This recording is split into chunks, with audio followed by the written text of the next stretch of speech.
Welcome, ladies and gentlemen, to our English broadcast of the Chinese LPL playoffs. I am Max Atlas Anderson, joined by Ryan Frosker and Moore and Jake Spawn Tiberi for the third place match between EDG and Invictus Gaming. It is going to be gigantic. Spawn, what are you looking forward to most? Yeah, I actually thought this was going to be our final if anyone looks at my predictions. Yeah. So EDG being knocked out by LGD, I'm expecting to see a big bounce back performance. I want to see how resilient this team is. And IG, if they've shown anything, is that they're going to take us to 5 games and it's going to be a very long set. Yeah, do you expect sort of the 2 and then 2 comeback, Frosker? I mean, yes, that's been IG's track record, but if EDG have anything to say about it, they're going to lose in 3 games. Wow. Whoa, we're going to have LGD 2.0. Of course, LGD looked fantastic in that series. EDG maybe a little bit out of sorts after the first game. Spawn, you mentioned the fact that, EDG haven't been used to losing. They haven't done a lot of it at all towards the end of the split. Could this be running on their minds? Yeah, well, the thing is that they lost a lot and they blamed it. They didn't blame it, but there was a reason behind it of the mix-up of the rosters, not having healthy players. But then as soon as the playoff format was announced, and I know that we've talked about it a lot, is that they seemed to hit a switch. And that switch certainly started in the on position and then Pawn dove the turret. Deft felt like he had to clean up his mid laner's work. This is something that EDG do well. They always have each other's back. So Deft overcommitted to a turret dive, and that meant that they lost the game and subsequently the set. But you could see in Pawn's face, after he lost control of that mid lane and he felt like he let God be back in, I think that he felt like he lost control of the series because of how well LGD snowballed that one mistake. Yeah, and Frosker, do you think that this is going to be something that IG can exploit, or do you think that EDG just going to be the better team on the day? I mean, we've talked about Spawn brought up the word of resilience, and EDG have never really been tested like this. They've been on top for so long. They've never been in a scenario where they lost as badly. You think back to when they lost their 2 sets against WE and Unlimited Potential over the course of the series. They issued an apology to the fans, only dropping 2 sets over a course of 44 games. An apology. So you can only imagine how they're feeling after the 0-3-0 loss to LGD. On the other side, though, Invictus Gaming, we call them the chameleons of the LPL. It takes them so long to ramp up, to find their stride, and to kind of figure out the style that they want to play against the other team. So that's kind of my theory of why they're drawing out these series, going to 5 games. Against EDG, that's a little bit tricky because they pick how they beat you. Yeah, exactly right. And the thing about EDG is they have this spine, which is like Deft in the bottom lane, Pawn and Koro, and then Mako and Clearlove will team up to secure vision control over who they want to win, so the lane can play a little bit differently. And the problem is that they can change that game to game, or even mid-game. So if you pick a strategy that is not going to work, EDG respond very well to it. We saw it against their first game when one of their games this split when IG actually picked up a top lane Yasuo, and straight away EDG just flexed how they were playing their position. They got their AD carry very farm, so it meant team fighting was just way too easy for them to be able to secure these objectives. So I'm very interested to see if EDG can continue to do that. The other thing is that if history tells us anything about this match is that EDG will not lose. They do not lose to Invictus Gaming. It just does not happen. And on the other side of the riff, which is why it's so fun, is that Kakao and Rookie do not lose as underdogs. These guys always rise to the occasion. The Caucasian! That is fantastic. Yeah, that wasn't intended. Which means that this will be a good set if we've ever seen one. Well, first up, we are going to go through the Edward Gaming lineup. 72% win rate, but unfortunately not quite where it counts towards the end of the season. Koro there in the top lane. Last game's played Ryze, Shen, and of course the Lulu. He's been a monster in the top lane. We'll see whether he can continue to do so as Clearlove back on the Gragas, and we saw his Lee Sin again. I was very excited about it. Unfortunately, didn't pick up the win. The beautiful thing about that is TBQ and Clearlove going to that series had been 100% win rate on both their Lee Sins for the season, and Clearlove losing out to LGD's jungler. But it's all about this guy, Pawn in mid lane. Pawn is just so powerful. Played the Victor and the LeBlanc, actually pulling that one back out again, and you mentioned his Yasuo game already, Spawn. Yeah, he's just so deadly on Assassins, and the more that we see Kog'Maw, the more we see Jinx, the more I expect to see LeBlanc make a resurgence. You know, playing in a mobile carry against what is a fairly mobile but slower AP carry in the mid lane will suit Pawn style. Certainly will. Mako there, of course, holding the team together in the bottom lane. This guy has been MVP in so many different times. Yeah, and the man we skipped was Deft, and going into this series, a lot of pressure on Deft. We had been heralding him as the guy that came across from Blue and was performing at the top of his role worldwide. And then Imp, I think people will say firmly re-secured that title for himself. Yes. And that's the beautiful thing about it. The Imp versus Deft matchup. Now we have Deft versus Kid. And Kid has been a long-standing legacy player of the LPL. One of the original founding members of Invictus Gaming. Their PDD, Zatai, Xiao Xiao, and Illusion roster. So Yeah. No slouch, hasn't had the best performance this career, but he's definitely been stepping up on the likes of Vayne and particularly his Callista. And I like the fact that even though he hasn't been performing, they're willing to build comps around him. And that's something that EDG will continue to go back to. Expect to see Azir if it's left open. Not because Pawn's a great carry on it, but because with their zone control, Deft is allowed much more freedom. And if there's anything that you can say about him, he crowds you as an AD carry. He's always in your face, always making you fight him.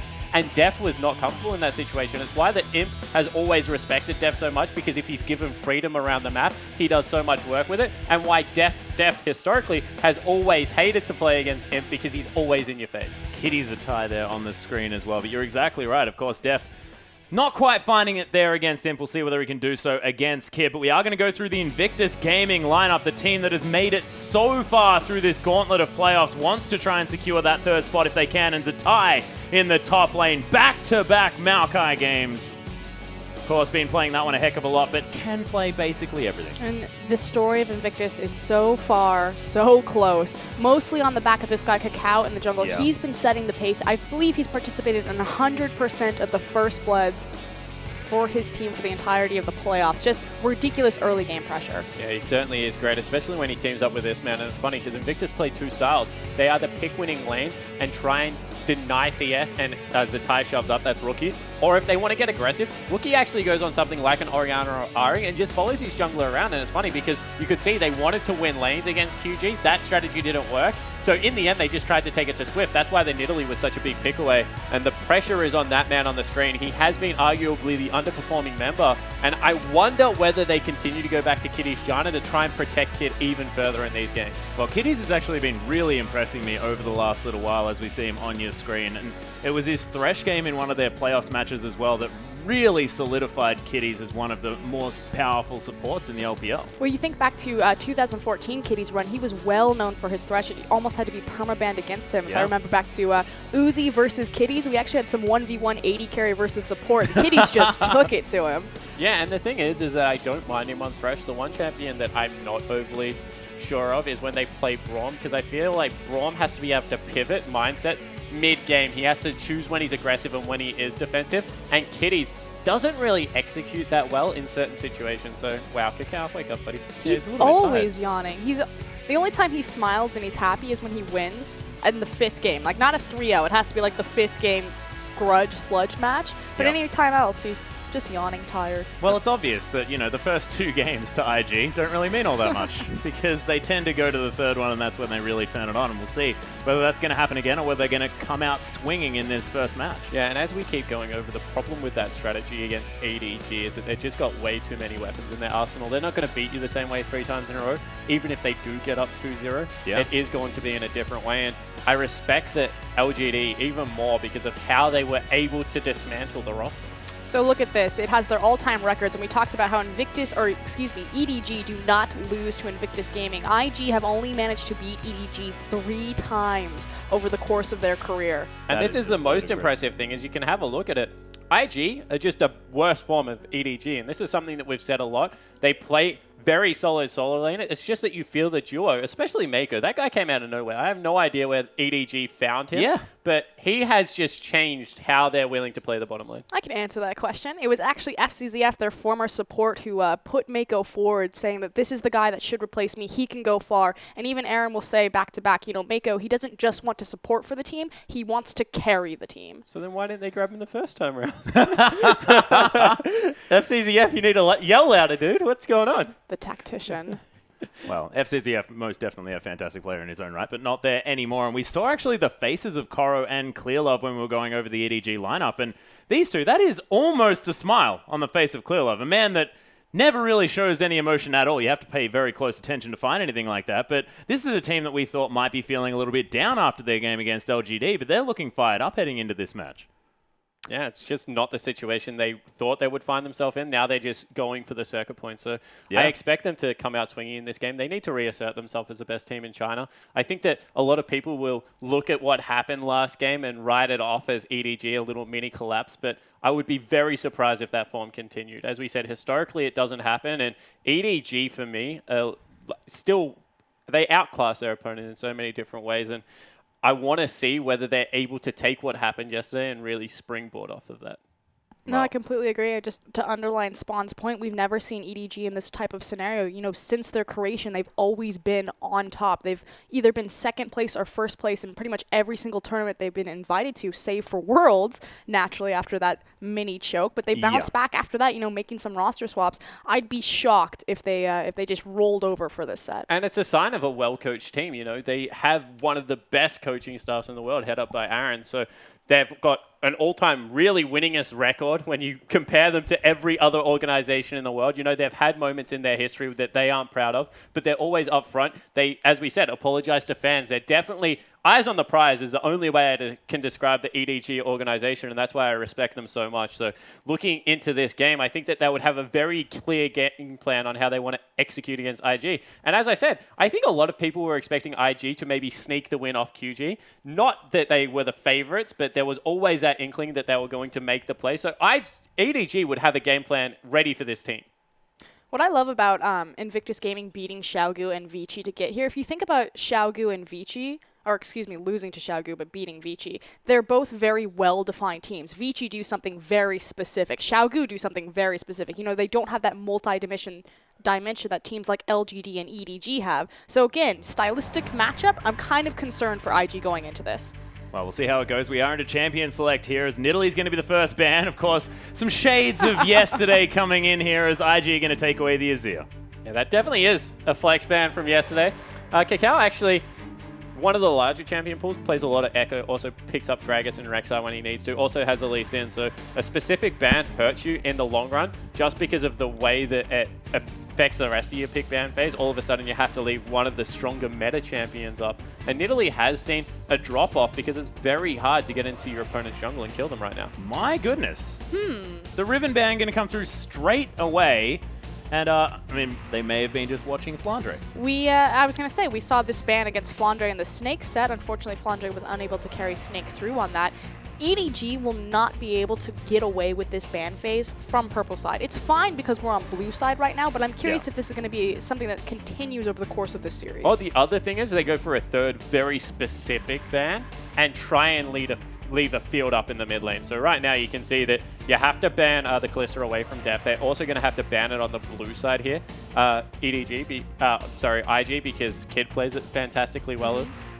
So we'll see whether that comes through. But only Azir taken off pawns, and he's got things like the Yasuo that he is able to pull out. And wow, they target Kitties. I was expecting Kitties to pick it. I was not expecting it to be banned.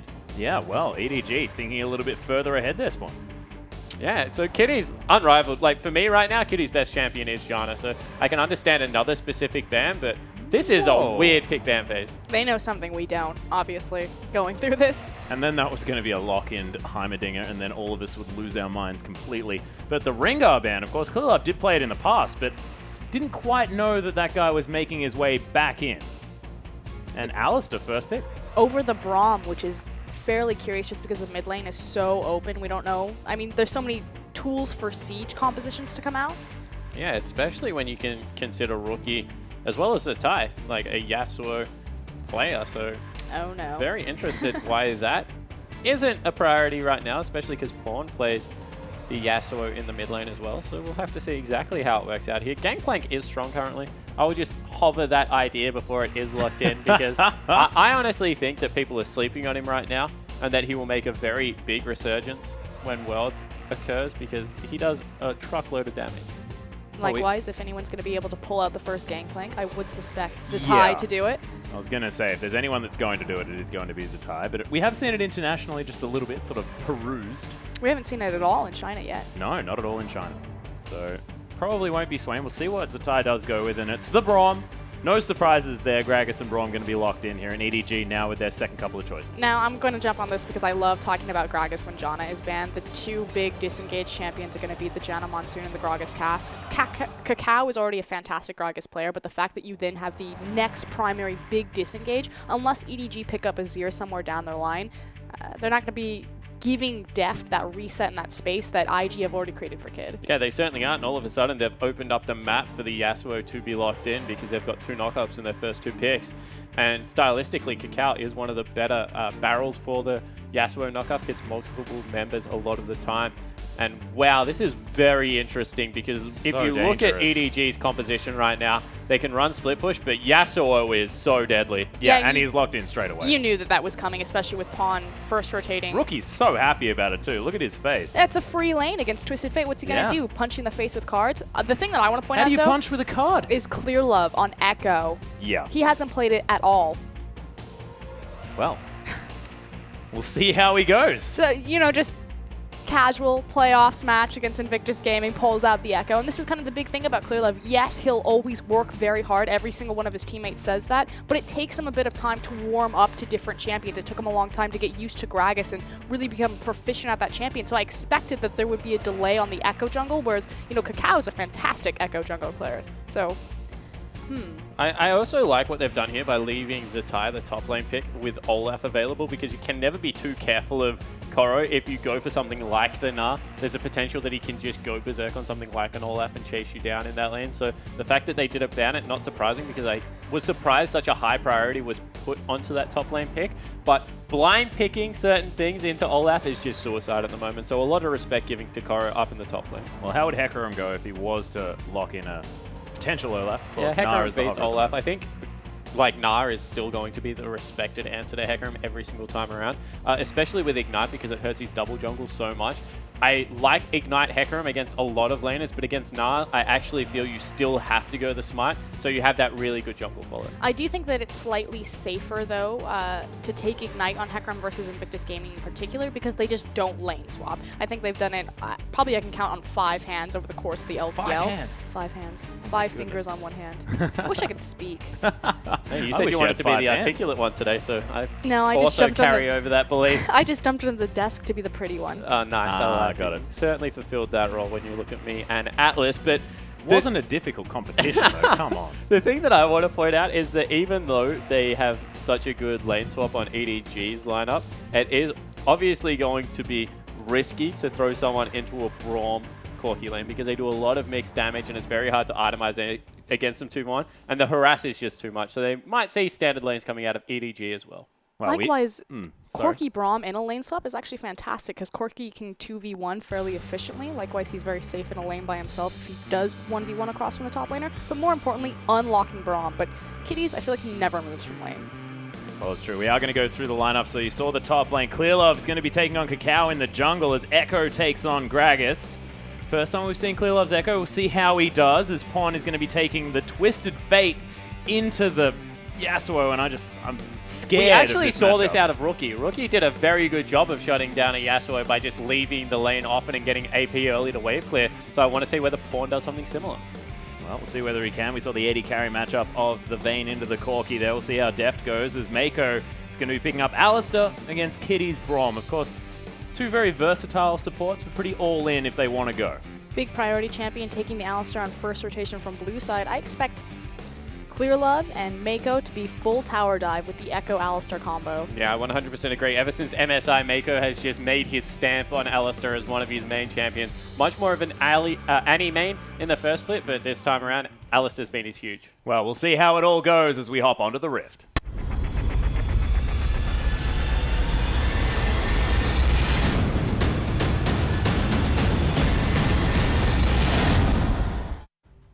And here we are, ladies and gentlemen, onto the Rift for EDG versus IG. Game 1 of this best-of-5 third-place series. IG grouping up as 5 as EDG going to be forming a defensive line fanning out across Summoner's Rift. This is really unique out of Invictus. As you mentioned, they're a 5-point defense team most of the time around. Kakao will solo a buff and give over experience to Zatai, who will then teleport top lane. Instead, this time around, 5-man invade. Naturally, just using the power of Braum level 1 since the changes on the patch, giving him power back to his Q. It's very easy for a team to just walk in with no fear. Gragas is also really good level 1 because he has 2 things in his kit. He has the body slam, which you can skill up if you think you're going to team fight, but he also has the sight that comes off his barrel if you do have to blind check anything. So they're a very safe composition, also with phosphorus bomb, so not much going to be given away by Invictus. Should be noted that with EDG getting vision of all 5 of Invictus Gaming's members, punching forward because they had the 5-point defense system, they then just on the outside stepped forward and placed their own deep vision behind IG. So they should get good vision about where Kakao is going to start. And is this IG looking for a lane swap? Because, of course, we know that IG not necessarily a lane-swapping team. All this deep vision, is that to try and make sure that they get the 2v2? I would suspect that it means Kakao wants to invade onto Clearlove. Now, Echo is fairly fragile in the jungle to begin with, especially across from someone like Gragas. He also starts his W first in most situations that he solos a camp. He's not going to do this time. He's going to get a leash. But Koro's found the tie, and there will be an invade. Yeah, Deft actually does need to get out of dodge here as the Vayne might get stunned up. One more auto attack's going to do it. Phosphorus Bomb's down. Deft still alive at the moment. Hasn't even blown the heal just yet. Clearlove now getting stunned up by the concussive blows, but IG, they bully them off the red buff, but no first blood. Yeah, just double the power summoner of Braum. spells used as well on the side of EDG. As you said, power of Braum and all that good stuff. But that's what we're talking about. The versatility. Braum coupled with Gragas is just so strong. Well, Mako going to make his way back towards the lane here, actually funneled out by Kitties. As we are going to have standard lanes on the top side here. Koro already trying to get the hurt down onto Zatai. And Rookie dancing around this mid lane. And Spawn going back to, you know, Korean times here between Pawn and Rookie, who would historically win this lane? So when you look at recent matchups, Pawn's had a much better time against Rookie. He's been able to assert some dominance. There was one series, the first time they played, where Rookie snuck ahead, and then next couple of games, it was the last playoffs. Pawn definitely put him back in his place. But historically, Rookie hasn't minded the lane whatsoever. In fact, he's won his fair share as well against the world champion Pawn. So, you know, arguably Rookie historically can get the better of this matchup.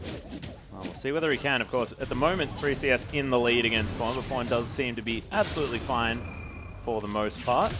The lane that I'm actually really concerned about is going to be that bottom lane. So we talked about the summoner spells burnt on the initial invade, but more importantly, Deft being delayed to the lane, losing that EXP advantage onto Corki and Braum. Braum's not the best laner, but he's got much more ability to augment the wave with Corki's Phosphorus Bomb and his Targons to keep Deft and Mako shoved in, and more importantly, keep Mako shoved in, keep him in place. Yeah, it's not even about winning or losing the lane right now. It's about the map, because Mako wins so much of the map on Alistair when he's able to dodge into Fog of War. The longer you can keep him under the turret, whether you're getting the CS advantage or not, which they currently are, the better off Invictus Gaming are going to be. Well, Rookie now with the level advantage misses the Steel Tempest. Pawn is going to break the shield, but Rookie at the moment... He's an Emax Yasuo. He also doesn't subscribe to the new train of thought of having to get Alacrity boost, just goes raw damage. Although he does like the Trinity Force build that Mr. Godby made popular around the world. Mr. Godby. That's Sir Godby to you. Is it really? Yeah. I think it's Sir Godby to most people, according to Godby. Right, Pawn does have a gold card there. Rookie need to be a little bit careful. Stack Deck doing some work, but Rookie actually taking the cleanse here into the Twisted Fate. What do you guys think? I mean, naturally, it's just a response to the gold card, but I feel like it's still an offensive summoner, even though it's a defensive summoner, that the gold card would probably be used most likely as a defensive tool to get away from Yasuo or to stop him once he jumps on him. Yeah, I completely agree. Yasuo takes whatever summoner spell he can stick the best with. So, you know, generally we see it as exhaust cleanses in a response to any CC that a mid laner can bring. So, nothing new here out of the Yasuo player, and Rookie definitely a very good Yasuo match.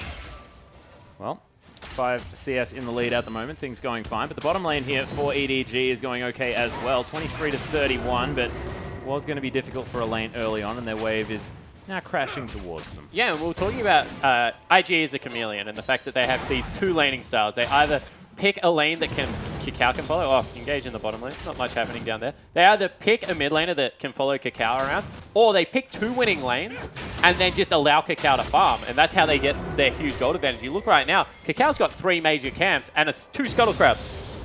Yeah. Over Clearlove. He's just so much richer. Goes back, grabs a Barmy Cinder. He's going to be able to farm even harder right now. And it's all because mid and top are winning lanes. There's no way the Hecarim's going to beat... No, there's no way that a Twisted Fate's going to beat Yasuo.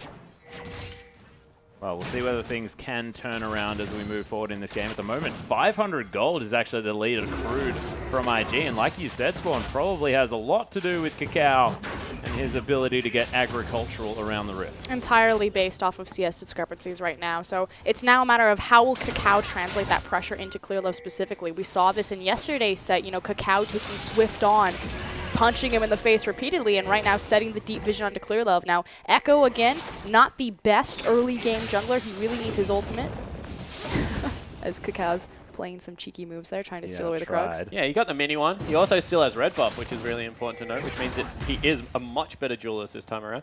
Kitties actually stole that cannon. Oh my goodness. Well, here's the thing about, you know, we talk about EDG that they're the spine, and then Clearlove and Mako, they just put their pressure where they want, and EDG then get to pick where they beat you, if it's on the back of Koro or Pawn or Deft. But Deft and Mako said for themselves, you know, we're not the strongest bot lane, but it's okay, because Clearlove wins our lane for us. But if Clearlove's so far behind, if Kakao is constantly holding him in pace, tracking him everywhere, it just allows IG to, like you said, continue to win the lanes naturally. Yeah, especially because bottom lane is the one area, even though they're not the strongest lane LPL, you would expect them to at least be able to stand toe-to-toe. They picked a losing matchup, so not surprising that it's going so horrible, especially after the level 1. But definitely is cause for concern. And Rookie's gone all-out aggression here with a Zeal pickup. No banker, ganker status coming out there. And Pawn, he's gone the, I guess, ganking route? What's Sork boots? I mean, typically we see Lucidity boots if it's going to be Especially a boot rush Pawn. at all. As soon as he's going to lose lane, Pawn goes back, buys Lucidity boots, and like, I'm just going to chuck cards at you. It's not this time. I mean, I guess it'll offer him a bit more safety because he upgrades the movement speed initially, so to get away from Yasuo and then have the penetration to do a bit more damage with his cards. But that's very curious, not typically what we see out of Twisted Fate. It's also a very unlike Pawn build. He popularized Double Doran's Ring on the first back, Lucidity boots second back, and always comes back to ward with a pink lane with a pink ward. So he had one this time around. He's chucked it top side of the map, but hasn't gone for the extra health and the extra cooldown that you would expect out of someone that tries to win other lanes, especially with bottom lane the way they're going. You would expect Pawn to want to get active and try and influence that side of the map. I feel like they've almost sacrificed themselves to waiting for every single ultimate across the map, and more importantly, waiting for Clearlove to be ready to set the pace of this game. Yeah, it definitely could be the case. And the other thing that they do really well is turret dive. So if they are able to get, they've already got armor onto their top laner, Koro. If they're able to get the Echo in a position to be able to dive a turret, they can soak a lot of damage underneath there. And there's not really much anti-dive that comes out of the mid lane. Whilst Rookie is fantastic going aggressive, without a minion wave, Yasuo is very stationary for a highly mobile carry and is very easily dove. Well, at the moment, EDG have clawed the gold back just a little bit. It was 500, now back to about 2.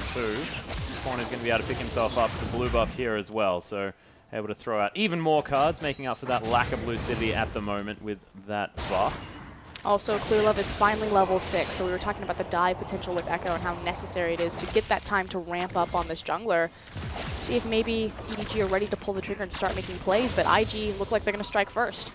Yeah, they're sending members into the bottom lane. They have level 6 on Kakao as well. If anyone's going to start this off, it's probably Kitties. Kakao would have to burn double summoner spells to get in there. He can go on that minion now. Yeah, there's the stand behind me. Kitties looking for the ultimate. Doesn't find it there. Nice condemn back in the headbutt. But Mako straight in there. There's the last breath as well, as he has to use the ultimate in order to try and keep himself alive. Nice flash to get out of there, and the condemn onto Rookie as well. Mako may yet survive. The Ignite's burning down the last rocket, but Destiny's found its way in here. Kitties in a lot of trouble. Pawn flashes out. Koro right in the back line, but sacrifices himself. And IG with 2 swift kills. Pawn gold carded a minion. He legitimately just poured it in and gold carded a minion. And this is what I spoke about as Def chased the tie out of the lane. That if anyone is going to be rattled going into this game, it will be the mid laner, because Pawn looked all out of sorts. Well, Clearlove looking to chase down Rookie. Kakao's there as well, fair bit of damage down, but parallel convergence not going to be followed up on an EDG. Slink away. You know, we talked about the resilience of EDG. Would the loss yesterday impact their nerves going into this set? And normally, you know, in discussion before this, we're like, okay, EDG, they're the proactive team. IG, the chameleons, they're so reactive. They change everything up. This is IG setting the pace of the game. Kakao invading Clearlove, tracking him, getting the initial gank, not on the top side of the map, but on the bottom side in tandem with Rookie. Yeah, and it's just one out bottom lane. Now with the return gank down there, the continued pressure, they recognize that Rookie and Zatai should be able to win their lane solo. So they're just shoring up the one weakness that EDG would look to exploit. And it means that the rest of the map now, Koro, Pawn, they feel so pressured to make plays. And it's already against the static of Yasuo. This game has not started well. And Koro actually going for that Frozen Heart first up, almost has that Warden's Mail completed, but no health to speak of. You saw him melting in the last team fight. Of course, EDG don't need to build a whole lot of magic resist, but Kid will still be doing a fair bit of it. Pawn now just doing his very best to clear out this minion wave. Really concerned for EDG right now. They lost a lot of cooldowns and actually not picking up any sort of return kill there. Dragon is technically in full control of IG, but they don't need to pull the trigger on it just yet. They can continue to just sit back and passively win their lanes through farm. We do have a farm advantage to pretty much every single member. Wow. I mean, you can see just the levels Yeah. and the double components of Trinity Force right now are doing Kid a world of good. He's playing nice and aggressively up in this lane. Kitties is a monster. Def is taking auto after auto. You saw that Sheen proc there as well onto Def doing so much work, and they can freely shove this wave in. And yes, Kid is the weakest member of Invictus Gaming if you're going to point at someone, but his Corki is such a comfort pick. Trinity Force users, man, I have no idea why he didn't stick to it. As Mako taking some damage, he's going in. Yeah, Clearlove looking for something here as well. Valkyrie, the mini equalizer is going to be used. No one going to be walking across that one this time around. Did you just call it an equalizer? Yeah, that's Mini what it is. equalizer. I love you. I love you too. Oh, this is nice. I feel like we should hug. How's that third wheel, Spawn? It just became awkward then for us. Why did you have to ruin a good moment? But IG still with a little bit of a lead. Black Cleaver completed by Zatai as well. We talk about unorthodox builds. Pretty standard one, but look, it's aggressive. That was rude. And that's what he likes to do. That was the greatest segue of all time. It's really standard, especially against Hecarim, who loves to split push, to actually go 2 offensive items. like I'm the Frozy expecting Mallet a as Frozen well. Mallet to come out next. Out of Zatai, and he's going to be able to shred through all of that early armor, make sure that he's a continued split pushing force, and this Trinity Force Hecarim that will come through eventually won't really be able to get much done. He's like the annoyance of a Teemo with the team fighting capability of a Maokai. Gnar is just a very unique champion. He's just as cute, too. Oh, nice wind wall there from Rookie. Stops the gold card as Clearlove just says, okay, well, I'm going home. I'll agree with you. He is adorable. He's like a little squirrel. People say We that don't about have them Teemo over as here. well. If you What's a did, squirrel? Yeah. if you guys did have possum? squirrels, You mean a they'd have possum? like rocket launchers on their backs. Do you mean a possum? How many of our animals have rocket launchers on their backs, Ross? Have you seen the dolphins? Drop bears. There's the dolphins. Oh my goodness. Well, Kitty's going aggressive onto Def here on the bottom lane. Nice use of the pulverize from Mako to stop the damage. He may stop Def from dying, but he does need to use the ultimate. Cacao going to chase Clearlove into the bottom lane as well, but Rookie's IG also here. pressured them all out of this lane. Yeah, they certainly have. And you know, the one area we said that could potentially get aggressive is the mid lane, because of the fact that Rookie is very easily diveable. Instead, Rookie just refuses to stay there. He's either shoving out waves, pressuring, or he's cheating towards this bottom side, and it's going to give him an early dragon. Well, EDG also kind of lost their window to make any sort of offensive play after that initial skirmish into the bottom side. So IG, they clean up those 2 kills. It now translates into dragon pressure, and they take the free objective. And the one thing you will say is arguably, and I'm going to say very arguably, there are more split push threats on the EDG lineup. Pawn can wave clear for days, and once the Vayne gets a static attack speed item, it's probably going to be a Phantom Dancer after the Blade of the Roaring King. Death will be unrivaled in the ability to be able to juke out 1v1 opponents, but that's not generally the style we see EDG play, so they might not go towards it. It's just an option that they can utilize to stall out this game further. You think this game needs to go for a pretty long time if they're going to crawl back in it. The other big thing, though, is that Pawn choosing to itemize the early Hourglass versus the Lichbane. So for at least probably another 10 minutes, the split push pressure from Twisted Fate will be offline. Yeah, I actually don't think they're going to use him as split push at all. I would be really surprised if he even went second item Lichbane, because he needs to just sit there and throw gold cards in the mid lane. They need to wait for the Trinity Force as well as double defensive items to come through from Koro. Def needs to get 2.5, 3 items to be a threat on this Vayne, and then they can group up and team fight, because right now, the only way they stall it out is through the Twisted Fate. Completely agree. Well, Deft is going to continue farming here on the bottom side of the map, just trying his very best to get to the point that you were talking about, Spawn, grabbing his second item. Does have his first in the Blade of the Ruined King. Means if he dodges the Phosphorus Bomb, there is actually outplay potential here. Wow. That win Talk was about outplay potential. unbelievable from Rookie. And you knew that this was coming out, that Braum's so Yeah. early rotation that they would look for the double windwall composition. You know, Pawn having the confidence to first pick Twisted Fate. He's actually done not a bad job of only being 23 CS down. Only. I hate this matchup so much.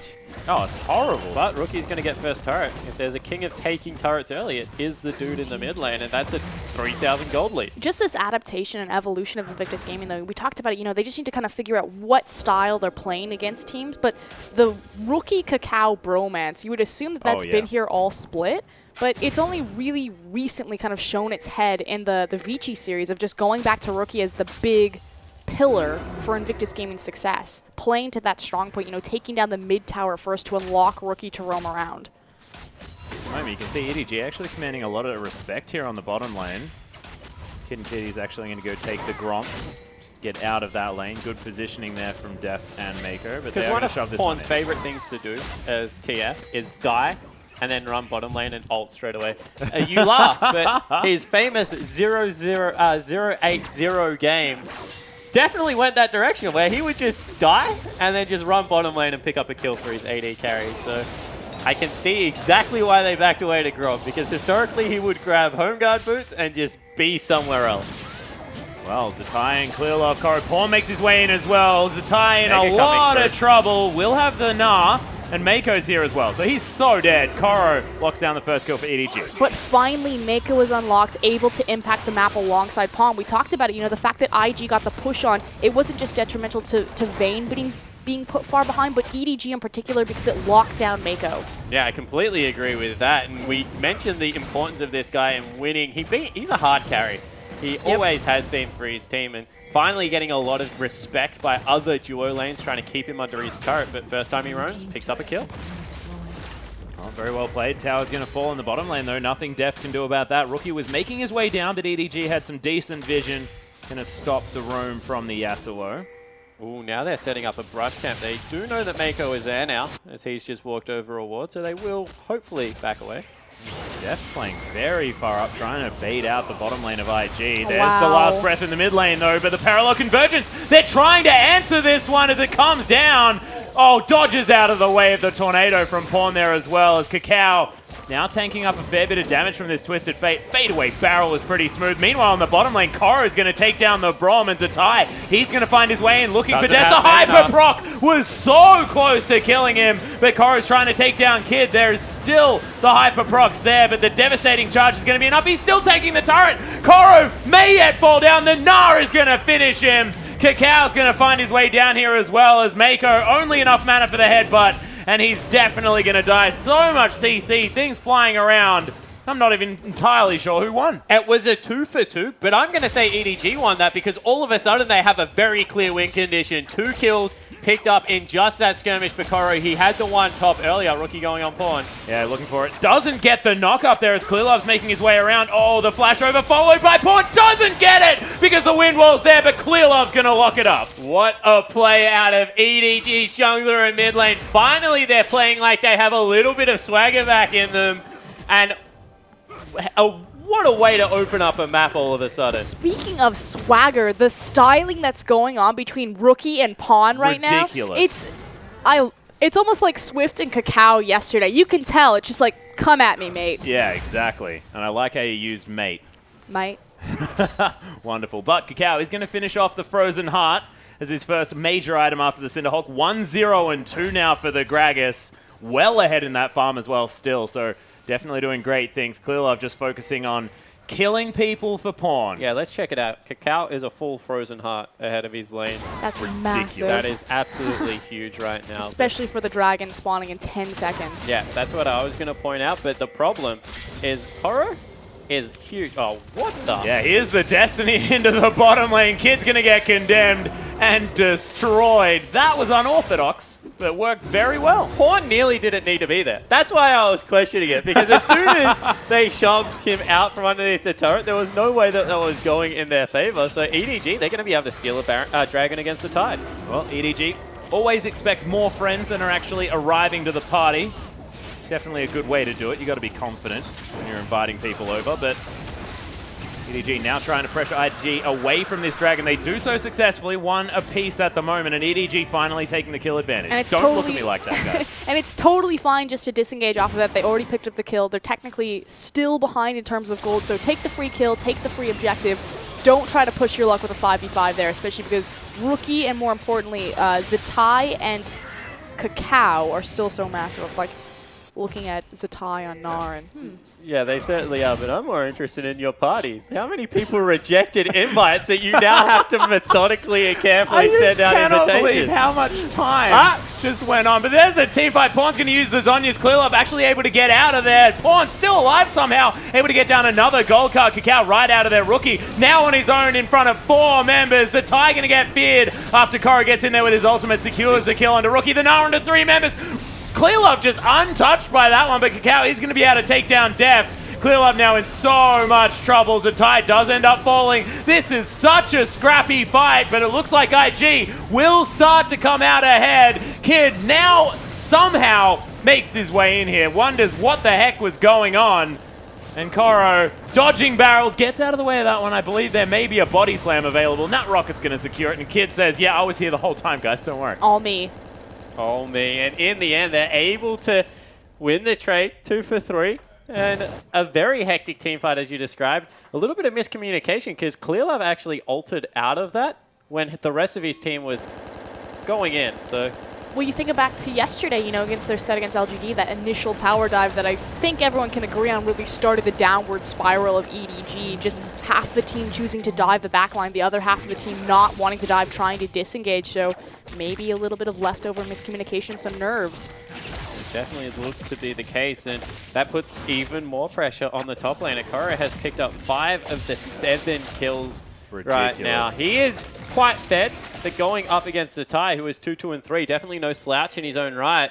And Zatai just going to be able to stalk the Hecarim around the map with the inherent power out of the kit, as well as the itemization choice, will be tanky enough and enough of a threat to really hold him down.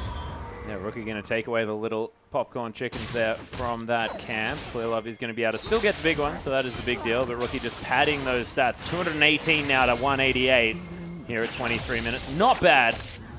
He's very close to perfect CS. Yeah, and what Rookie was doing just then is like when you know that a Yasuo is feeling on point. Needlessly dashing through creeps. Didn't need to do it. Could have picked it up just as easily, but showing his face every now and again, making sure people recognize the fact that he has definitely arrived. And he's not afraid of nothing, Spawn. That is the main thing. He is a strong, independent person. I'm going to take over from Atlas, and I'm going to pull a shock, so I'm going to look to Spawn.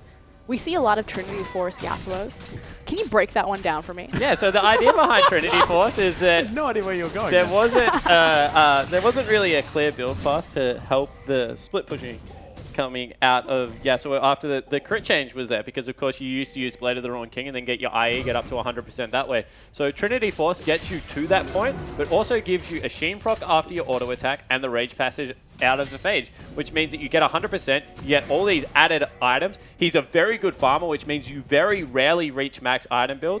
So you go slot efficiency as well, and one of the most expensive builds in the game has always been Trinity Force Infinity Edge. So it gives you this huge window of keeping growing.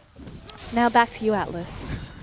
Oh my goodness. She's better at you than this. You're fine, dude. Better at me than this. Yeah. And you're paid to talk, Spawn. If we're going to be doing this, it's just ridiculous. It's just word salad on the desk right now. It certainly is. But we do have a 40 CS lead here for Rookie. You mentioned the fact that Trinity Force is definitely doing good things, and it most certainly is. Clearlove is clearing out some vision, and EDG just trying to hold on to this game. And this is not where we see the vision from EDG normally when they're on Summoner's Rift. Normally it's so far forward at the moment, really defensive. Yeah, but one thing that EDG does do well is move their line of wards whenever they want to take an objective. So right now, all they want to do is farm, so it's nice and far back. As soon as they need to fight for something, you'll see the whole team just pick it up and move it forward. And they've still done a great job making sure that they're securing the Baron, you know, taking control of the Scuttle Crab when that window of opportunity was open, just to delay, stall out time for, like you said, Koro to complete the Trinity Force, which he now has, and more importantly, Def now to look for that Phantom Dancer. Yeah, completely agree. And you see Pawn's build even further supplements this stall tactic. He's got some cooldown reduction in there, wants to make sure that he has max CDR and AP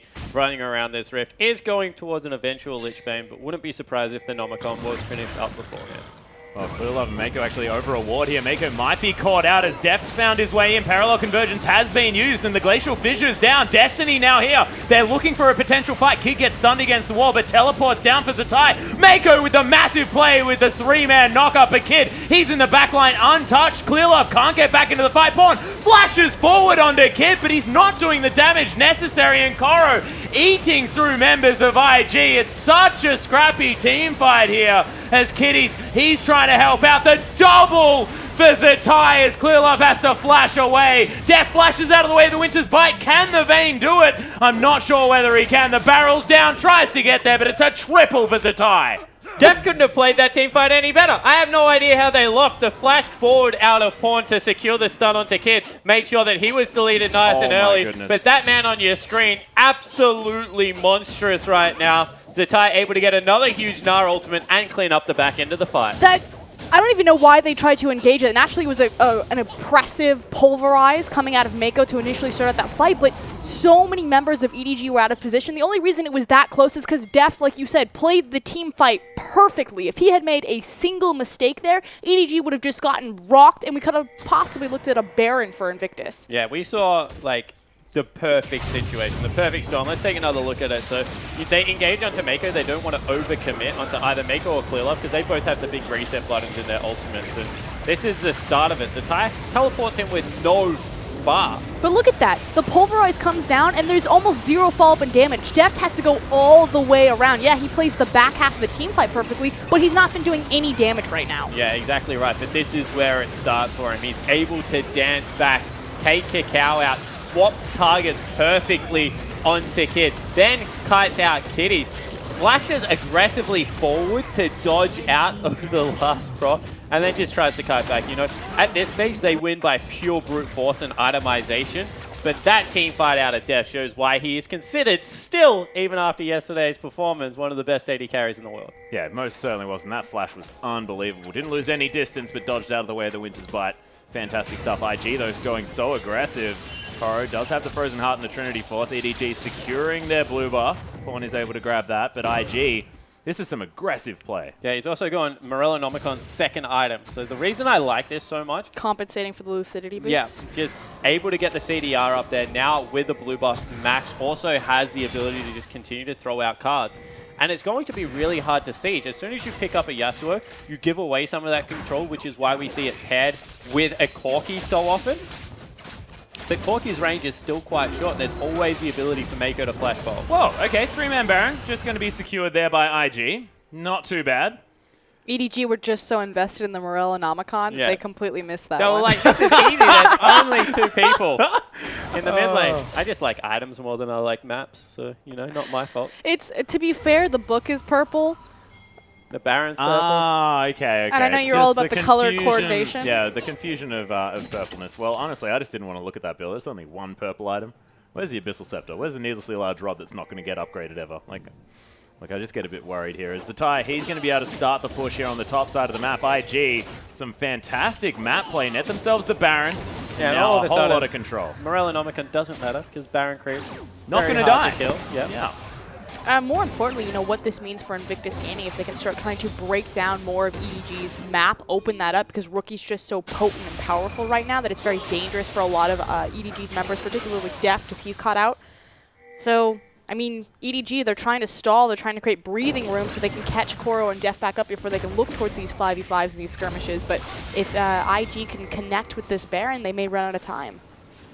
Well, Zeke's Harbinger has been completed here by Kitties as well. Kid with 3 completed items, 4, 3, and 5 on the Corki. You mentioned the comfort pick. He's definitely making it look like that at the moment. I feel like he's just along for the ride majority of the time. Well, you know, He's made like, it work this time. He's like Hatong of the AD carrier role. If he's doing his job, he does it really well, but he's not the big playmaker of his team, or at least he hasn't been this season.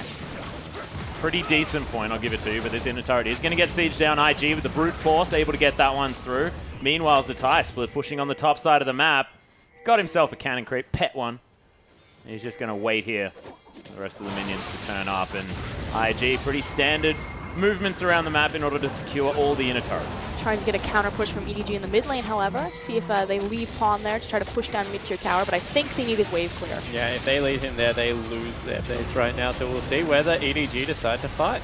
So they did use the parallel convergence. Half the health of the turret is down as those Sheen procs from Kit doing some work. This siege minion's being protected for now as well, so continuous damage on this inhibitor turret. Pawn is going to make his way back here. We've got a 5v5, but IG with the Baron swirling around them, they have all the control. Not to mention the fact that they have an 8,000 gold lead. It's incredibly dangerous for IG. Ooh, in goes Mako. I was going to say EDG, excuse me, to fight here, because if they lose, they might lose the game. Yeah, well, Koro in through the backside as well. There's the ultimate, able to fear everyone. Pawn right in amongst the fight, uses the Zhonya's. Zatai looking for the ultimate if he can find it, but Deft untouched. Able to dance around this team fight. He's completely healthy at the moment. Clearlove going to secure kick. Gets out of there with the chrono break. And IG, they can't do anything. Wildcard, no, it's going to be Windwalled. But Mako through the backside is going to be able to get the work done. Last breath, Rookie with the hero play, but that was a little bit short-lived as Deft secures the kill. And EDG, they can always win a team fight. And what did Deft eat for breakfast? This guy is going completely insane. Able to dance back after that huge Gnar ultimate, reposition the entirety of the fight.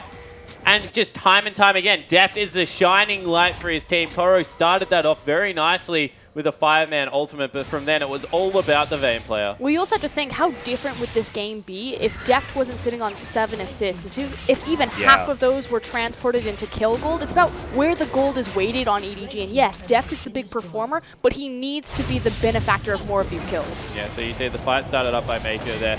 Not until this moment when the Hecarim arrives and really hits the party with an impact, I think a lot of people would say. Pawn putting out all this consistent damage, able to dodge out initially from Zatai. And from here, that's what I'm talking about. Deft dancing shoes on, and Clearlove just riding the power of Echo to the absolute max. Kid. That would have been 3 kills with wildcards just then, by the way. Rookie is such a hero this team fight, sacrificing himself for his team's sins. Yeah, I just was going to point out that Kid, he's got the QSS now, would have loved it in the last team fight, but just needs to position on the opposite side of a team fight from Rookie because they can't afford to give up both of their huge damage threats at the same time in the fight. You know Zatai is going to fly in towards the backline of the other team, so just split, stand on opposite sides. No reason to stack the way they did at the start of that fight. But some big items have now been purchased. The Lichbane there for Pawn, as well as the Last Whisper on Deft at the moment. Spirit Visage completed for Koro. Could potentially have a fight, but on the other side, the Infinity Edge now done for Rookie. QSS, like you said, in the hands of Kid. Both of these teams raring for a battle. And this Dragon looks like it's going to be that point of contention. The Destiny's now down. EDG looking for a point, looking to try and get their way in. Clearlove wants the steal. We'll see whether he gets there. Not going to happen. Third Dragon goes down for IG, but EDG, we'll see whether they get out of here. The 2-man Gnar ult from Zatai. Pawn off to the side, able to get some nice damage. Not going to be going in on the last breath is Rookie as he's trying to fight this one out. Koro may be able to take him down, but no, Rookie's going to secure it actually with Cacao on the backside. But EDG fighting their own battle on the back of the pit. Oh, finally, Deft is going to fall. Rookie very, very low. Mako now the last man, and IG win that one 2 for 5. Yeah, able to get the team fight they're looking for. I can see you shaking your head. Just a little bit too much brute strength. Just really split target focus coming out of VGG. Deft was very indecisive about where he wanted to commit to, decided to follow Clearlove into the back of the pit. So just, again, they look like they're not on as crisp as communication as we normally expect from an EDG. Well, we expect them to be completely on the same page. That's what their MO has been, sort of this whole split, but it's been the last 2 series that we've finally seen cracks forming in this side. See whether they can get it back. Yeah, good news is that Baron was up in a minute, so they didn't want to overcommit for turret. So even though EDG lost the team fight and the Dragon, not really much went over from that stage. Right now, IG are at critical mass. I think everyone can agree with that, with Zatai now picking up a Thornmail. So anything from here is like better for the team that we... But it's not a game changer. Yeah, so, but yeah, EDG, I agree. They're just lacking something right now, that punch that we're used to seeing out of a 5-man unit. It just normally looks so coordinated, especially, you know, Pawn walking all the way up and around the blue buff to get that flank right there and distract a lot of Invictus Gaming's cooldowns kind of in one direction to create space and time for Deft to go off on this Vayne. Just, again, slight misstep in his target priority. Now, we could have a fight here, though, as they're battling over the blue buff. Koro is going to be able to secure it, but Kitties, he's starting to fall down low. The Destiny to the back of the fight going to be blocked by the barrel. Windwall's there as well. Mako going down very low, and IG, now they're trying to turn it on. There's the massive ultimate onto only Deft. Pawn has to flash out of the way. Rookie's going to chase him down through the minion wave. Pawn has to watch the onslaught that is IG. storm over the top, and they'll break the base. In a choke point that small, the wind wall is massive. It denied so much damage away from EDG. It acts like a damage denying a zero wall. Yeah, and just to mention the fact that IG got 2 unbreakables in that team fight as well. That was absolutely massive. Not the right place to fight, but it looks like Invictus Gaming will buck the trend, Atlas, and win game number 1. So IG taking down game 1. Fear in the eyes of EDG, you have to assume, because this is a team not used to losing, and now they've done it 4 times in a row. Well, this is the thing. Invictus Gaming, the chameleons of the LPL, they kind of have to figure out how they're going to beat you. And we were concerned, you know, EDG, they can pick where they want to make their PowerPoint. Is it going to be Deft? Is it going to be Pawn? Is it going to be Coral? But they went to the spine. They tracked Clearlove and put him down. Yeah, they certainly did. It was a game plan from minute 1 to go for a late invade. We mentioned the fact that Kakao very self-sufficient, this time calling in the help of his bottom lane of that Braum, and they just used a superior level 1 strength to really force EDG into a bad position, and they weren't able to get that roaming Mako available. Clearlove wasn't available for any of the turret dives that we're used to seeing, and they were even itemizing towards it. In the end, they nearly snuck through because of that man's mechanics, but that's not going to win you a best of 5. No, it's not. And it comes down, I think, a lot to the champion select. We saw Rengar bans coming in here. We saw really weird things. And then it unlocked the Yasuo Braum that was easily picked up from IG, and EDG, I'm just wondering what they were thinking. We give so much credit to EDG's coaching staff. You know, the fact that they have built a dynasty effectively in such a short amount of time. Aaron, their head coach, you know, the former coach of WE, probably one of the most accomplished League of Legends coaches in the history of the game so far, just based on WE and EDG's performances alone. Complete blunder, that draft phase. I think you're absolutely right. You know, allowing a team to have the power of Braum and Yasuo. We've seen these champions spiking up. The fact that the Twisted Fate rotation came so early. You know, Pawn very confident on that champion, but rookies Yasuo? Yeah, it goes further than that. It just is why Braum is such a celebrated first pick right now. He does a lot of things that Alistair does, is incredibly tanky, but he just adds a double wall effect in there, and it wasn't any respect given to Rookie. You know, not taking Braum is like a challenge to Rookie to be like, we dare you to lock in Yasuo and we're going to try and beat you with it. And Invictus Gaming, to their credit, definitely, once the gauntlet was thrown down, they didn't alter away from their team fighting style. They were able to pick that up. And, you know, we say that they take a while to react. That was just on-point adaptation across the board. The winning lanes that we expect, the heavy farming style, but it all started just around how they were willing to take a risk at the start. Yeah, we'll see whether they can continue it on. Of course, it is a best-of-5 series, ladies and gentlemen, and there are some options here for EDG moving into the next game, and we'll see whether they can make the adaptations necessary, which is arguably something that we've spoken about being in IG's ballpark. No, completely agree. And I think it has to start at the draft phase, and more importantly, protecting Mako and Clearlove and allowing them to carry the game forward. Yeah, the one thing I would say is that early rotate your top laner. There's so many good tanks that they play in the top lane. I'm looking at the likes of the Maokai and things like that are just safe first picks and don't give away any just of hide how your you want to play. composition. So just hide your composition. There's no reason to go with, like Alistair is strong, but with Braum available, they kind of counteract each other. There's no reason to commit to that game plan that early in a draft. And if you're going to play something niche like Twisted Fate, play it on a red side when you're a counter pick. Like, these are fundamental things that you learn going into drafting, unless you have a really specific comp. If they could have kept someone, like they went with an Aurelia top lane, for example, to track the Yasuo and just win the 1v1s, then I can understand a Twisted Fate because he's never going to be against it, but that just wasn't the case this time around. Well, we'll see how it goes. We are going to throw it out to the war room, though, for some further analysis. Thank you very much there, guys and girls. As we've got quite a series here as we're closing out LPL playoffs. Rusty, third, fourth place match has delivered. That was an absolute brawl. It's happened 2 days in a row now. You never expect EDG to go down. They went 0-3 down yesterday, and they're 1 game down today. But you said it, Pastry Time. We have a game on our hands. We have a series on our hands. This is getting pretty legit. And IG, finally, win game number 1. It's been so long, it feels like, but they're able to get it done.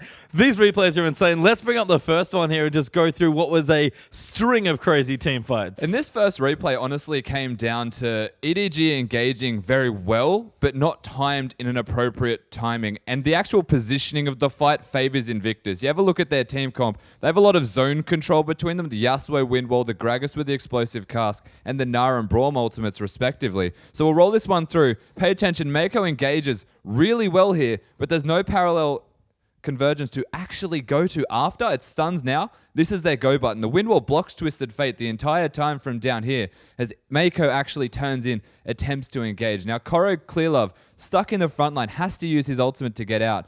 And as tanky as Koro is, as much damage as Koro deals, and as perfect as Def plays this fight, they've just got so much here, Invictus. The Gnar ultimate connects, they keep them down. Kid may go down for his troubles here, but the numbers advantage well and truly in favor of Invictus Gaming, and Zatai just goes off in this fight. Deft, he really tried so hard. He did. That flash there at the end was awesome, and he almost mopped up a triple or a quadra for himself, but tricky stuff there. Those fights were, like we kind of saw from this game, always going to be close. Yeah, and again, the engage was great from Mako. The flash pulverized onto 3 people. Koro got the flank, and his ult connected with all 5.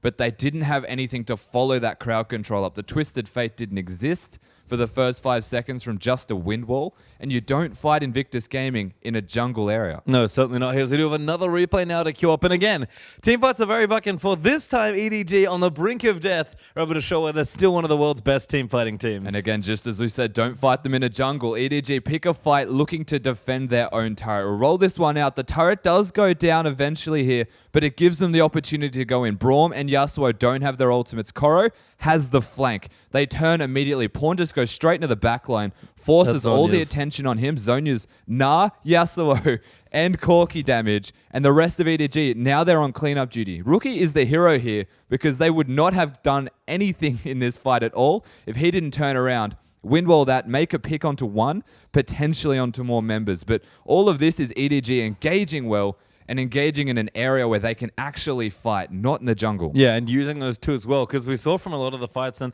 I guess in the eventual end of the game, the sheer amount of crowd control, like you mentioned, just all the tanks was too much for EDG. Yeah, it was very skirmish heavy this game, so all of the crowd control played heavily into every team fight. It came down very much so to that execution, using that crowd control effectively and timed well, which was the biggest concern. In that last fight, we saw EDG actually win a fight. It was time to perfection. Yep, we have a last replay here, of course. Still winning back and forth fights. I don't even think this was the last one, but let's get straight into it, Rusty. Yeah, so this fight, you just have to pay attention to Yasuo the entire time. Rookie goes absolutely insane in this fight. Pawn comes in with the flank with Koro again, and this is EDG looking a potentially really good fight. But Rookie takes down the big member of EDG, Koro, pretty much immediately, places down his wind wall for control. Deft hits some ridiculous condemn here onto Rookie. It somehow gets him out of the pit, but he comes back. He picks up the kills onto all of these members because Rookie is really far ahead.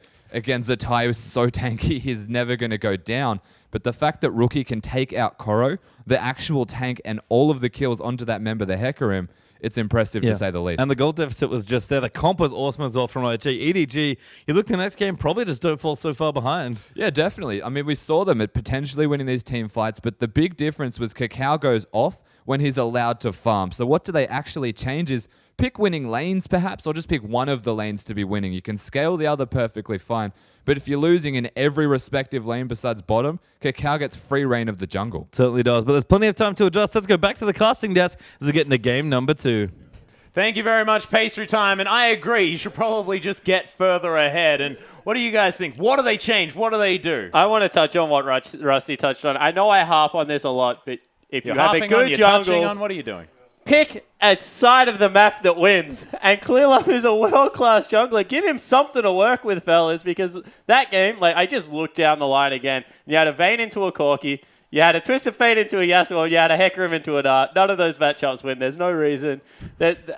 You cannot get control off that map. And more importantly, the fact that Clearlove chooses to debut his Echo in this type of Which match. wasn't bad. Yeah, I mean, but you don't have any winning lanes. What are you supposed to do with it there? Echo's not... I mean, he's got great parallel convergence ganks, He should have played Master Yi with Senna Devourer. Like, if you are going to pick those lanes, like, just play a Senna See you in Devourer. 45 minutes, guys. Exactly right. This is what this has devolved into, is recommending Master Yi for Clearlove. We'll see whether they can change something else maybe instead of picking the Master Yi and seeing what they can do.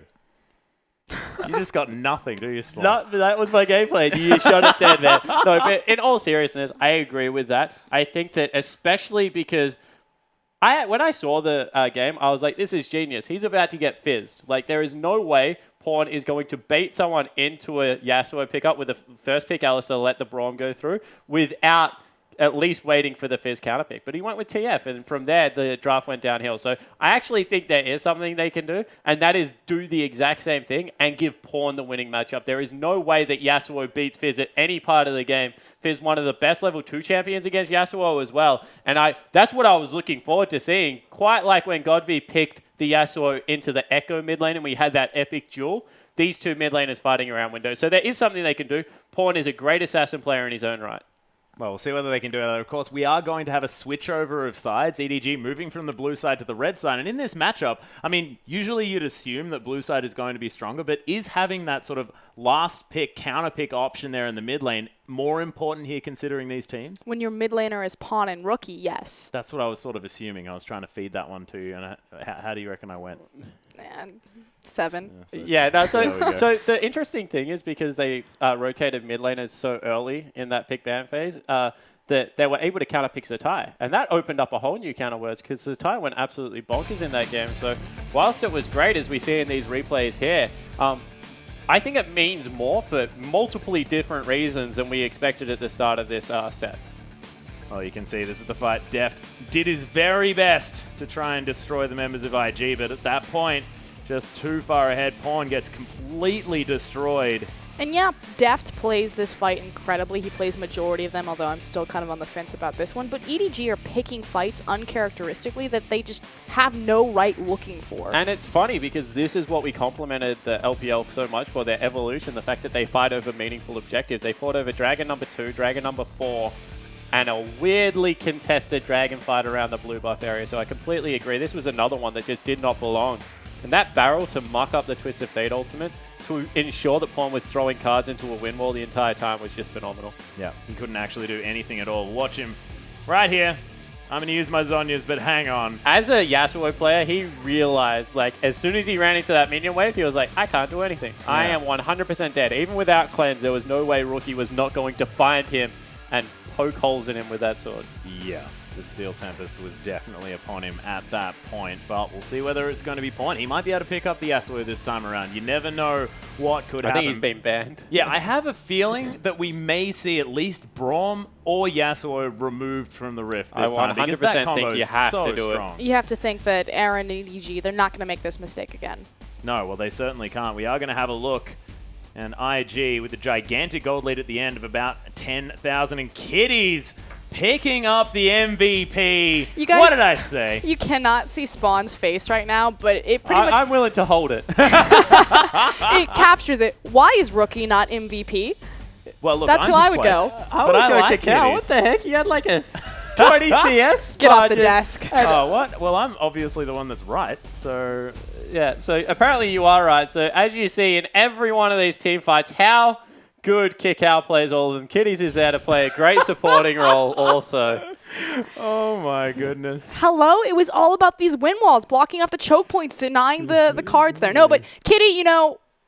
In all seriousness, he actually played a better Braum game than I've ever seen him play, and it was because he was always aggressive with it. We said that he struggled to go between the two, never had to play the peel role, so definitely think that he played a very good aggressive Braum game. When you're ahead, you can afford to play that way, especially when he like dove into that minion on the first gank and was able to set it up. What I want to see is if they get behind, can he play Braum properly? And also, it should be noted that, you know, Cacao switching it up, not playing to the top side on that, but in the very beginning, getting that initial snowball, he ganked the bottom side. And Kitties was the guy who led that level or that early skirmish, you know, like you said, stand behind me on the minion and setting up that gank. Yeah, and he actually listened to you, Spawn, when that happened. You said, go to that minion, and he just did. Yeah, it's funny. So many people overextend on creeps like that, especially when you are playing Braum, and it just sets your combo up so well. They had the double knockback in the bottom lane, and they used it very well, but they were just unrelenting in how they pursued. So, yeah, as I said, he played a very good offensive Braum game. I will give it to him. I think that there were some more instrumental people around the map, but Kitty's definitely no slouch. Like Rookie. Yeah, or Cacao. Maybe even Zatai. I mean, yeah. he built a pretty fantastic Black Cleaver as his first item, which I very much enjoyed. Haven't seen enough of it. And look, I guess he does it pretty much every time he plays the champion, but it's still a joy to watch. Yeah, it certainly is. And that's a lane that I want to touch on really quickly because Koro kind of made his name this split at least against like As a I NAR look player? back like as a NAR player and is shutting down aggressive top laners. Look what he was able to do to Marin during that MSI series. Look Yeah. at how he was able to control Huni in the games that they played against each other. These aggressive top laners. There's a lot of them in the LPL as well. Like you look towards Flandre and how well Koro controls him around the map. And this time around, a very aggressive top laner Zatai, probably nearly unrivaled with how much he just likes to win lane in an aggressive fashion. And Koro didn't have an answer to it, which really surprised me. I think it just, again, speaks to how important Clearlove and Mako are to EDG and everything that they do. That it's not about controlling the solo laners. Naturally, if you give Pawn, Koro, and Deft the chance to rise up, they have the mechanics, they have the resumes that they can be these all-stars, but it's about controlling the supports of EDG, making sure that Clearlove is tracked, making sure that Mako, so they can't, get their all-stars rolling.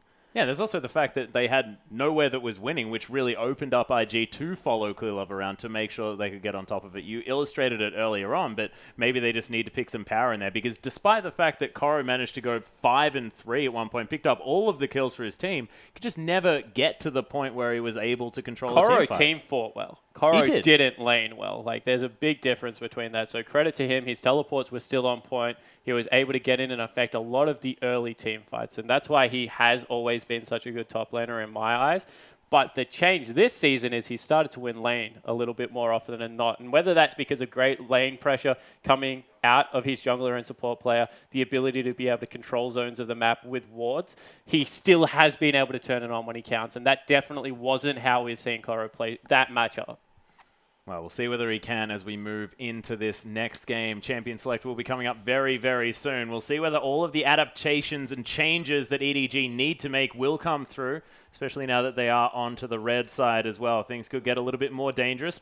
Pawn's still looking like he's pretty happy. We actually got at a the moment. smirk out of him, so I'm really happy with that. After game one yesterday, Pawn looked like he was just demoralized, especially because of how the way he played the game. So you could see that he's very proud person. You can see Cacao, he's still chilling out. He's more happy this time, though. We saw before it was a big yawn. Can you blame him? Well, yes, I understand that.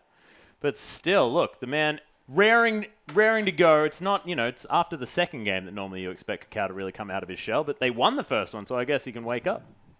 I'd be scared. I would be so scared. You have to EDG, get they through never win 4 first games. game. Oh, my goodness. Yeah, so this is something that I think was IG, for me, were a team that always had this super high ceiling. If we talk about how they have been able to perform this split so far, and it finally looks like they've been able to get there. You saw how disappointed they were after Demacia Cup. You saw how disappointed they were after knocking Vici out of Split 1 playoffs. Yeah. And, so I think that IG are finally starting to realize the full potential of their team. Are they ever going to be the best team in the LPL? I honestly don't know. I think that LGD and EDG still definitely deserve that. But this team was always going to come at some point. And, we were doing the prep and mucking around about it, but it's been a journey for these guys, and it's really about time that they've shown up in such an emphatic fashion. Cacao and Rookie, they were the biggest names that came over initially from Korea after the initial migration with NSEC, and they said,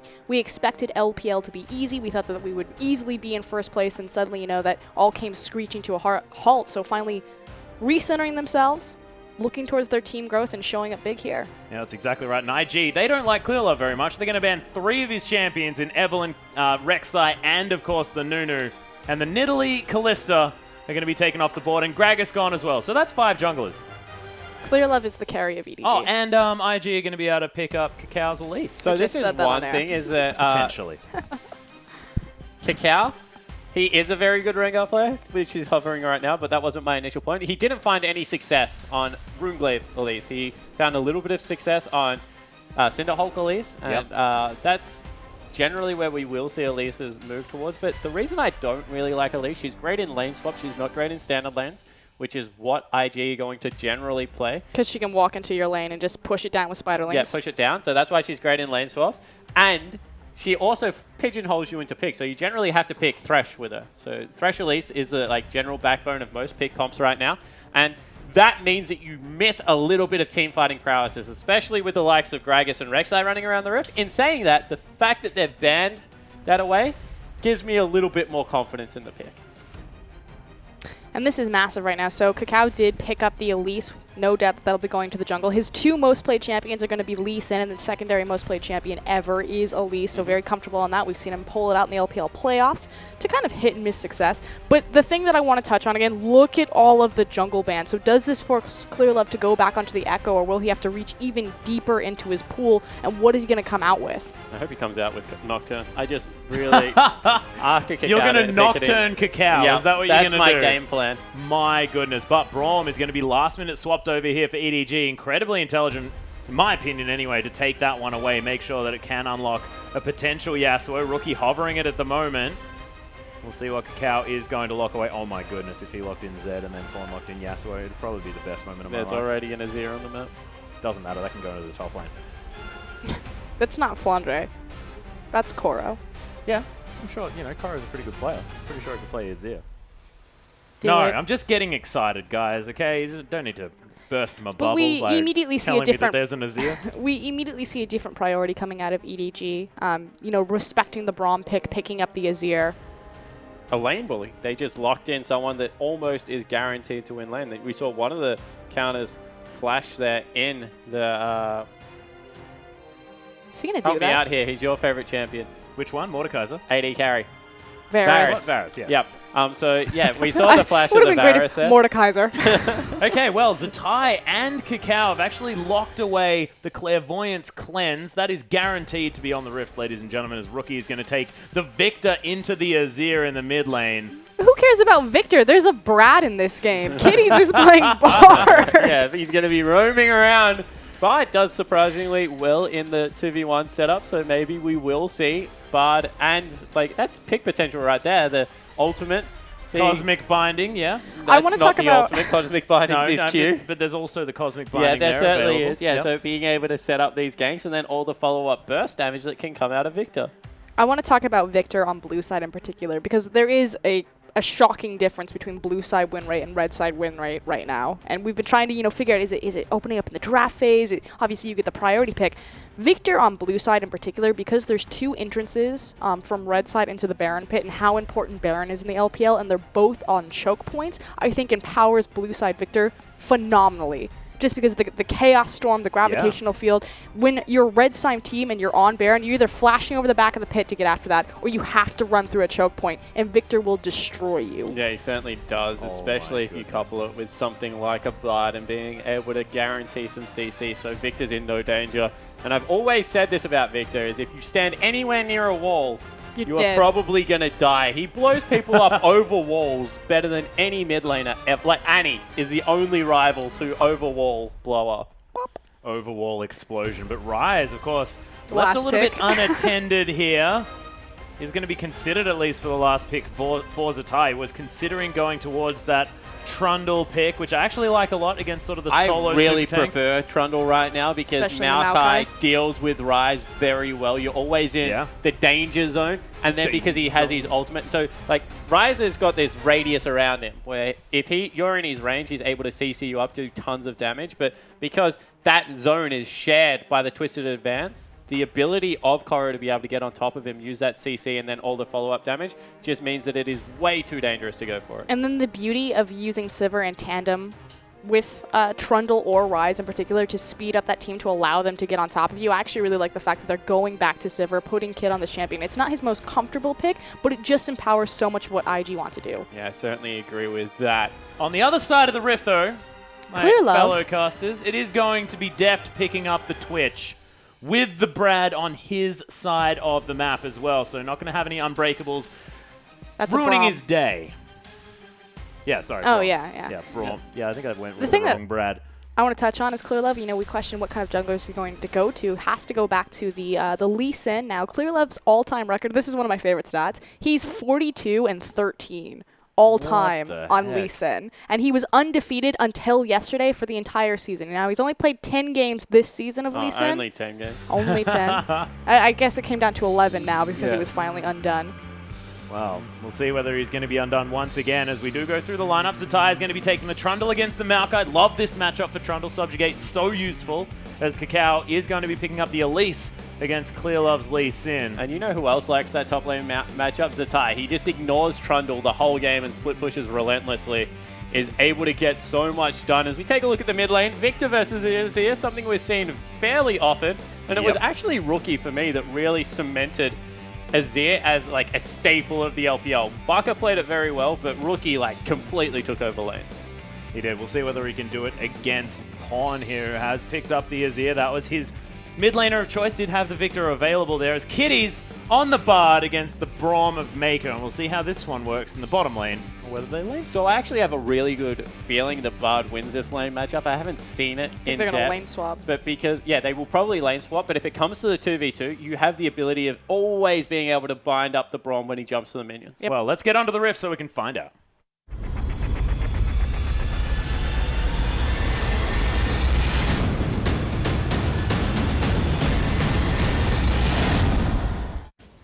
And here we are, ladies and gentlemen, onto the rift for Game 2 between IG and EDG in this third-place match of the playoffs of the LPL.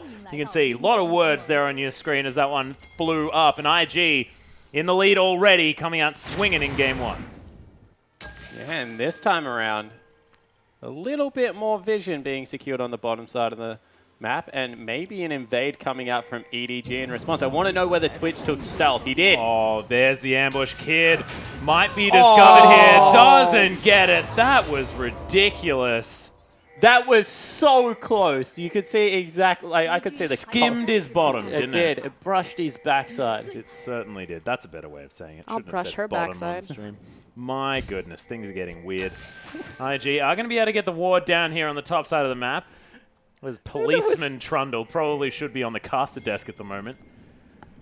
Please, Mercy. Yeah. I suspected that a lane swap would come out of EDG just because we see that a lot with Twitch, trying to bypass not the best lane phase. It's Especially not when awful. you take Q first. Especially when you take ambush first. But more importantly, again, just going back to EDG and kind of what builds up their core. It's Mako and Clearlove and their ability to impact their all-stars in their lanes. And so unlocking Braum by putting him into the lane swap is so potent. But looks like they are going to go ahead and commit on the 2v2. Yeah, so not great vision coming out of IG on the top half of their map means they don't really know whether the lane swap has been successfully achieved or the 2v2 has been secured. But it does look like they're going to meet on the bottom side of the map, and no bottom laner taking an extra camp or getting the freeze means that this should be a fairly open lane that Civil will just be able to shove in early. Playing against the minion waves is what I've learnt from you guys about the old Civa. See whether it is going to happen once again here, where the kid's going to have a decent time in lane, because you mentioned the fact that this guy might be the weak link, and if by your standards it seems like things are going to go okay, things may again look good for IG. But once again, there's just no winning lane matchup on the map, except for maybe arguably mid, which is very skill reliant. Oh, Mako landed at that time. Yeah, so like bottom lane should outright lose. You've got two ranged champions against a fairly weak laner and Braum. Yep. So that's not great. You've got a Trundle against a Maokai, which also isn't great. So this is going to be a struggle one more time for EDG. We'll see whether the Lee Sin makes an impact this time. Yeah, I was going to say the one difference for the top side at least is that Twisted Advance on the Maokai should give Clearlove a very easy gank path and a very free queue, but he needs to act on that early while Trundle's still fairly soft and easy to kill. Best gank ever. You can W with the Twisted Advance. You guys go together, and then you can just E him, guarantee a flash out there. So Lee Sin definitely one of the better picks to team up with Maokai, because lack of CC on Lee Sin is, I guess, made up for by the heavy CC kit of Maokai, and he brings the damage that Maokai generally lacks. Well, Kid, he's going to take a cast there as Pawn and Rookie actually going very aggressive against one another. Pawn able to get a little bit more of his health back as both of the potions have been used. My goodness. They're angry at one another. And you can see they're like, wow. Cacao. He used his Trying to Q. find his way in. There's the Cocoon. Does use the heal. The Ignite's down. They're not going to go for the dive. Spiderlings were tanking things up, but nice so early close. heal means that he doesn't get, I guess, interrupted by the Ignite that was going to come out of Rookie. So well played by Pawn, but he gets shoved out of lane early. Koro's trying to come round for the first blood under Rookie. Does he have the flash? The Cocoon comes in from Cacao. That's going to secure it. Nice work dodging out of the way of some damage. He's still there. going. Yeah, Koro's still looking for it. Will he be able to He flash doesn't over? have He vision. gets there. There's the Arcane Smash, but he's not going to be able to get on top of it. Oh my goodness, Mako with the godlike plays. Unlock him the Mako. chair. Gave him the chair, Atlas. Referee was not looking. He swoops in and makes an unfair fight of it. But what a play out of the support. Referee wasn't looking. IG weren't looking. Like, what the heck? Why is there a support in our lane? Oh, Comes around. Spiderlings. Yeah, he's going to punish that Spiderling. He's angry as this Mako. I love you, Mako. That was excellent. Clearlove just going to be secretly taking down some Raptors as well, as Kitty's just going to have some fun. Picking up some chimes there in the Dragon Pit. Cacao in a bunch of trouble. We'll see whether he has the repel in time. Mako over the wall. That was almost another one. Clearlove flashes after him. Is he going to be able to have it? No, he's not even going to have to use it here as the Death Ray comes in from Magical Rookie. Journey. Yeah, in goes Kitties. They do manage to get the Cosmic Binding as He's trying to Mako give him a looking to jump. stand behind me. He doesn't get there. And Rookie locks down the kill. It's 1-1. I've He never. tripped and fell. Yeah, what was that? Was that just a, like... I've So- never so- seen that happen. No. We actually made a change to the way it works if you go over impassable terrain, that if you fall in the middle, like the middle or less, then you go back over the other side. Because of the width of the wall and because Clearlove was so close to the wall and you jump to the nearest side of your ally, he actually would have been in the middle of it and therefore fell back over the other side. So a very unfortunate interaction, but an interaction nonetheless. So this is An your fault. explainable interaction is what you meant. Yeah. No, but the thing that I wanted to highlight is EDG, being finally proactive, getting the initial lead before IG had a wonderful collapse, trying to tie this one back up, actually have the initial gold lead now, led by Clearlove and Mako. I'm going to be repeating that the entire series. Everything EDG do starts with those two. Yeah, definitely agree. And Rookie going aggressive. Yeah, Gravity Field's down. Not going to get the stun on opponent. He does use the E to get He's got in. the creep Nice wave. shield. Rookie going down so low. Doesn't have anything, but they do trade it. Junglers pick up both of the kills. And now Kitties with the roam around. Cocoon lands despite the creeps. And Cacao locks down the double. Gets the double kill, as you mentioned. And all of a sudden, this Elise maybe can go for a Runeglaive and try and snowball the rest of the map as Zatai getting some work done. Yeah, smacking down on Akoro. Subjugate was used by the Trundle. No mana left for Koro. He'll go back home, but he does have the teleport. Yeah. Beautiful adaptation from Cacao and Kitties. They see that Mako and Clearlove, they're trying to pressure that mid lane, make things happen there. So constantly being there on the reactive play, coming up with the double kill. So Cacao putting himself back into carry position. Yeah, and I want to see how much this changes once Blade of the Ruined King's picked up on Twitch, because all of a sudden you can't take these Three risky people. trades because Death is going to be there in the entirety of this match. Mako is hunting spiders right now. That is what he's doing this He's game. getting some good gold off the little ones as well. They're 5 a pop, man. I They actually get in there. really like Elise into Lee Sin. Now, obviously, Lee Sin was picked into Elise in this game in particular, but just when you transform to spider form, the fact that it blocks Elise from connecting with the Sonic Wave. Yeah, at least in connecting with it. Definitely agree. Yeah. That one change is that Repel now isn't as useful because your Spiderlings come down a little bit later. That was a very big deal when initially That was cute. they were both on the scene. Uses the Q a little bit late to spawn. Make sure he doesn't head underneath the tower. Get some harass. Not too bad. Did have the ultimate there, and Clearlove was waiting around, but he is just going to get a blue buff. Kid using the spell shield, but not needing it as the cast does not find the target. Oh, the mind game. Zoning cast means Zoning no mana cast. refunded. Thank goodness we don't have a Hemo Vladimir. Plague. No, we need the zoning Hemoplagues in here. That'd be beautiful. Deft to Mako, though. Still looking for some more. That cast lands as Mako is going to going pop in. the stand 'Cause behind he me. doesn't Looking have for the spell Winter's shield. Bite. There it is. Gets an auto attack first. Nice use of the spell shield as it comes back off cooldown.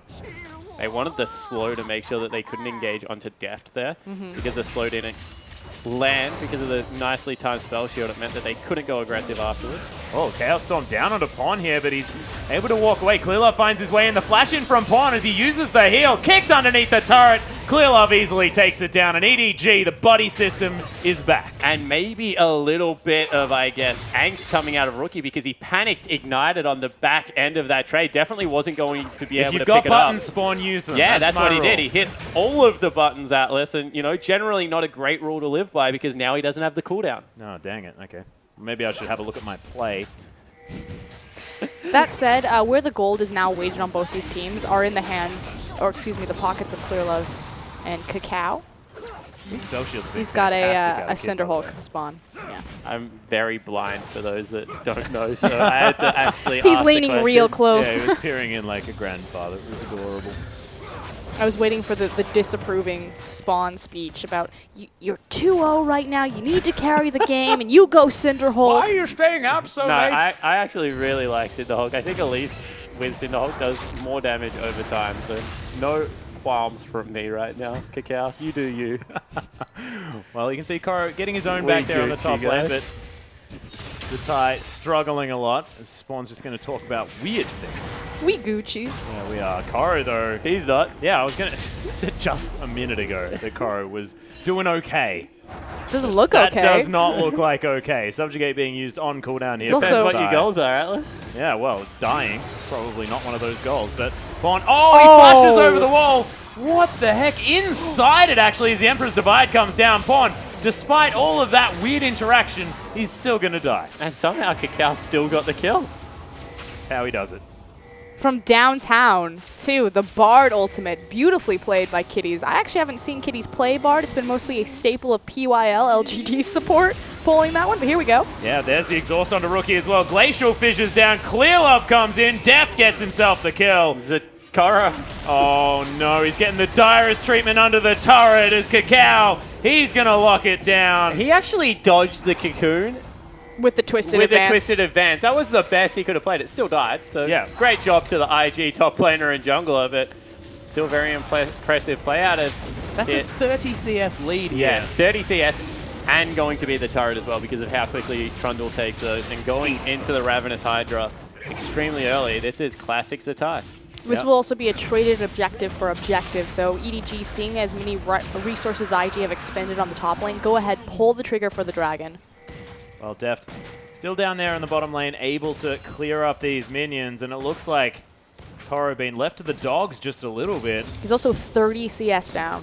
Yeah, so Yeah. this is good if they can win team fights and really bad if Trundle becomes a late game split pushing threat. So they have the window between maybe 25 and 30 minutes where they will be forced to group up because Trundle just not going to take, I guess, objectives quick enough to make a difference at that stage of the game. But anything past that, Zatai will just never group with his team, always be that annoying threat. A big issue with EDG's team comp, not that they can't look for a 5v5, because I do think that Azir, Braum, Twitch are all going to work very well together. You stack the Maokai on top of that, but they're so good at skirmishing. The ambush potential of Twitch, the Lee Sin, how strong he is right now. Like, obviously, Lee Sin's going to fall off come mid-game, come late game, and then spike back up if he can pick out, you know, Rookie. And The one kick. the one kick to rule them all.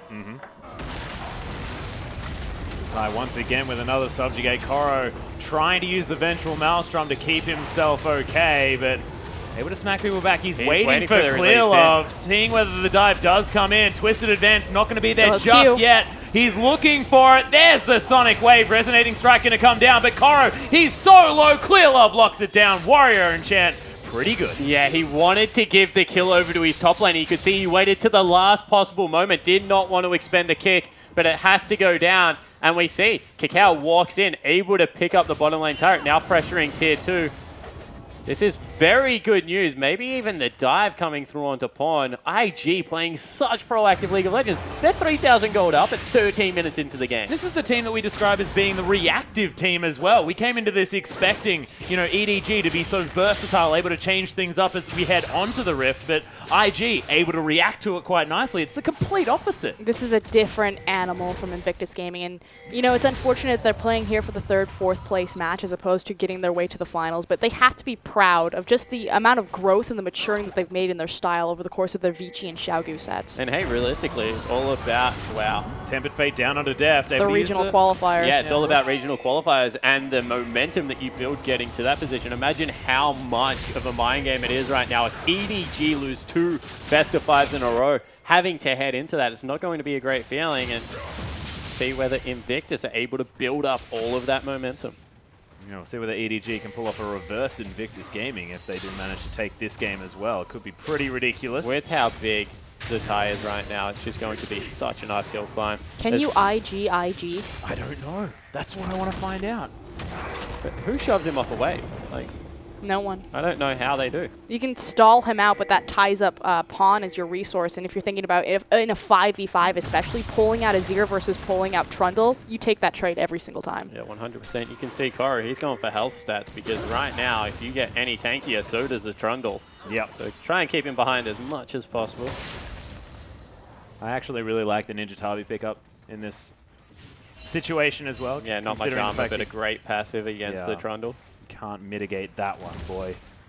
The rest of what he does, absolutely. Can't touch my shoes, son. Yeah. The other thing about Trundle is that his ultimate does a surprising amount of magic damage, something that's really often overlooked, and gives him back a ridiculous amount of HP, which means that he's a really good team fighter with just Spirit Visage. So he can go Spirit Visage right now. There are like 2 magic damage threats in Koro and Pawn in the mid lane, and just be able to heal up so much of his damage whilst he dives the Twitch. Twitch is going to try and stay as far away from him as possible, as you can see on the bottom side of the Rift. Deft has managed to grab himself that Blade of the Ruined King, sitting down by about 10 CS, but Zatai doesn't have a massive health pool, but he's eaten through these creeps, and there's nothing Koro can do about it. Koro does get some breathing room, though, that he's able to keep Zatai at least off the tower from just straight up ignoring him and taking the objective out from under him. But again, like Spawn was saying, a short window on that. Yeah, so this is another thing that I wanted to bring up. One of the better things to do against a Trundle is just to guarantee the F wave clear, which is why I wouldn't have actually been too upset if Koro went for a roller, did the older Luca, and just built some AP on his Maokai, because the later this game goes, the more that Zatai will not fight Koro and will just fight the turret and just be able to run in and out of the turret, being able to take it all down. And Maokai's wave clear gets substantially worse when the creeps level up. So not having that option is not going to be a good news story for EDG. But in saying that, they also have fantastic pick potential with the Righteous Glory. So I understand why he's gone for it in a team fight sense, as Deft tries to be sneaky. Yep. Backs Generally, a Twitch's MO. Understandable. Zatai going to wander over the very last health bar of that ward. Watches it die with his own, but cross screen you just indicated Dragon up in another 50 seconds.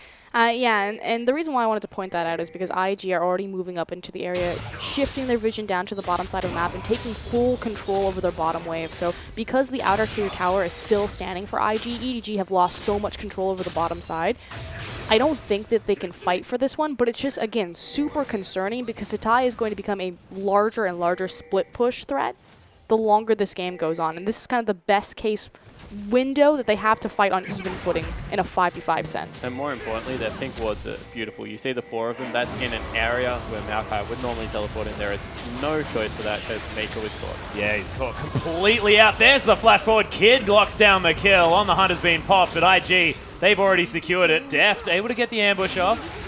He heads into the brush, and all that sort of stuff. But that is the pick, and IG will see whether they get the dragon. Yeah, they certainly will now. There is no way that EDG can fight for this objective. They look like they want to posture for it. They're also bringing their top laner down, but this will be a 5v4. Best case scenario is a steal here. I mean, not a lot of resources were used from IG. Yeah, Koro, full health, will be able to make his way towards the back line. Clear Love on about half health. Righteous Glory's been popped. IG are able to lock down the dragon, but are they going to be able to get out of this pit? They do get over, but Koro follows them through the magical journey. The rest of EDG need to come over. Pawn right into the Chaos Storm, but IG get the dragon and get out. Yeah, and they leave Zatai top lane. They don't even need to bring him down. Pawn's gone. Flash Cosmic Binding. There's the Cocoon as well. They're layering the CC so beautifully. Pawn falls down. Cacao able to use the repel at such immaculate timing.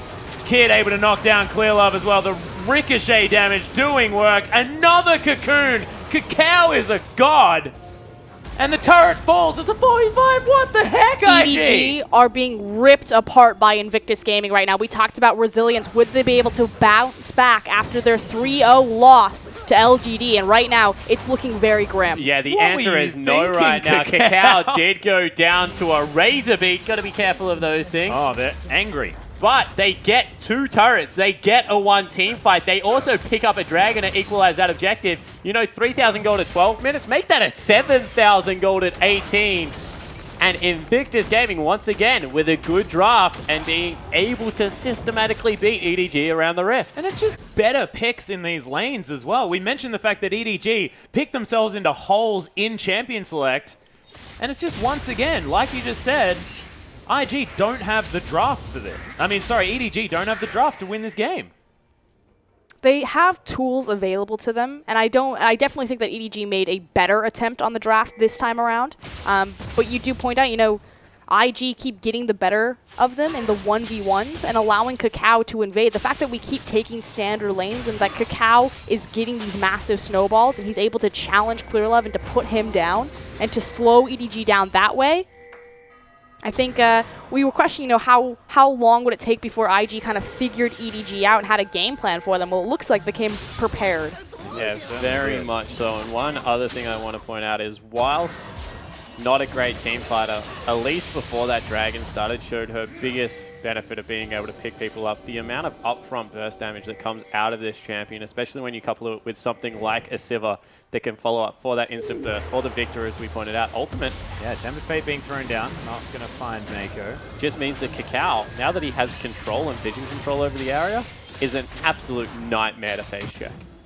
Yeah, and I sort of may have gone a little bit overly excited as far as EDG and not quite coming out ahead in the draft, but it's just the fact that they don't have the winning lanes here, and we'll see whether they can get to a point in the late game where Deft can go completely mental, maybe get a rat-a-tat-tat off that can win them a team fight, because we saw even in the last game they were able to win team fights against the flow. The problem is that they're one team fight away from losing the game completely if the tie is not there, because he's just going to take the whole base. You can see he's already pushed top in as far as it can possibly go. Now he can push bottom in. Koro cannot respond with the teleport right now, so IG have an inherent advantage just through summoner spells. But Trundle doesn't mess around with turrets, and Zatai has been known to just completely disregard teams and take bases. Does seem to be what he's opting for. Baron's also been started. Okay, so IG going for that one is Zatai. He's going to be fighting Koro here on the bottom side, able to use the Righteous Glory. Sun Turret falls down in the mid lane. IG peel off the Baron. Koro now able to utilize the turret against Zatai, his only weakness. And that's not a weakness for long. Frozen Heart nearly going to be finished. There's a timer on the Trundle right now, and it's about to expire. We said maybe up until 30 minutes you wouldn't be able to do it. After that point, there is no way Koro can defend turrets this way. Well, looks like the Ghost Blade's going to be the next option here for Deft. Haven't seen too much from him since his gank in the mid lane. Koro can use that Twist of Advance, clearing out minions. Yep. And Zatai just smacking down this turret with the help of the Frozen Domain, chomping it in. Deft able to use the... Oh my goodness, the killer was there. He can't appear bottom, though. It'll automatically give IG the trigger to pull on Baron, which, Yeah, there they go. They're over there, and Zatai is even able to run around here as well. They're turning around onto EDG. Only 3 members here. Cocoon lanes one more time. Tempered Fate onto all 3. There's a decent Emperor's Divide. Clearlove somehow able to get out as well as Pawn. Will the Ignite be enough? No, it's not. None of them dead after Pawn's ultimate. They're just going back to the Baron. EDG has to heal. Def now, the last man here. Zatai teleports in. Rat-a-tat-tat. Will it be enough? Be able to get some damage off, and does he have the range? That's the question. Does he have the mana? He doesn't have the vision. He popped the ultimate. He has it. He popped the ultimate, and it just hasn't been used, and Kakao's going to lock down the Baron. So that Tempered Fate, effectively what it did is it gave IG the free Baron, even though they didn't find the 3 kills there. Just doing enough massive damage from Rookie's follow-up Victor was enough to force Clearlove and Pawn back and just give them a free objective. Yeah, and that attempted elbow drop off the top rope is the metaphor for this game right now. EDG are looking for ways to win, but they just can't hit the Poro on the chair. And IG, on the other hand, what has happened to you today, Spawn? they are absolutely destroying EDG. 10,000 gold, 22 minutes in. No turrets have been felled right now for EDG. 5 have gone down. You can see they couldn't even get the Trundle in the end. There is absolutely nothing EDG can do to stall this out. They haven't gotten a single tower. They've been beaten on the macro strategy. They've been beaten in the team fights. They've been beaten in the 1v1 lanes. And you know, who would have said this? No. EDG, all those weeks ago, all these months, since their creation as a team, have been on top. IG, you know, they've had this legacy roster. They have so much potential in them. The prodigal sons finally returning. Exactly. Well, we'll see whether IG can carry this one through. It is going to be the second Dragon for them here. Some extra turret damage ain't going to go astray as they try and siege out this game. 9,000 gold, closer to 10. And look at this. Zatai no longer takes damage. Might take damage from 3 people. Actually, I'm not even sure whether that's true. Has a Baron buff now as well. Def, make sure it's not the perfect game. Just gets a turret for himself. Moral victories at this point. Yeah, but look, they break the base. IG, Zatai just immovable. There's another fantastic traffic cone just to make sure that Zatai is going to be completely fine. Continues wailing onto Koro. The damage has been done, though. They've opened up that bottom inhibitor. And Zatai back to full health. Doesn't take him long. Oh, is that the Tempered Fate? No, that was the Cosmic Binding. Cosmic Binding makes a weird noise. Zatai still just unrelenting. You can see they don't even want to hit him right now. It's just a waste of time. They will go for it. Koro's teleport flanking. Yeah, Def trying to take him down here. Mako was able to get the stun. But Cow does have to deal with Pawn's damage. Another one as Def gets stunned up. I believe that was This most is a good of chance the of a fight. rat-a-tat-tat. Yeah, able to get some through. Zatai's going to fall down. Look at the auto attacks from this Azir. Pawn going nuts. Deft as well. Kitties, he's going to die as Koro's going to finish that one up. Clear love, and they secure the ace. EDG may have found their way back in. Yeah. Let's not go nuts. They win a team fight right now. Maybe be able to take another turret off the map, but that was just an overstay there. Really nice Bard ultimate, but there was just no follow-up to come out there. Rookie not able to get any of the damage down, and a good flank out of the top laner. And you also have to consider all of the global gold that Invictus Gaming have just picked up, you know, on that initial siege, taking down 2 towers, cleaning up the inhib. I can't quite remember if they spent from the Baron before walking over there, so they just got a lot stronger after this team fight despite losing it. Yeah, so this was all about Pawn. He has 3 Sand Soldiers down and just rips 3 people apart. The flashboard out of death means that he's able to clean up the rest of the team fight, but the 2 big tanky members at the forefront of the fight. That's where you want them, even though Clearlove not that tanky right now. I think he has a Phage. He does. So he's not that tanky, but they're able to get 2 turrets off him, and they get it back within 5,000 gold, so you know, a 5,000 gold swing. But almost too little too late. They've lost so much map 100% control. too little too late. The thing is Invictus Gaming, they can afford to make multiple mistakes should that happen. EDG, they maybe have a single mistake, possibly 2 at best before this game is over. Yeah, and it's just a margin for error. We talk about this so much. If you perfectly execute in a team fight in League of Legends, you most likely win. But the luxury of a 5,000 gold just means that the execution for you doesn't need to be as poor for you to absolutely lose it. So you can see Trundle now with another tanky item coming out. It will be the Spirit Visage. You can see how tanky Cacao is 5, 2, and 3. He's an absolute monster to deal with. Sure, there is some damage on the Azir, and even more on the Twitch right now as he goes towards that last Whisper, but it's just not going to really matter if the split push continues out as a tie. That being said, EDG have managed to claw it back. You mentioned 5,000 as opposed to the 10,000 that it was eking towards before. It's also refreshing to kind of see them finally come back to life, playing from the back foot. It seems like they were, you know, kind of rolling over, letting IG take it to them being the proactive team. So, good news for EDG fans. Life is still showing. Not a lot of good news for Oscar. Probably we're not going to say good news just yet. We might describe it as good not news. as bad news. They as haven't lost yet. Yeah, well, exactly. I believe that was Zatai having a bit of a dance there in the top lane as well. He understands. And this is the best tactic that Koro has. Just hold creeps off the turret, because as soon as they're on the turret, he's going to run in there.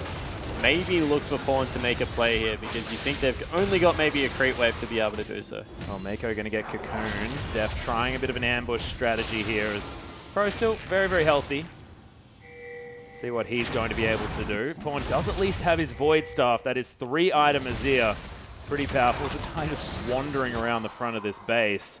He's being held off for now, but super creeps in the bottom lane is going to mean it's difficult for EDG to hold on to this one. Yeah, as I said, best tactic right now for the Maokai is just to hold the minion wave, but they cannot do the same in mid.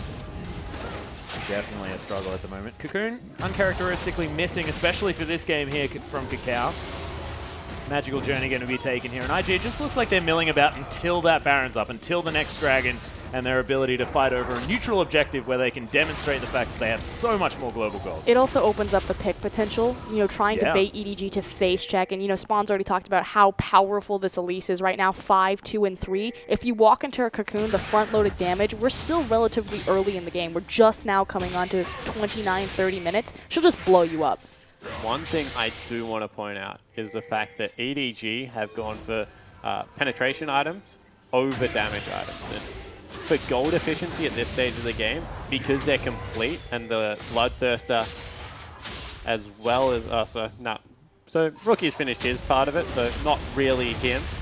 Is going to mean a little bit more power in Deft and Pawn's pocket than you would have otherwise expected. All of a sudden, they can shred through the completed Frozen Hearts as well as the Spirit Visage. So they have one good team fight left in them where gold really won't mean that much until Kid finishes that Bloodthirster. Hasn't even got any lifesteal from the components. And Rookie gets towards his own Void Staff. Yeah, Deft just picking up that last Whisper as well, which, like you said, very important. They really want Zatai. There's a lot of wards in that jungle for IG on the side of EDG. 3 members up here. This is a fairly common tactic. You gank the teleport and you kill the split pusher, so that way they can't play with pressure points and force you into a bad scenario, because naturally IG want to play between the Baron pressure point and Zatai's split pushing. So if you can kill that teleport before they set up on the Baron, it alleviates a lot of stress. Yeah, it certainly does, but you can see teleport back available for Koro. He's got the home guard boots, also has 3 defensive items. They have an inhibitor too, which is very important. Going towards the inhibitor to try and take it down, but that leaves a window where they can be caught in transit. So they back away from the Baron, know that they don't have any vision around the Dragon area. Well, Dragon going to be started here from IG. They still have a whole lot of vision around the Baron. Dragon going to be taken for free. That's the third. That's the movement speed as well, which is in the ability to move around this map. Yeah, they were looking for it there. This inhibitor is so dead. Zatai just immovable right now, despite all the CC coming out of Koro. This cannot offer too much. Zatai, if he just turns around and starts smacking the tree, he might be able to get some work done, of course. Doesn't want to use the subjugate, so that's the difference right there. He's happy to just take the inhibitor. Doesn't want to have to burn the ultimate. And there's that timer on Trundle that we've been talking about all game. It's finally here where Koro doesn't mean anything. I mean, he can stall out the creeps, but he cannot stall out this troll. And he can't even stall out the super creeps. The super creeps will hit the turret. So there's no question there. So this may as well be a 4v4 game. Koro cannot pull the trigger before Zatai does. But just the difference of what a Maokai is going to mean for your team fight versus a Trundle. So if Zatai is perfectly fine to keep Koro locked up here. Well, IG still not pulling the trigger on this Baron just yet. Ward's still in the back of the pit here. As Deft is able to pick up a red buff. That's a big deal. Would have expected IG to be able to ward that one up and take that one for themselves, but Zatai going to continue split pushing here on the bottom side. Nexus turret's going to start to fall now as Repel has to be used by Cacao as he falls down in place. Actually takes a lot of damage here as Deft is able to get off a lot as well, but that is going to be the rat-a-tat-tat on cooldown. Zatai looking to try and take down these Nexus turrets. Koro able to fight back for now. Oh, the Cocoon lands on a clear love. They're looking to try and blow him up. Repel comes down. Glacial Fissure there as well. Tempered Fate onto 3 as Mako's going to get... What the heck was that Chaos Storm? Rookie does eventually fall down. IG on top of Deft. Everyone from EDG is getting melted down. Zatai right in amongst this battle as well, but Pawn able to do some work here in the back line as the Emperor's Divide was used. Clearlove able to get out of there. But Frozen Domain's down. Clearlove trying to do some work. Is he going to be able to finish off? Zatai comes in with the Resonating Strike. Kitties and Zatai, the last men standing. Not sure how EDG are able to do... What was that? Traffic cone stops your magical journey. And that's how you do it. Put a traffic cone in the middle of the road. That stops the journey, ladies and gentlemen. As Koro's still looking for Kitties, they want to win this fight. Oh, through he goes. That's a long one. Nice use of the Cosmic Binding there from Kitties. Pretty standard stuff there, but the rest of EDG going to have to go home. But the impressive thing is that EDG actually nearly took a team fight then. Zatai lived by the skin of his teeth. Kitties lived by the skin of his teeth. EDG were able to position themselves underneath the Repel initially, which just took out all of Zatai's, Cacao's health. And they weren't really in a position to fight. Once again, a great Cosmic Binding. Kitties definitely deserves MVP of this game, by the way. 0, 1, and 11 has had a terrific Bard performance, and the pressure around Baron continues. The assassination on Rookie, though. Clearlove getting to that back line and just popping Victor to Rookie's, what's the word I'm going to use? Success? No? I can't remember. Rookie did manage to get off all of his cooldowns before he died, dropping a fantastic Chaos Storm as well as the Gravitational Field in tandem with the Bard ultimate. So didn't mean as much after he went down, but We have another fight. Yeah, Tempered Fate not actually going to land here as Cacao going to get locked up. EDG with some Oh, clean wow. focus, but look at the circles on the ground for IG. EDG still in definite Wow. fighting form. Pawn with a kill under Cacao. That's the jungler dead. Baron available. Is EDG going to be able to fight back? Is this Is there- 2015 or 2014 EDG? They're winning team fights from massive gold discrepancies, and they're doing it in style. Yeah, but their base is still under fire, and Zatai can leave at any point. You can see they don't want to take the Baron because of how much pressure this Trundle is putting on the map, so they have to go deal with the waves. Means that, as we said, IG can keep making these mistakes. They still have a 5,000 gold lead. This game is no way in EDG's favor, but how impressive is it, and how much of a momentum swing will it be, more importantly, if they continue to battle this one out? Yeah, and we're mentioning IG here as well. This is the adaptive team, and will they just be able to now say, okay, we're not necessarily winning team fights. Just go back to Zatai, split pushing. See you later. Just I don't want you with us. Let's just use you as a split pusher and move on from there, and IG can continue baiting this Baron. Well, they don't want to do that as long as teleports are down, because Koro is going to group up, and Very if they good get point. the Baron, no matter how strong the Trundle is, there is no way he's going to be able to split push against those creeps. So it's really important, whilst Zatai doesn't have teleport, to have him with the team. So much so that I would even question the distortion pickup, which will help the flash cooldown as well, and why it hasn't come out so far, because Zatai is the linchpin of how they win this game still. Well, Pawn is going to show himself here on the bottom lane. Doesn't have anything to get him around there in time. Baron gets mad at Zatai once again. Looking for a potential engagement here as Mako might get traffic coned. Not going to able to stand behind me behind Clear Love. It's a very confusing way to describe that. The inhibitor is about to come back up though for EDG.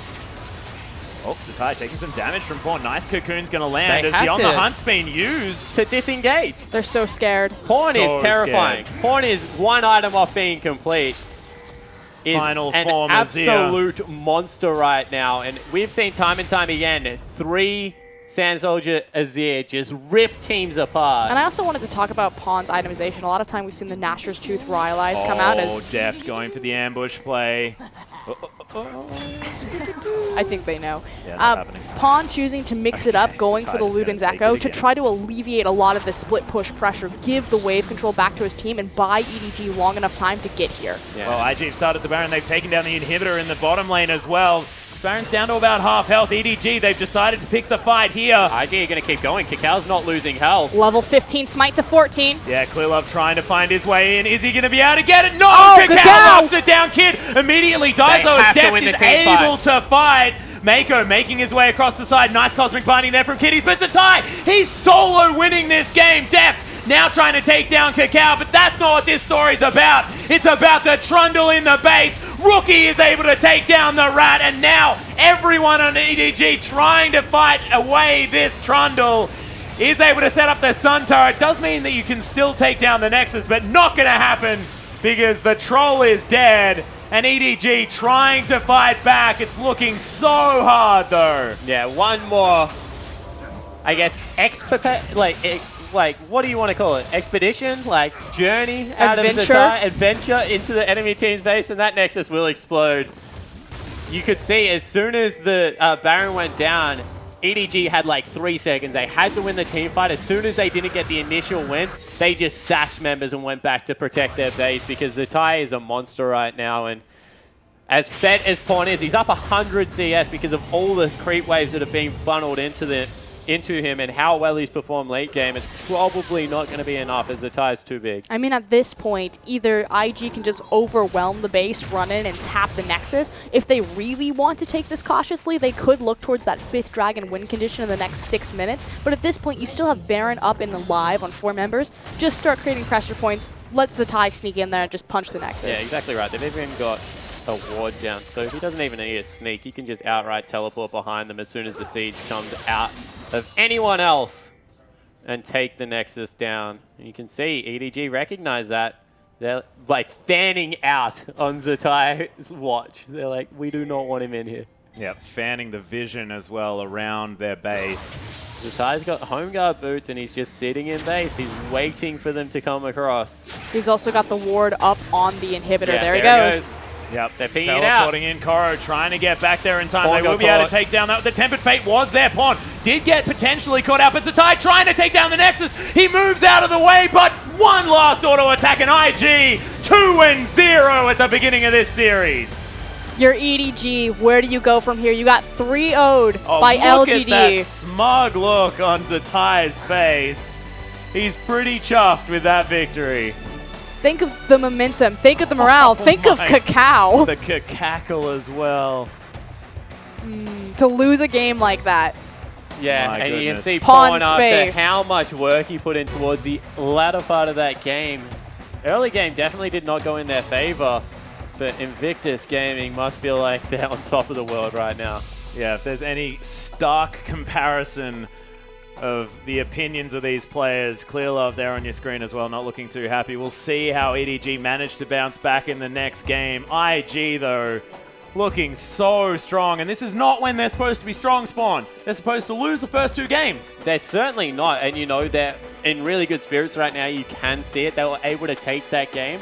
The one worrying thing I will say, Invictus Gaming, odds are they're going to close out their set. Reverse sweeps are very hard, but the breath that was blown into Pawn, we haven't seen him play like that since the start of the Yasuo game. So if he can continue that momentum and try and take it to Rookie in the mid lane, that will be good things. The danger is right now, Cacao and Zatai, like the old captain and like the person that came in and took over a lot of the shot calling prowess are now on a high. And when your shot caller is making proactive, good judgment calls for your team, as they both would be because of how good they're feeling, it means that they're probably going to run out with another interrupt Clear Love strategy, and they've shown that that works every single time. Yeah, and when you've got wildcard players like this, like Cacao, like Zatai, they're momentum based. These guys are confidence based players. And you put Zatai in a good mood, I don't know what could happen in the next game, but you know that he's going to be playing at the top of his game.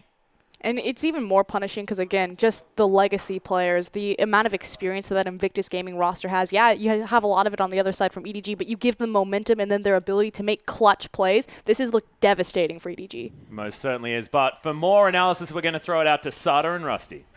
Thanks so much, guys. And another great game from Invictus Gaming. They're up 2-0 right now against EDG. This is the 5th game in a row Edward Gaming has lost.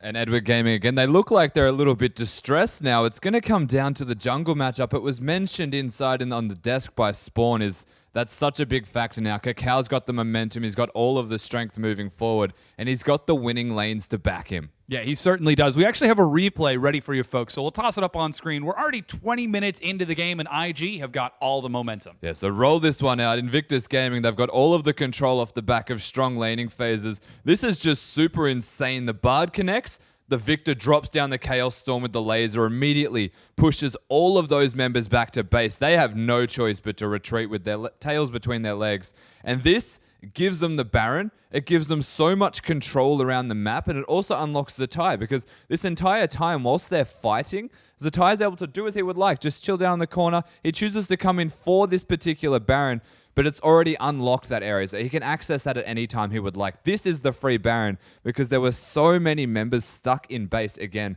from Bard. Kitty's played this game so well.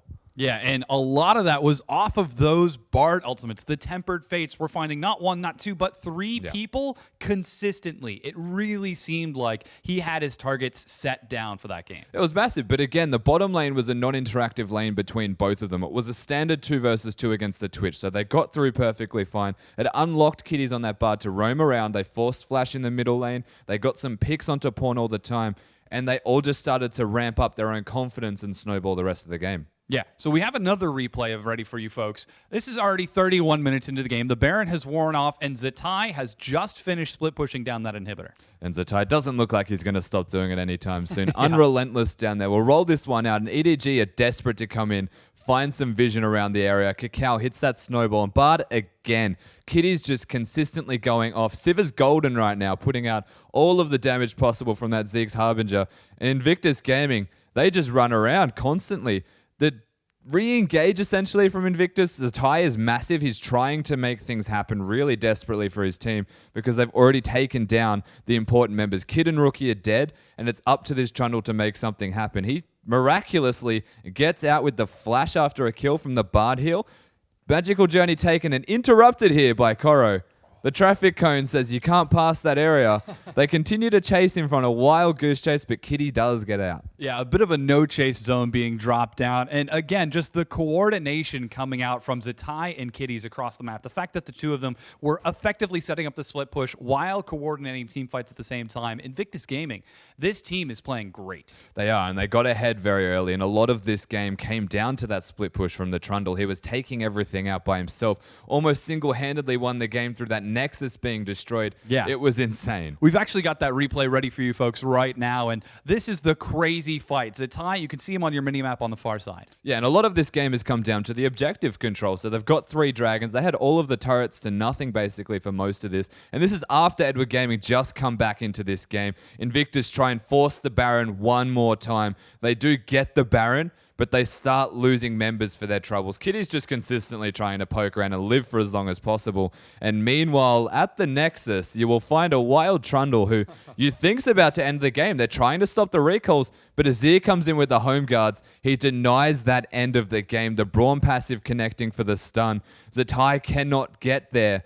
At the just by the tip, he manages to not get it. And he actually ends up getting it in the end. Yeah. But that time, EDG, they managed to mount a defense. Yeah, they certainly, that one fight, they were able to mount a defense. Though later on, we saw Zatai did manage to finish off the Nexus for the win. Well, that's the thing, though, because he managed to get the Nexus that low from that predetermined engage. Yeah. He can then just go straight back in and end it. Yeah, well, speaking of going back in, our guys are ready on the desk to walk you through game number 3. Thank you very much, Sada, and man, yeah, Zatai definitely winning out with that split push. We saw over and over again representations of that fact. We'll see whether he's going to do it one more time. Going back in. Yeah, so here we are. But so what I want to point out is that Flandre started this craze last playoffs. Like, it was a must ban. As soon as people proved that they could play Trundle, it was like this strategy that no one had an answer to. And Zatai definitely has picked up where Flandre left off in that regards because of the fact that Maokai can't defend turrets once creeps level up and he can't clear out the wave. So time and time again, they're just going to run a Trundle into it and continue the split push. And Maokai is such an important pick for EDG, especially in Koro's playstyle. Yes, Koro has turned it on and turned into a carry-oriented player most recently in his performance, but his core and the base of Koro has always been based off of utility and bruiser champions. Maokai is so good at offering teams the 5v5, the flanking potential, and that's what EDG built their dynasty on. So the fact that IG, again, recognizing that this is the perfect answer to not only Clear Love and Mako's roam, but just individually across every single lane. Yeah, and I just love the theory behind it, you know, just steal the idea. There's no reason to not do it. Like, that it was a religious ban if you go back and check out that playoff series. So, I really like the fact that they're doing it. In saying that, I think that EDG just banned it. I think that Maokai is too important on Koro to let it go through again because he is a recipe. You saw that his teleport, when they were able to chase around and corral that one team fight that they were able to win, is just all off the back of how well he can engage, along with a Lee Sin player. So I think that they run a similar strategy. I didn't even mind the Twitch as the game progressed. They just need to get rid of that one split pushing threat. Well, we'll see whether they can do that, of course. Back on the blue side here for EDG, they do have to worry about the fact that the double wall comp could come through one more time, but they are a little bit more flexible with their bans, and we'll see what EDG do, whether they remove both the Trundle and maybe one of the Yasuo Braum combination, or whether they go for something completely different. So the interesting thing is, because you have first pick, you can just take Braum. So Kitties has had 2 games, you just take the Braum first up. Mako had a relatively good performance that time around. I want to see whether Invictus Gaming stick with banning 3 junglers and just trying to get into Clear Love's head. He's one of the few players that I would say you could maybe try and rattle on the EDG lineup. He likes to play with momentum. He teams up very well with Mako, and they take pride in how they're able to take over games. They definitely are the playmakers for their team, and he has been completely shut down this series.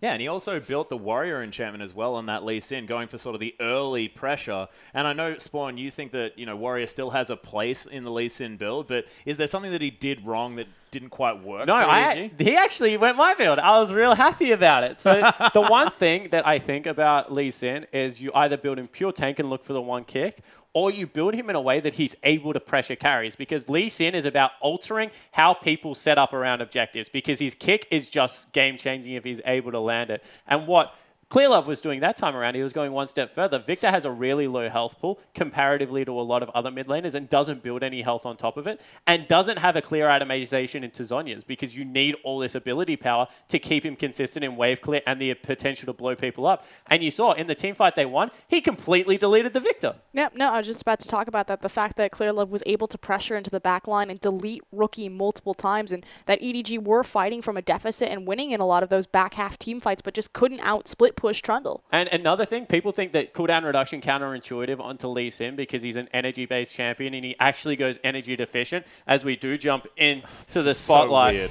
The one thing I will say is more cooldown reduction, more kicks. And Lee Sin is all about his ultimate, so I don't mind the 20% at all. Yeah, it was actually 30% cooldown reduction by that stage as well, so able to get a lot done. But you can see Pawn getting picked over and over again in these highlights. Clearlove was able to get amongst it, stuns himself with the gravity field, just destroyed. And I have to credit Kid in his play. Like that, for instance, that spell shield was unbelievable. Able to pick up the double kill, and Kid has been playing out of his mind in comparison to what we expect from this player. Yeah, and the thing is, once again, Kid's not the primary carry. You look towards Rookie, Zatai, and Kakao, but the fact that he has elevated his game plan makes them a more dangerous team the entire way around. The both of them, Kitties also, like you said, on that Bard play, gorgeous tempered fates, and we haven't seen Kitties pull out a lot of Bard. It's a relatively new and inexperienced pick for him, and again, to pull it out in a playoff scenario like this. Yeah, 100%. You see, he was instrumental in keeping Zatai alive. Zatai returns the favor there. Zatai's traffic cone then was unbelievable. And this is a demoralizing way to win a game. You know what's funny? Koro's best champion used to be his Trundle, that he was just religiously known for back in 2014. It was almost exclusively a Trundle player. So I'm actually really curious if we're going to have a fight over that champion. Well, they have the opportunity to first pick it if they want to. Could potentially be dangerous into the likes of Zatai, who could just maybe pick up a carry, play Yasuo into it or something crazy like that. Seen him play Yasuo in the top lane. Well, the thing about Trundle is he doesn't necessarily lose against carries because his bite takes AD off them, so he's actually quite good as an anti-carry role also. So does he get rumbled? Is that a problem? Yeah, that's what you do against the Trundle, is you rumble him or you rise him, something along those regards. Zatai can play Rumble, but maybe not necessarily. I'd weight the rise probably a bit more impactful there. Speaking of Zatai, he is going to be able to pick up the MVP for this match, not necessarily for that scoreline. I love that. He's been part of 3 kills. He's contributed nothing apart from awesome map pressure, and I think that if you take that game to the bare bones of how they won, they didn't win it in team fighting, anything else, although they did all of it stellar. They just won it by running a superior strategy. So realistically, you want to give an MVP out, whoever came up with the Trundle pick in the first place. Yep. Pretty ridiculous stuff. As well as the fact that EDG, I think they won about 3 team fights in a row where they didn't necessarily win outright, but they came out ahead afterwards. It was just the fact that there was so much extra pressure on the map. As you can see, Zatai going to win the game for Invictus Gaming one more time. Look how much health he got back. That off that subjugate was ultimate. ridiculous.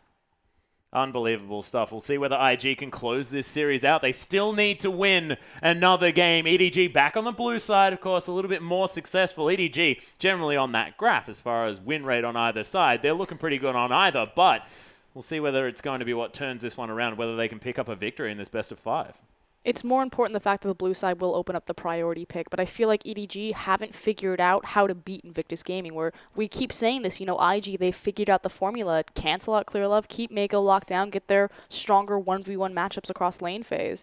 It's working for them, and EDG just don't seem to have an answer for it. And the one thing I want to go back to in regards to EDG is the criticism that used to be piled on Clearlove. The fact that he was a very passive jungler, was content in farming up, never wanted to fight you, things like that. And he overcame this stigma at the start of this year with a lot of Lee Sin play. So I was happy that he went back to it. But Kakao has shown this set how to be an aggressive jungler. And it looks like Clearlove, he wants to stay aggressive, but he just has not played on that level for a similar amount of time. And Kakao, like in their primal habitats right now, Clearlove can go with them, but Kakao on the aggressive playing field and being able to take things like Elise, I think that's why they're challenging Clearlove's jungle pool so much, is showing that in like 2v2s, 1v1s, that he's going to come out ahead. In teamfight scenario, sure, Clearlove, one of the best team fighting junglers of all time, but Kakao is not letting him get to that stage. Yeah, not necessarily about the Clear Love show at this particular point, and Cacao showing that he does have a little bit of the extra power moving forward. But is that something that EDG can exploit? Just say, okay, Cacao, you're definitely playing fantastically. Does EDG try and shake things up? I think EDG lane swap. I think that if EDG go into this game, they just lane swap, isolate mid lane, you know, time and time again. After the way that Pawn closed out that game, he is going to be a man possessed walking onto the Rift, and as good as the Thai rookie and Cacao are going to be feeling, as pumped up as the IG lineup is going to be, Pawn has proven time and time again that this split, that when he is on his form, he is unrivaled in regards to mid lanes. I expect him to be the carry if they get into a lane swap situation. Yeah, I completely agree. And IG, we've seen it time and time again. They don't have the form to lane swap. It's not something that they're very comfortable in. Now, they are moving much better around the map and their macro movements in this series in particular, and they've been ramping up into that nicely. But I think you lane swap. I think you especially isolate the mid lane, because that's what tends to happen in the lane swap, because so many people are distracted with the side lanes, and you give Pawn the chance to run. Well, that's exactly what they probably should do, considering the history here at the same time. Pawn brought out of hospital in their matchup against WE and then coming in for the last 3 games, managing to close out that series. They need that level of play from this guy in the mid lane who has been that hero in the past. Yeah, he certainly has been. And the one thing that it does is it guarantees that Mako and Clearlove will be together from the start. And we haven't seen them roam as a duo at all this series. They've had 1 or 2 moments together. So I think that if they're able to get that, really push for deep vision at level 1 and try and get that advantage, and they're going to be in for a better game this time around. But in saying that, if IG have another clever draft up their sleeve, we've seen the Yasuo Braum game 1, we've seen a Trundle against a Maokai game 2. They also look like they're very prepared for this matchup. As I said, I honestly think that IG were expecting to sneak past QG. QG have been the on-form team the whole split, but there was just something about the way IG were playing coming into that match. They would have prepared very heavily for EDG, and it's certainly showing this time around. Most certainly is. Cacao still looking pretty happy, but not laughing outright. Definitely the seriousness back on here for what could potentially be the final game. Pawn looking ready to get back into this one, because he has got something to prove on Summoner's Rift this time around.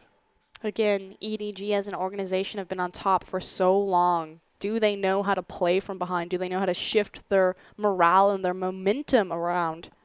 Had to apologize after losing to Unlimited Potential and WE in the regular season. They've always placed either second or first in pretty much every single tournament they've been invited to, save for the big blunder at Worlds last year. And we come up to the finish line, it looks like EDG starting to choke a bit. Yeah, just falling short. And I guess we did see sort of a bit of a slump in EDG's play towards the middle of this split. And could it be something to do with the patch that we're moving into as well? Could there be something about how these things happen? Because I just don't know how a team goes from being so heavily on top to losing 5 games in a row. So the LGD thing, let's dispel a myth. LGD were always the second best team in China. Anyone that says otherwise didn't watch it. Yeah, LGD are freaks. And as I said, arguably right now, in positions, Imp and Godvi are the 2 best in their roles. You throw Acorn in there as a top laner, and maybe Flandre gets up around his level as well. But in their roles, in the LPL, of course, not talking about anywhere else in the world right now, because it's much easier comparing apples to apples. We've seen them play against each other.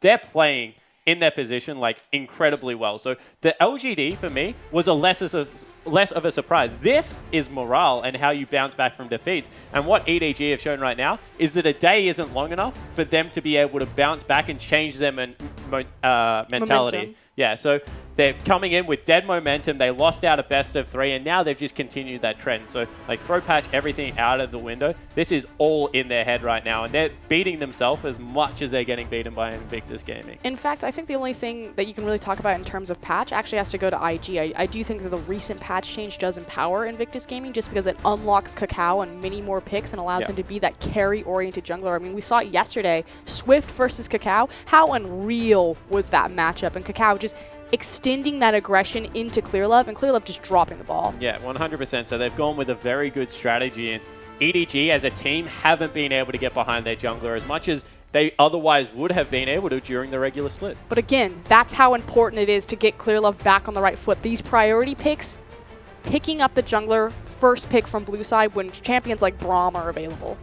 Yeah, definitely agree. Brom is going to be locked away. Same 2 first picks as EDG put forward the game before, as Rookie is going to try his hand at the Azir.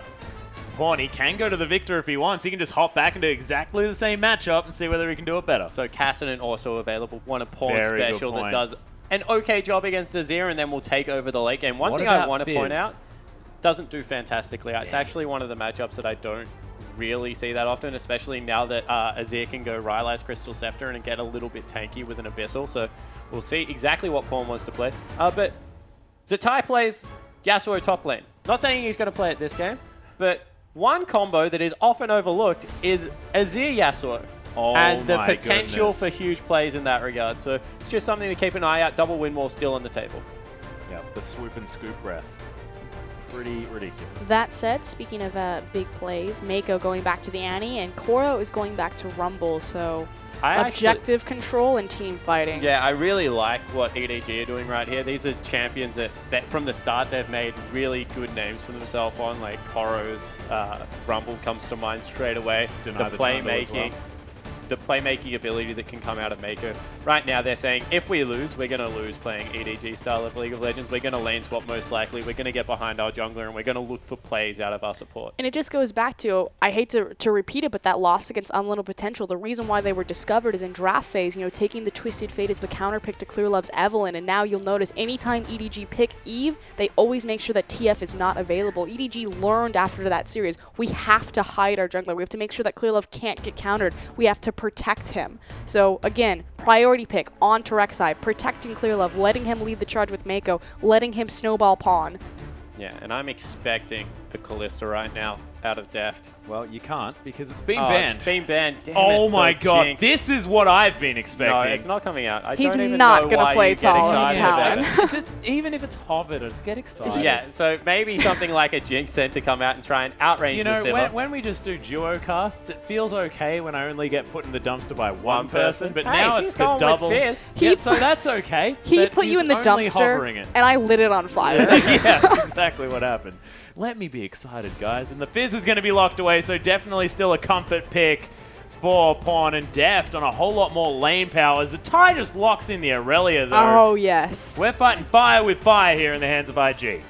Okay, so the number one thing that I want to point out is the fact that Deft is being put onto Lucian. You have Annie Lucian. If they lane swap, if they don't, they're going for raw, aggressive power into that early game. Again, shore up the lane weaknesses, protect Clear Love, allow him to play his game. Do you know what this reminds me of? When King, we're on the verge of elimination, and they were like, we're just going to win lanes. Like, we don't care how we go out. We're just going and then Name was 70 CS CS up at 10 minutes. Yeah. He was like, I think it was 52 CS up at 10 minutes or something ridiculous like that. Look at the fire in Deft's eyes right now, too. I Yeah. can see that fire. He's a very determined man when he wants to be. I've seen it in his jungle Scion, but we'll have to see whether Zatai's counterpick on the top lane will be able to once again win them lane, because Aurelia versus Rumble is a great matchup for Aurelia.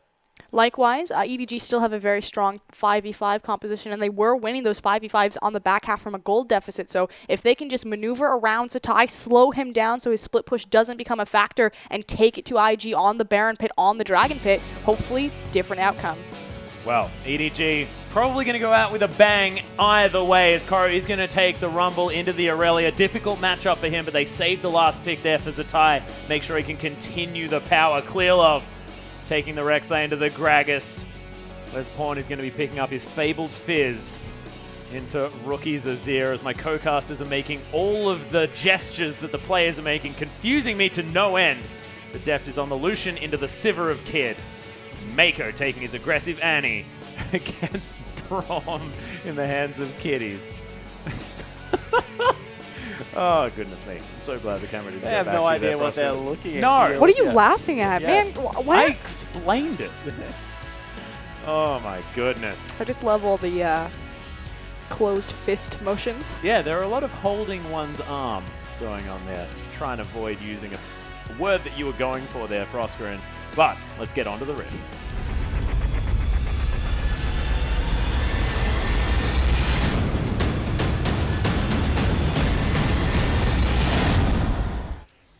And here we are, ladies and gentlemen, onto the riff for Game 3 between EDG and Invictus Gaming. EDG going back to comfort, trying to win some lanes as they are most definitely on the ropes. They need to pull the Invictus Gaming on Invictus Gaming. I love the confidence here. We're up 2 games. This is our game set match. We have Braum. We're going to walk into your jungle level 1 and punch you in the face. Yeah, once again, it is a Braum Gragas pickup. Hello, Pawn, Pawn? please respond. Hello? Pawn? Did he pop a pot? Oh, he No, popped his popped a flask. flask, Okay. yeah. That's not as punishing, obviously, because he can reset it. That was interesting. I think he may have been typing or something like that. That was very confusing stuff. But IG, just Team, gonna wait get for some, me. Get some vision down. Mako going to make himself known. So Mako sees 3 people leave there, which is good news. Means that they're not hanging around. And this time around, they can just sit on the top side of the map. As Zatai going to face check Deft. Oh. Yellow First Shin takes blood. him out. Yep. We Actually, were- really like that skin. Wondering if we are going to have a lane swap coming out of EDG, but no, it looks like it will be standard lane. So again, prioritizing the fact that they have the Lucian Annie versus the Braum Sivir. Pawn grabs an extra pot. That's really important. It's one thing that I like to point out in the Fizz lane is the fact that Fizz trades with his health. So he trades CS for health points. And as long as he breaks even in items, he generally always comes out ahead just because of how ridiculously well he scales. So the more health pots he can use early, the better off Pawn will be. Well, Rookie did make it to the lane a little bit earlier. Started off this creep push. As the playful tricks are going to be used immediately by Pawn. Just trying to demand some respect in the lane.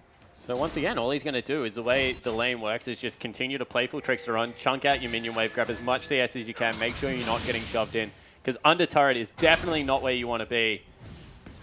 And see how he can make it work. Well, at the moment, it's been quite difficult for him to get to the minion wave. Back from these Sand Soldiers doing some work. Pawn at level 1 now. Rookie hits level 2. So much damage down from these Sand Soldiers. Pawn popping all of his consumables. Mako and Deft being very punishing with the fact that they have 2 ranged champions. Now, as the camera pans down there, always take note of where Mako is standing in relation to Kid, because Annie's auto attack range versus Sivir's auto attack range versus Lucian. So watch Mako as he'll mirror Kid and try to zone him off. And naturally, now that Deft is level 2 and he'll have his Relentless Pursuit, him standing to the side because he can quickly dodge Braum Q. So you want your Lucian to match up with your Braum, and you want your Annie to match up with Sivir. And at the moment, 12 CS to 3. Pretty good for EDG at this particular point. Of course, wave in the hands of Kid at the moment. We'll see how much of it he can get back. Nice work from Rookie, keeping Pawn away from this minion wave. Making sure he uses as many of those potions as possible. Philip now around his red buff. Some extra damage here from Pawn as he's going aggressive onto Rookie. Walk back into the Sand I was gonna say, that was really that good was a until mistake. he walked back into the Sand Soldier. So one thing I want to point out is how Rookie plays most Azir matchups. Shoves really hard early, then only last hits, and uses these Sand Soldiers to zone like he is right now. And what that does is it reverses the waves, and it's actually about to stop right in front of his turret. If we could get back there, instead we're going to watch a gank in the top lane. Yep, well, Cacao actually not going to get any further on that one. As Deft going to wander out of the way of that Winter's Bite. Nice spell shield from Kid, but Deft, man, his dancing shoes are most certainly on. As he gets missed by multiple skill shots out of IG. As you can see, exactly where this lane is sitting right now is where Rookie wants it. In front of his turret, he's frozen the wave. He's already up in CS, and Pawn has no choice but to go back and shot. Yeah, Mako. Oh, Kid, another spell shield on that piercing light, giving him so much more of his mana back as well. So they're frozen 2 ways. They're really putting a lot of the early pressure in Cacao's hands, and Cacao's trying to stay not seen on the map, so there is the inherent pressure of Paranoia. him going to be able to gank a lane. Yeah, IG doing a fantastic job just controlling pretty much every single lane, save for really the bot one. Where there's a 13 CS discrepancy already.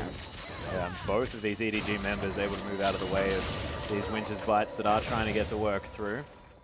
The Kid has been pushing the wave, but has to be careful, as they're going to have to move fairly far up for this CS. Thankfully for them, Rek'Sai on the top side of the map, nowhere near this particular situation. Yeah, the funny thing is that they're threatening enough by themselves right now, Annie Lucian, to not really need the jungle to come down. You can see that stuns coming out from multiple people. Walking against the wall, though. Lands a free boomerang every time. Mako needs to be careful. Man, Kid's spell shields have been fantastic this series. The power will really transfer back to Lucian once he's level 6. So the cool thing about Lucian and his ultimate and how it interacts with Sivir is that it will proc the spell shield on the first do you call it? The coal shot bullet. And then the rest of them will just eat into the back of Sivir.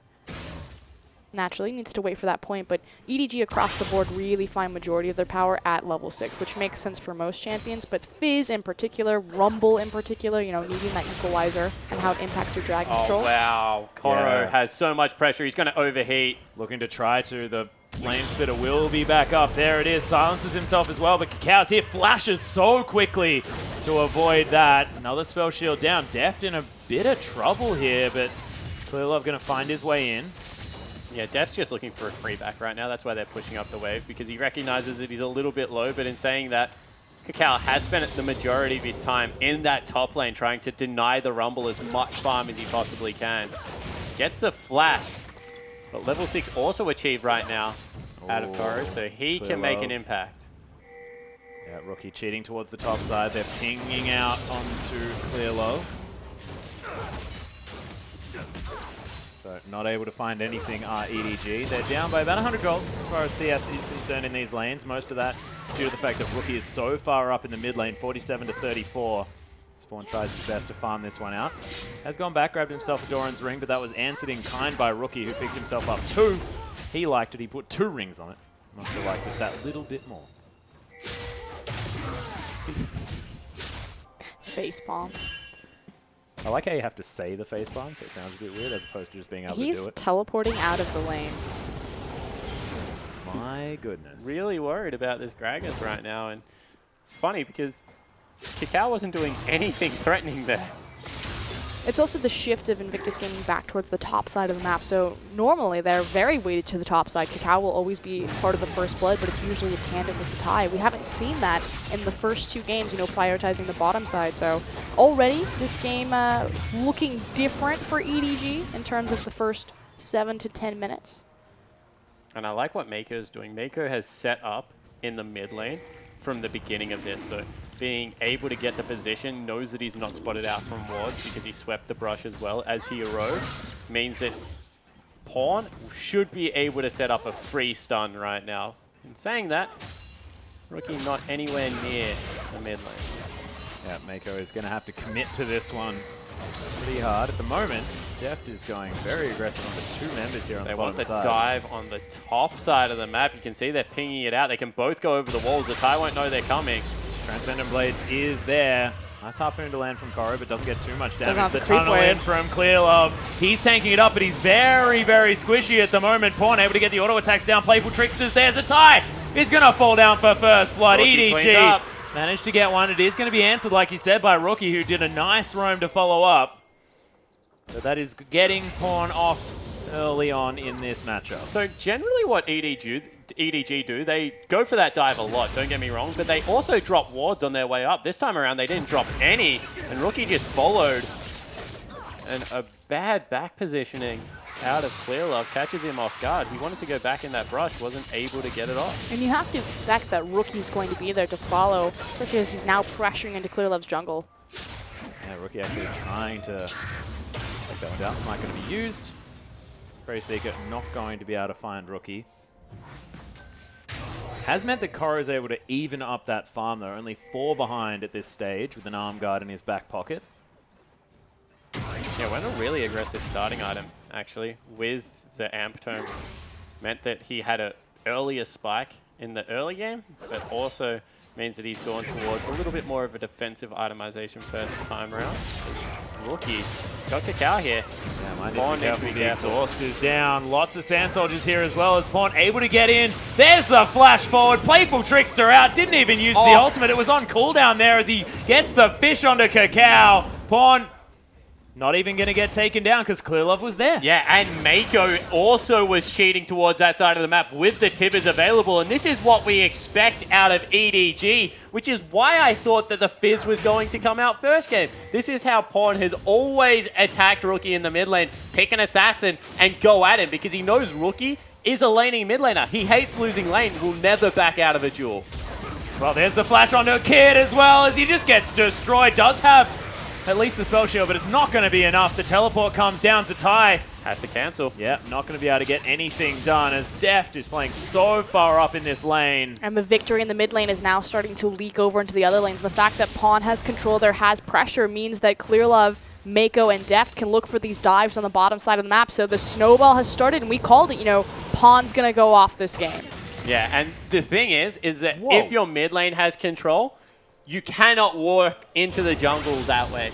This time around, mid lane doesn't have any control, so they just walk into Kakal's jungle. First and second game, Kakao just would have killed them if he had been able to catch them. That's how far ahead he was. This time, not in position to be able to do so. They set up a free turret dive. This is also the reason that Annie loves Sivir, because good luck spell shielding that kid. As on point as you have been with your spell shields, Flash Tibbers is like impossible. That's a little bit instant there, Spawn, most definitely. But Pawn, he's got an little bit Abyssal Scepter. First item. He does. Straight up. Really nice first item. Is the jungler is Gragas and the mid laner is a magic user. Go Abyssal Scepter. He's got so much front-loaded damage just off of his scaling and his abilities, no need to... Yeah, it's a damage amp, and he's also really good with Shred because he's got a top laner that is going to go penetration himself. So when they overlap with each other, nearly true damage going to be coming out of the Rumble as well as that Fizz. Oh, Mako dodging out of the way. There's the Pawn's here. Glacial Fissure, They can't though. go in on this. Yeah, Pawn does have the chum. The Oh, waters here can comes throw it Koro. out. There's the fish onto Kid. He doesn't have the Unbreakable, but he gets over the wall. The culling from Deft. Is it going to be enough? It is. One of the bolts sneaks through as Kakao. He's now taking so much damage. Double kill for the Lucian. EDG going off in this game. Welcome back to the LPL, EDG. It's nice to see you. Where the heck has this team been? The outright aggression from the support and jungle role. They are daring Kakao to fight them right now. And because of the... What? Oh, Deft kid! going so aggressive underneath the turret. Mako, he might fall down as well as Clearlove is able to clean it up, but Deft may be going a little bit overly aggressive. You saw the fire in his eyes. Yeah, there was a lot of fire in those eyes, Frostgrim. But once again, they deny a whole CS wave. So even though it looks like an equal trade, 1-for-1, Kid able to trade it It's back. the All wave. of the farm goes over onto the jungle. All of a sudden, you have a 2-1-3 Rek'Sai heading around the map. And this is the Clearlove we have looked to the entire season. The engineer of the turret dive, being able to set it up. You know, normally it was on the Nunu, but this time around on the Rek'Sai, getting nice and aggressive. That's the second in a row on the bottom lane. And he picks people out and exploits them. You can see right now, they're cheating towards the bottom side of the map with the Annie, with the Rek'Sai, trying to get it going. Koro as well now has a level advantage there in the top lane. Still down a few CS, but He's has rumbled. that extra Doesn't even assist. matter. Yeah, he'll be fine. Possibly thing. has Sorcerer's Shoes available soon too. Is the fact that this dragon still hasn't been contested and you're looking across from a rumble. Wow. Rumble. My mouth, my tongue was just way too swollen there. Well, Thought you were Deft, trying to be a Murloc. yeah, I liked it. Not going to be talking about that here. Spawn. Deft is going to be able to take down these minions. Kid with another fantastic spell shield. He's pretty good at spell shielding Piercing Light. Once you Needs to go... work on his Tibber's shields, though. Is Tibber shields? Tibbers? Tibble shields? Tibber. Tibble shields, exactly. Zatai, he's finished his Trinity Force, though. That one's easier to say. I like Swedish the ones Codex that are being easy to say. completed by Fizz. Pawn. Whoa! The other thing that, about the Abyssal Scepter, just Are how you going much... to talk about Lucidity Boots? No. Oh, dang it. I was excited about that one. You're excited about the boots. Yeah. Always excited Come about on. I love when he does this, when he just leaves the mid lane and just murders your jungler. Yep, there it is. Oh, that's exactly I don't think what Kakao happened. likes it. He's also getting a red buff. So Fizz is... he's not going to take it. I was going to say Fizz is one of the best mid lane red buff users in the game. Yeah, But there's he's the just going to kill equalizer. another person. Yeah, trying to find Kai. He's refusing to die at the moment. Nah, Able to he's use the dead. Blade Surge, but doesn't have the reset. Yep. Da-da. Will he burn the flash? To try to deny, Yeah. I thought he was going to try and burn a flash. just to give it to Clearlove. Yeah, but he didn't have it available, so that's why he didn't. So Deft in trouble. Oh yeah, Kid actually might be taken down. He is, as Kiddy's in there with the stand behind me. Mako trying to take him down, does do so. But that's a 2-for-1. Yeah, Kitty's got the last kill as well. Kid's starting to exert some form of control over this bottom lane, however, with a good 2v2 victory. And Rookie now going into the jungle, maybe trying to return the favor. Yeah. That's a bit dangerous, though. Rookie got no backup there. Bot lane backed. Rookie, where are you going, mate? Don't have Kakao. He just wants to take You a got red it. buff. Yeah. Now he needs to get out. Did he not walk over a ward? No, that was a tunnel. That's fine. It's fine. Don't worry. Rookie just swoops out. He's Don't a even worry. genius. He's a pigeon. And now Pawn's hunting for him. Kill my jungler, will you? Oh, and look at that. He had the ward there to distract the fish man. That was pre-planned. He's Yeah, like, man, Pawn's going to pre-planned. come by. He's But going to he'll sweep sweep. it. Yeah. Not, I place this ward so I can make sure that I can back in safety here. This is basically chess right now. There's just plays and counter plays all over the place. Pawn able to clear out that whole wave with the Playful Trickster. Look, a dragon. Yeah, we'll take that. We'll find it. Good handoff. I'm trying to get you back on topic. I apologize to these guys. I actually was the person that engineered this. So, Koro and Kakao catch out. Yeah, he's in a lot of trouble. Oh. Interesting time to pause there, but Koro, I believe, might be midway through dying. Lag, Well, It was actually Kid. Yeah. apparently. So Kid probably having a little bit of a problem with his PC. Pawn trying to discuss how Koro can get out of this sticky situation. Do you flash? No. Yeah. It's going to be quite difficult for the Rumble to escape the situation. Of course, slowed down by the Chilling Smite as well. So have a feeling that might be a kill in the way of IG. But this is a very different EDG lineup. And the fact that they've picked a winning lane in the bottom side of the map seems to be what it's all about. See, we say that it's a very different EDG lineup, but this is actually exactly what EDG have always been known for. It's just Well, yeah, we're finally okay. seeing We're back it. to the same EDG is what I sort of meant. Yeah, I guess. And again, I hate to harp on it, but prioritizing Rek'Sai, prioritizing Clear Love's champion pool, protecting him, making sure that he's able to snowball his lanes ahead. We talked about, Pawn. He had speaking of fire in his eyes, Pawn looked gutted after that last loss, and how well he played on the Azir. That momentum carrying over into his signature fizz and starting to just really give it to Rookie. Yeah, so that was the difference for me this time around is after the Pawn Yasuo game, he kind of went downhill, whereas this time it looked like he was building himself back up, and he's always been known for one of those players that can just go berserk. Even when he wasn't known as a star of his team, he just had these performances where out of nowhere you would be like, who the heck is this guy? Like the Faker Jules come to mind. All the Talons game where he would just go brutalize and Moby Boots, roam around the map, kill everyone, build his team a win. So definitely was not surprised to see him perform this way. What I was surprised is how he attacked Kakao. Rookie was like a foregone conclusion. He was like, all right, I've dealt with you. Now I'm going to go send a message to your jungler because I'm not happy with how he's treating Clear Love right now. Camping him out at the red buff, making sure he's transitioning it into other parts of the map. And sometimes League of Legends is about as much as a mental game as it is what you actually do on the Rift. So he is causing havoc everywhere. No one knows who's next. He's got like Imp's checklist right now, and he's like, yep, took care of Rookie. Now Kakao, you're dead. Zatai, I've killed you twice in the top lane. And like bottom lane is just like, when they coming for us? Yeah, Kid's just sitting under his turret shivering, trying to get a kill back on Deft when he's right in there. You can see not quite as happy and giggling like they were after the last match. Of course, IG with so many opportunities to win this series, though, EDG have to do, like we call it, the IG, and come back 3 games in a row. But this game, definitely looking a lot better for this team. And this would be the massive thing for IG, is to beat EDG when they're looking like this, when they're looking like they have the momentum, and this is the team that everyone has been fearing throughout the entire LPL split.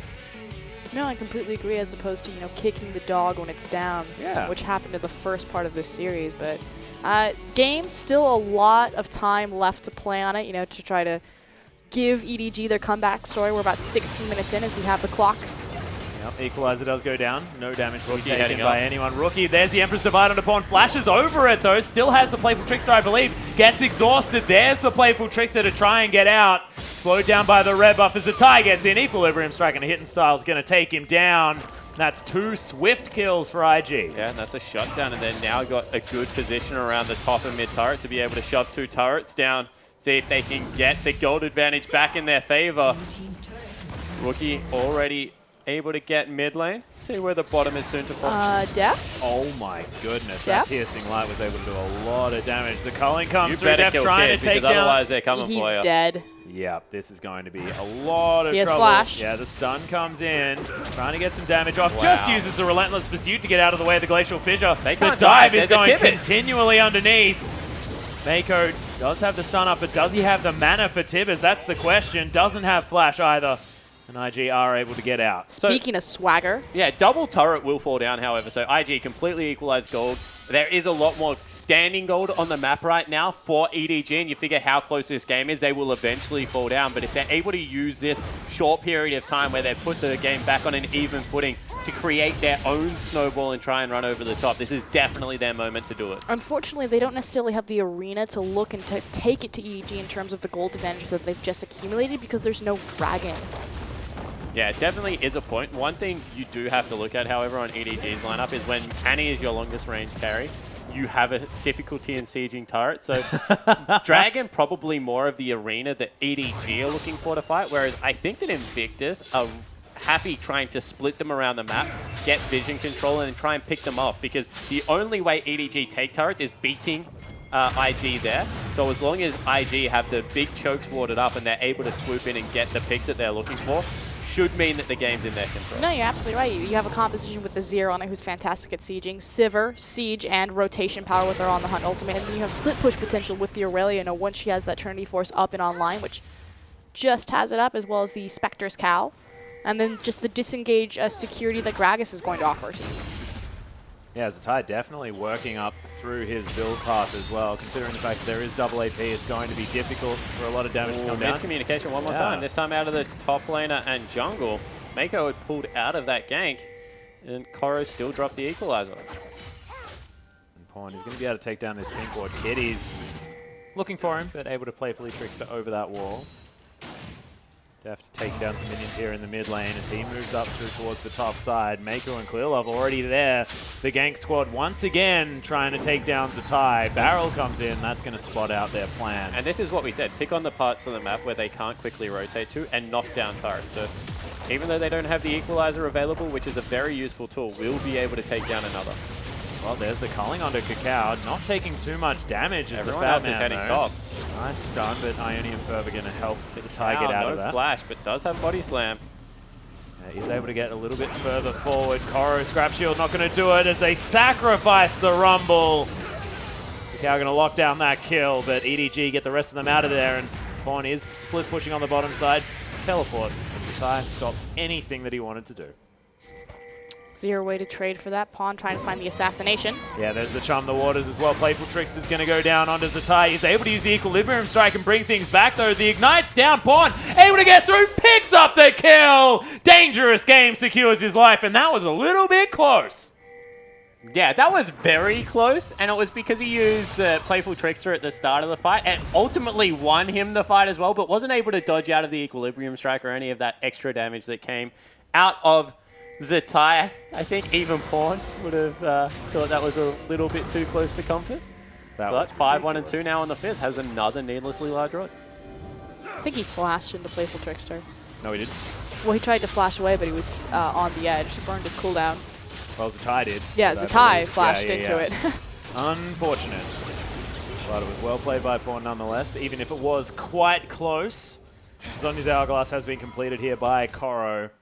So I just want to hit on Rookie's itemization right now. He's going for an Abyssal Scepter. You understand the reasoning behind it because he doesn't want to get assassinated right now.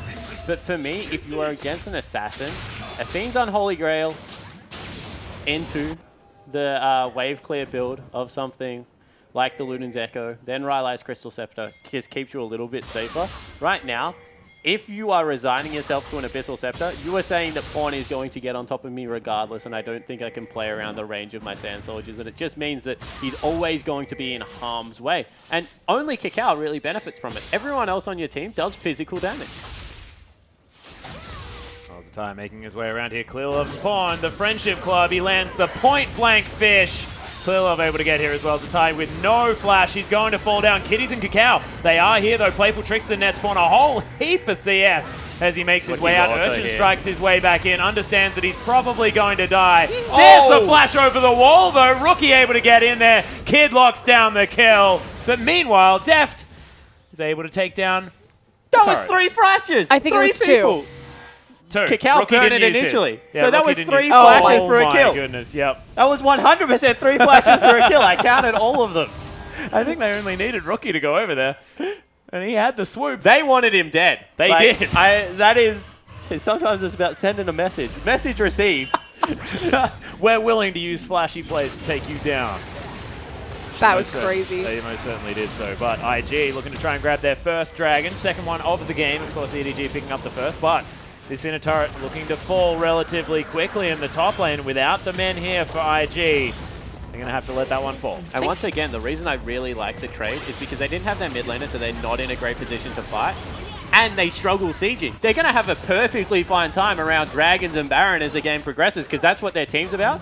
Any turrets they get at this stage of the game are the added bonus. So they're legitimately, even though they traded 2 for 1, that is still a good trade for EDG, because they will struggle to knock down tier 2s as the game progresses. Pawn as well. Actually not deciding to go for the Lucidity build. Able to be happy with the 20% CDR, but picks up the Mercury's treads, understanding that he already has the penetration from the Abyssal Scepter. I love the build coming out of this Fizz. Now that Dragon is down, however, and EDG did pick up the first top-tier tower, it's about how Pawn will, with his Abyssal Scepter and Mercury Treads, kind of position himself to assassinate more people. So the next big objective for EDG is going to be that second-tier mid-tower, which is why you see them creating 2 different pressure points. So move Koro down into the bottom lane. He's got the teleport. He can be influential, create multiple pressure points. But I'm just curious where Pawn's going to go. Is he going to sit in the jungle between those pressure points and try to pick someone off? Or is he going to group up with his team and possibly look to force a Baron? So I really love what Def just did, trying to chunk out Rookie, because all of a sudden Baron a very real threat, because Rookie feels he cannot go anywhere near Pawn at full health, let alone if he's being chunked out a little bit.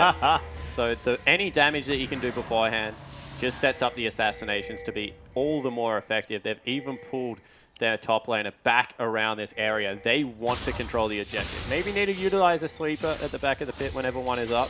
But in the meantime, just trying to ensure that Invictus Gaming face checks some of their huge damage. Yeah, that's a lot. Yeah. There is some DPS in this lineup. It's definitely relentlessly pursuing away from Invictus Gaming at the moment. Can't really take them on 1v5. Harpoon's both going to land there onto Cacao. Slowed down to high heaven from the 2 of those. He's got a Spirit Visit. No, a Lock of the Iron Solari. That is so much magic resistant that was just disregarded by how far ahead Koro is at this stage of the game. EDG need to act. They've lost a lot of momentum over the last minute and a half. Look at the massive waves created into the side lanes. Yeah, IG with a huge one in the top lane. Of course, Atai creating pressure on the bottom side of the map as well. EDG now having to react. But our turret was already taken here in the mid lane, so not needing to worry too much there, but they will need to send Koro top. And we saw their plan, you know, trying to set up for the Baron, getting Invictus Gaming to face check into them and try to utilize Pawn's assassination potential, but really nice warding coming out of Cacao and Kitties to make sure that IG didn't have to take that gamble. So once again, even though EDG aren't able to make a proactive move right now, you feel like it's going to be around Dragon. 25 minutes is really early for a Baron. They were still able to grab the blue buff away from Rookie and then secure the 2 huge minion wave. So whilst EDG do need to make sure they're making proactive plays, I like the fact that they're willing to play this a little bit slower, because they do have some reasonably good scaling on their lineup, and not throw all of what they've built for over the last 25 minutes away. As long as they're able to catch the bouncing waves and push them back in their own favor, eventually an objective will be up that they can fight over. And more importantly, you know, the last chance in a best of 5. Yeah, there's no way they're prematurely pulling their trigger on this one. No, there's also the fact that they're waiting for a lot of item spikes, like the one that just came through there for Deft, as he does grab the last Whisper, as well as the Zhonya's Hourglass on point. If they want a team fight, they probably want that item on their mid laner, so he can be that trickster. And Koro, he only just picked up that Leandri's Torment as well.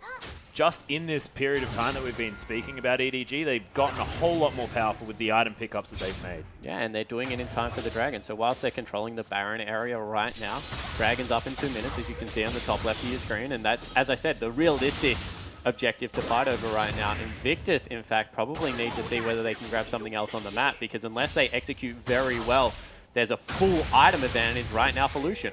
Yeah, and that's the Zhonya's completed as well here from Pawn Deft. He's able to clear out that ward in the back of the pit, immediately replaced there by Kitties. But EDG now has so much vision around this Baron area. This is a tug of war. whoever blinks first will lose this game, because if EDG lose the next team fight, they lose their advantage, and hence the snowball that they got by picking things like Rumble and Lucian. But in saying that, the next team fight will definitely mean Baron if IG lose. There's no way that EDG are going to let that objective go easily, so see whether they're able to force a fight that is on their terms. Kitty's Winter's Bite, but they don't come out of the brush. Ward goes in. Culling once again, just thrown out there by Def.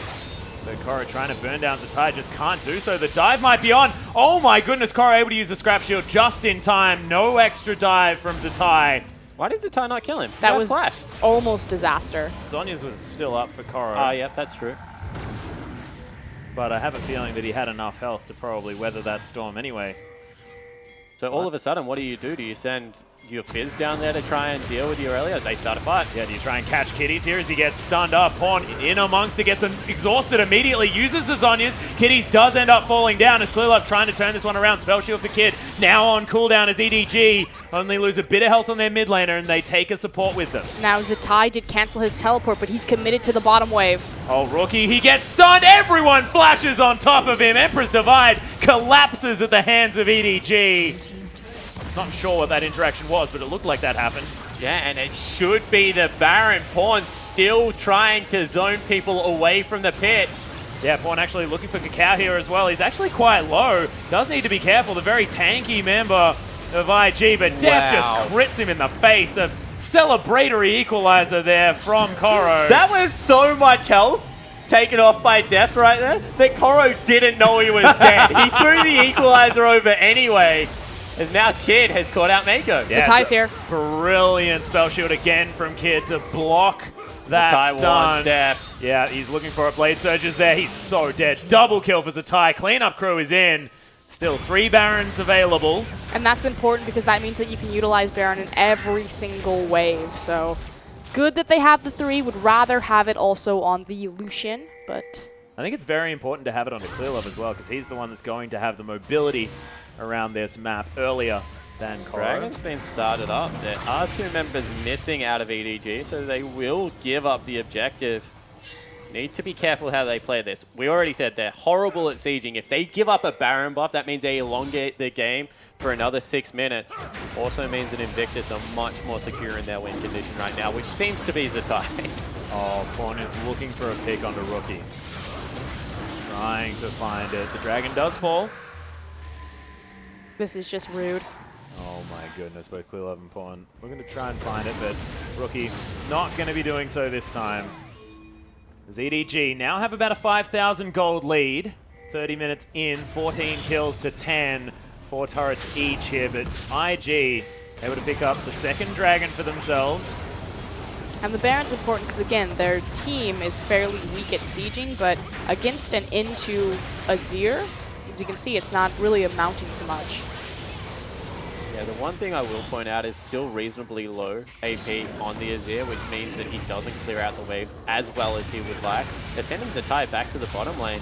Even though the siege has well and truly begun mid, they're going for a dive. Yeah, there's the fish onto Cacao as well. Takes it into his team. The equalizer's fantastic this time for Koro. 3 swift kills as Pawn just playing around underneath the turret. I cannot believe they sent Zatai away. That was just a horrible misstep coming out of Invictus Gaming, and it's cost them the game. Well, it's really easy to siege when the enemy team is entirely dead. Yeah, best way to set up a siege, ladies and gentlemen. You've seen it demonstrated by EDG. Kill everyone. That's how it works, as they're taking down Nexus turrets now. On the hunt's been popped. Kid with the ambitious play. But EDG have one thing in mind. It's taking down Game 3 and finding... no, it's just actually getting kills where they possibly can. They need to be careful, though, because they are getting shot by Nexus turrets. Zatai's actually able to pick up Pawn as Kitties and Kid. They found their way back in. The exhaust is down onto Kid. Koro can't finish off the Nexus. IG with the miracle defense. And Def just says, no, I'm getting out of here. Nah, he's dead. Does actually have to try and outplay his way out of this one. Not going to happen. Zatai just takes him down 6, 4, and 6. Yeah, so Zatai had teleported into the mid lane, and Def was like, well, I'm not going to live through this. But IG buy themselves a respite. Sure, everything in their base is in tatters, but they're still able to shove out this huge minion wave in the mid lane. You can see Zatai very focused. Still not over yet. No, not over just yet. Kitties is rushing back and he's sweeping around the Nexus to try to check for any teleport or any wards, so Koro can't teleport on top of it and try to backdoor. That was cute. They have to at this stage.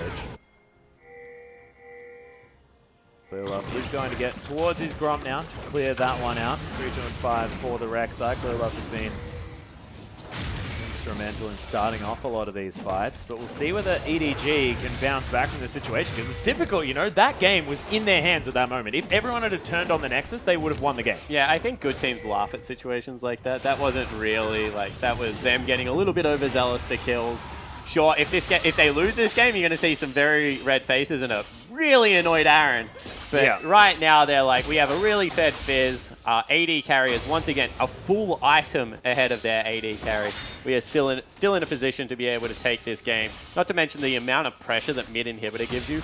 Having all of your minion waves catch, if it ever is in your base, means that you have to continually push it out. And it guarantees you side up the mid lane, which is so important for Baron and Dragon control. But you've also now funneled in pretty much a free wave into Invictus Gaming. And it's not like they're hurt for clearing waves. You have the Sivir, you have the Azir. But that's that much more gold being pushed into your mouth. Oh, definitely. If they don't win within the next... If that 10 minutes. Inhibitor respawns, then once again, horrible call. But you would think that with the strength right now in EDG, they can funnel up, use that choke point into the base as an area to corral people one more time and take the win. As IG not going to let them, they're going for the fight. Yeah, trying to. Sun Turret is up here as well as IG have to deal with Pawn. He actually throws out the Chum the Waters onto Kitties. He's right in amongst this one. Doesn't even come down off the Playful Trickster as he is able to get out Kitties. Burning to death here as well. Empress Divide onto Koro. Eliminates the Equalizer as Deft is just going nuts on IG. Flashes forward. Picks up Kitties. Clearlove still alive here as well as Rookie. Getting a lot of damage out in the disengage. But once again, they're corralling them away from the base. Zatai was trying to They're pull going back. the wrong way. Zatai trying to find Pawn. He's flashing on top of him. Gets the Urchin Strike over the wall, and Zatai can't follow. Use the Blade Surge. He's on the wrong side of this one. Deft. He just needs a few auto attacks. He's got so much damage. And how Cacao does it is in feel, so IG? much trouble. Kid falls down. Rookie's going to die as well. And EDG pick up game 3. They're doing the very best they can. They're doing their best impression of Edward Gaming. So, okay, 2-0, last chance, EDG, bring it back. We're going to game 4. IG, reverse sweep. And once again, how does it feel? You know, game 2, they shove the Trundle off the Nexus, and then everyone comes back in full force. There's nothing they can do to stop it. This time, it's Zatai trying to tie them up. The fruitless effort. Everyone else streams towards that Nexus. And you can see Zatai, he's not really that faced. He had a pretty good game. The Aurelia looked They got 2 completely more fine. opportunities. Yeah, they got another 2 shots at it, and Def still looks like he is laser focused on the goal here. They need to win 2 more games. It's like a calculator at the moment, just unreadable. It's just there doing mechanics, sweet stuff like that. I don't know, it was a bad analogy, but you know what I mean. He looked like a weapon, is what I'm talking about. Normally play-by-plays, they just keep digging that hole. He immediately backed out of it. He's like, please pull me out. Yeah, I don't have a ladder today, guys. Pretty sure you've demonstrated that one thus far. Okay, but EDG, they won from blue side. You know, you had the priority onto Rek'Sai. We knew that Fizz was going to, or Palm was going to pull out the Fizz, that he was going to try to go off. So Invictus Gaming, they see the formula. They've already demonstrated that they understand how to counteract it, you know, throwing down all those jungle bans, getting the better matchup for Rookie.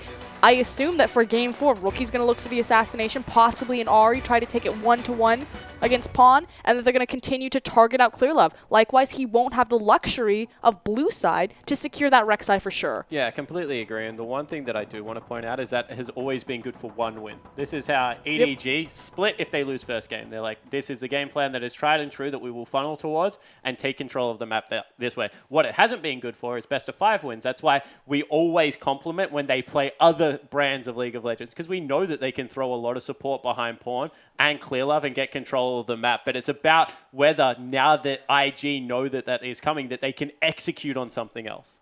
Well, we'll see what is going to happen as we move to the next game. But for some further analysis on that one, let's throw it out to Sada and Rusty in the War Room.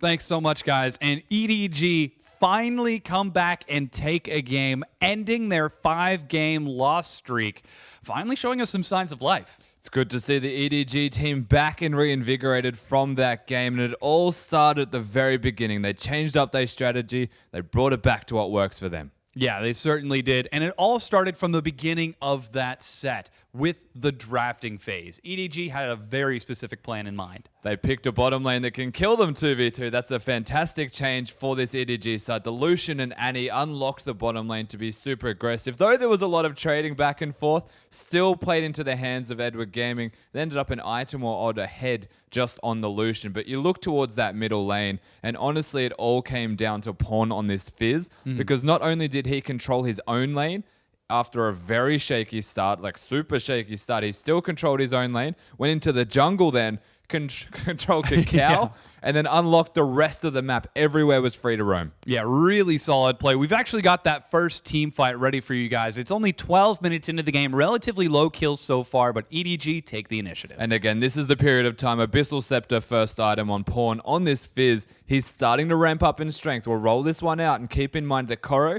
has got his teleport available, Zatai does not. So Invictus Gaming, they try and go in. Kitties throws the Unbreakable backwards, misses the ultimate, and then gets hit by the fish. So he's in a horrendous position. Actually flashes to make sure that Cacao gets hit by it also.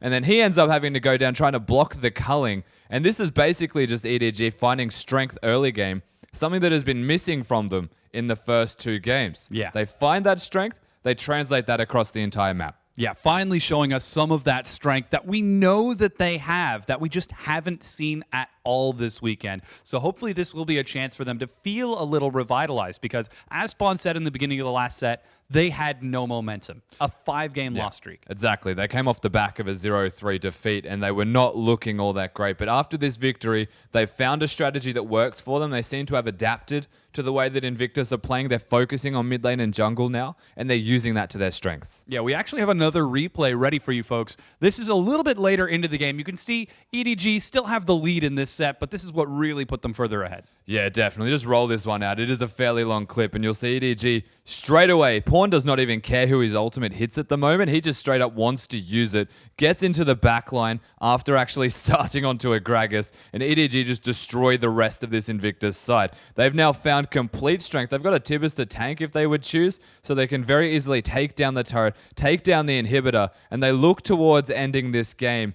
But Invictus Gaming do their best EDG attempt here, and they try and prevent it from actually happening in a very valiant defense. Yeah, they managed to keep hold of their base with this set, but they don't quite end it just here. It really is a very close game, and it's not at all what we expected between EDG, first place, and IG, who I believe were third. That's right, and we're getting flashbacks to the Trundle right now from Zatai in the earlier game, trying his best to end, but not letting it happen here. Invictus Gaming is, as you said, no one expected them to go into yesterday and lose 0-3. No one expected them right now to be 0-2 down. Thankfully, they have found themselves a victory, and they might have found some footing. They've got that foothold to actually build off. Yeah, so then we have to ask ourselves, what's next for EDG? They're still down 2 games. They have to win the next 2 in a row to take third place. Yeah, so the big wild card of the actual entirety of EDG right now is going to be Koro in that top lane. He doesn't feel like he's actually performing to the greater extent of the rest of his team. Yeah. Pawn turned it on in that last game.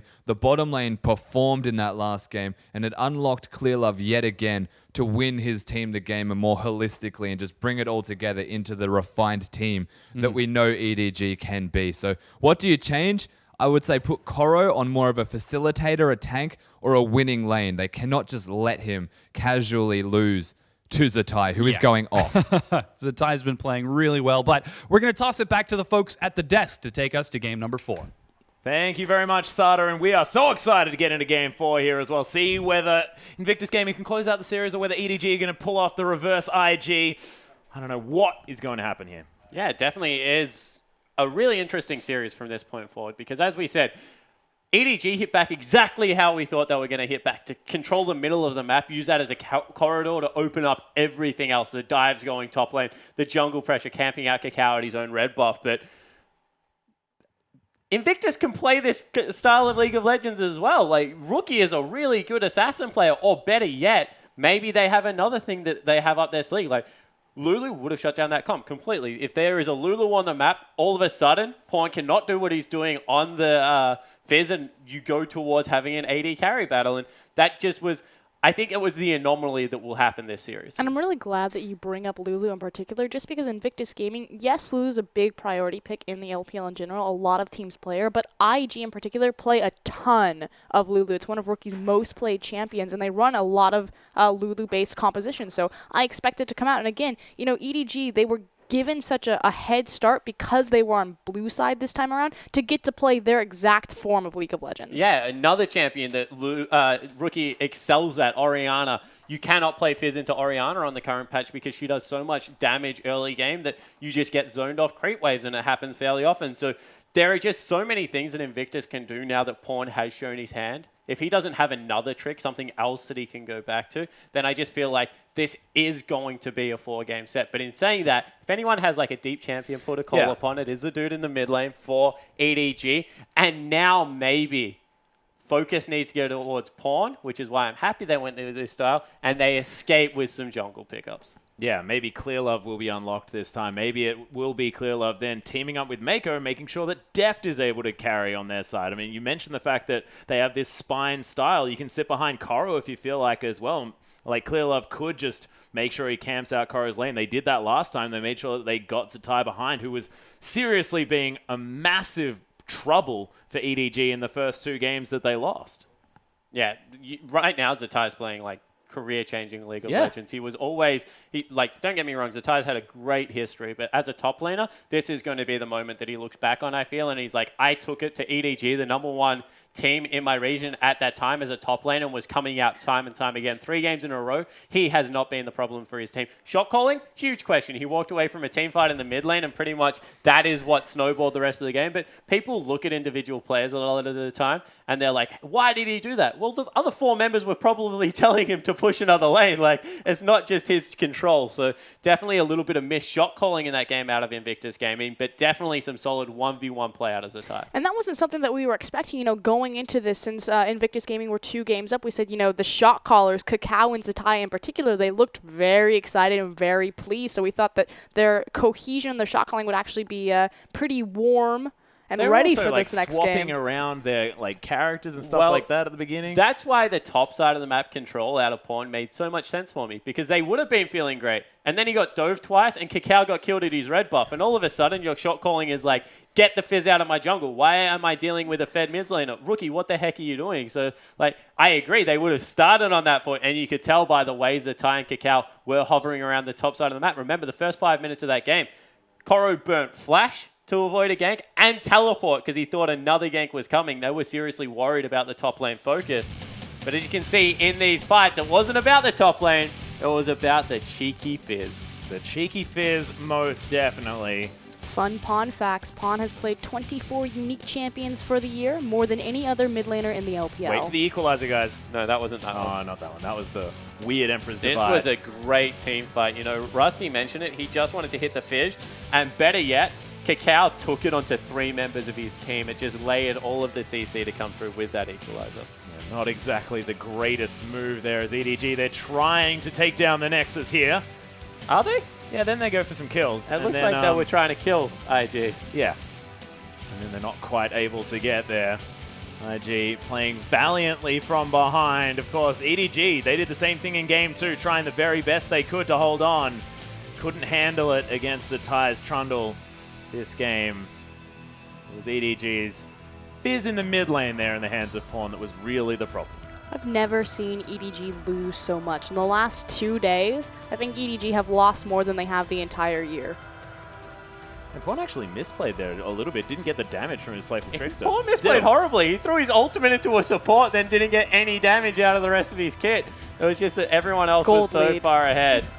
Yeah, as we said, Game 2, Gold will make up for a whole heck of different situations, and I'm really interested to see who they give MVP to. Pawn was the catalyst, but Deft also had a much better performance in the bottom lane, zoning Kid off a lot of CS. Not to mention Clearlove able to get on his Rek'Sai, move around the map, and sort of create that EDG playstyle that they have been known for, the buddy system. Able to get amongst it, but we are going to be able to go in and have a look. Of course, this particular game, not exactly a 10,000 gold lead towards the end there, but 7,000. No slouch, and it is going to be the Fizz player in the mid lane. 6, 3, and 9. for EDG's mid laner Pawn. Yeah, he had a terrific game. Yeah, completely agree. As I said, a lot of people stepped up, but he's the catalyst. Like, when he plays this style of League of Legends, he opens up the map. And this was an outplay if I've ever seen one. Waits until the exhaust wears off, then goes back aggressive with the ignite. Flashes for the last auto and then escapes. And as you can see, straight away, Rek'Sai Annie heading towards him. No mana on Cacao, camping him out at his red buff this time, explodes him. That's signature Pawn as well. As soon as he starts winning the mid lane, he immediately translates his pressure elsewhere onto the map. He doesn't just sit there and continue to bash mid. He'll walk into your jungle. He'll walk into the bottom lane. He'll outplay your flash. Wow. And just so much damage coming out. That was a 3-person playful trickster. Zon using the Azir ultimate as well, and he had one of those games where you just watch back and admire how good of a player this guy is, especially when he gets one of his pocket picks. It's funny, he has such a deep champion pool, but like split one, it was a Viger. This time around, it's been the Fizz. He just has these weird champions that not many other people play, and he plays them to such great effect. Yeah, I mean, split one, it was also the Lux. Played a few things in the mid lane there. But Lux was a direct counter to what at the time was a very strong champion in LeBlanc. The Lux, a lot of people had comments about the Lux, but it was a very good pick at the time. Lux destroys LeBlanc. The one thing that I can say about Pawn is in an interview, we asked him, isn't it weird that you pick Fizz? Why do you think these off-meta champions are good? And Pawn just like straight face, like, what's wrong with Fizz? Fizz. Nothing No one off passed it about off to him. Yeah, we changed him. What? Yeah, no, but I completely agree, and it's like knowing what your strengths are. And Fizz, as a champion, just marries up with a lot of what Pawn's strengths are. That's why Trundle and Zatai, to me, are like such a match made in heaven, because they're both trolley dudes that want to do their own thing and don't care about anything else. And hey, look at what you found here. But yeah, I completely agree. He's just always been able to do certain things with champions that no one else can do. Yeah. He's just one of those players. And we'll see whether we see his Jace maybe in the next game. Of course, another definite pocket pick of the old Pawn. Does like to be able to play that one when he can. But it's about the rest of the lanes as well. And we'll see whether Zatai can find himself back onto a champion that he can really affect the map with. Because the Aurelia was a powerful pick, but I want to see more Trundles. I want to see more craziness. But Aurelia is Trundle into the Rumble matchup. Like, it's the exact same theory. Like, he completely disregards it. As soon as he gets Spirit Visage, there's no way. You could see he turret dove and came out full HP after he went onto Koro there. That wasn't Zatai's fault at all that game. In fact, Zatai was still very far ahead and much stronger than his direct opponent. The problem is that the team comp that was put together this time rotated around being able to secure objectives and parts of the map. And that's where EDG have always been strong. So if they play a Dragon and Baron comp and you have to fight them over and over again, sometimes class just weighs out. And you can see that this EDG lineup, it's very hard to beat them in a best of 5 because you have to do it 3 times. And as we said, I can't think of apart from yesterday, I can't remember the last time they lost 3 games in a month, let alone in a day. Yeah, so certainly is going to be a difficult task to close them out. But if IG play like the way they did in the first 2 games, they certainly will be able to do so. I like the interesting dynamic between kind of class and form. So this is the strongest form of Invictus Gaming that we've seen pretty much this entire season. But like you said, class is permanent, form is temporary. And you're starting to see kind of the old EDG flaring up. Well, we'll see whether it continues. And, of course, this is the first time in this series that we've seen EDG with the momentum behind them, as opposed to getting it smashed into their face, because losing 3 games in a row was awful. You can see it was devastating for this side. It showed in the first 2 games and how they were playing it out, especially in the first one. They just weren't playing like the aggressive EDG that we expect. See Mako on your screen right now looking a little bit concerned, but we'll see whether they can utilize this and whether it's going to be from the very beginning that they're going to be playing cutthroat League of Legends. Yeah, I certainly expect them to go towards an aggressive support jungle pick once again. If they leave up the jungle pool the way they have been on blue side right now, I would expect Mako to jump back onto something like the Annie again, a very big lane pool, and get clear love onto something that he is very comfortable impacting team fights with, because EDG are at their best when they're controlling objectives and moving around the map as that unit. And throw on top of that a turret diver like Rek'Sai, it just makes them even stronger. Yeah, we are going to be getting into Champion Select very soon, ladies and gentlemen, for our 4th game of this 3rd place match. And you might think 3rd place match not all that important, but this is about circuit points. This is about getting towards Worlds. And that qualifier is everything here as we hop in IG now on the blue side. First ban going to be that Rek'Sai, and it looks like once again, Clear Love is going to be getting some attention. And more importantly, I think this is about momentum. This is about sending a message. You know, going into the regionals match, if you get dumpstered in 2 best of 5s back to back, that's heartbreaking for EDG. They've never been put in a situation like that. Likewise, if you're looking at Invictus Gaming, I'd be a little bit worried. They've never looked as strong. Well, this looks like a familiar pick and ban phase at the moment. I think I've seen this before. Yeah. 3 Clear Love bans. So we got the Rek'Sai, the Evelynn, and the Nunu all hitting the bench. First pick Gragas? I think so. Well, EDG Elise is still open. Yeah, Elise, but I just think that I would make Clear Love play Gragas into me. Yep. And take, so I would make Clear Love play Elise into me before I gave up the Gragas pick to him because it's just so much more effective in the team fights, and that seems to be Kakal's logic as well. Yeah, they are going to pick that one away. Braum still available here for EDG if they wanted to pick it up, but I don't think Alistair there as well. I don't think they can continue to prioritize the Alistar over the Braum just because of what Braum means in this current meta, especially against Invictus Gaming. Again, EDG, they really thrive on making you fight over the objectives, but just take the freestanding gold, and Braum is a direct answer to that. It certainly is. The one thing I will point out is that if they leave it up... Okay. That's a different way to do it. Exactly right. So I was going to say, if they leave it up and just pick away the other component of the team comp, Braum doesn't really answer that much of the Alistair because, sure, he blocks a tornado that's coming out of the Yasuo, but nothing blocks the cow, man. He's going anywhere he wants. He's charging. He will knock you up with that pulverize. But IG now are able to answer and to form a team comp around this Yasuo pick as well, which is what I really love about this situation that has been forced onto EDG by IG. And it does look... Oh my goodness. Is that going to mean that it's Rookie's Echo?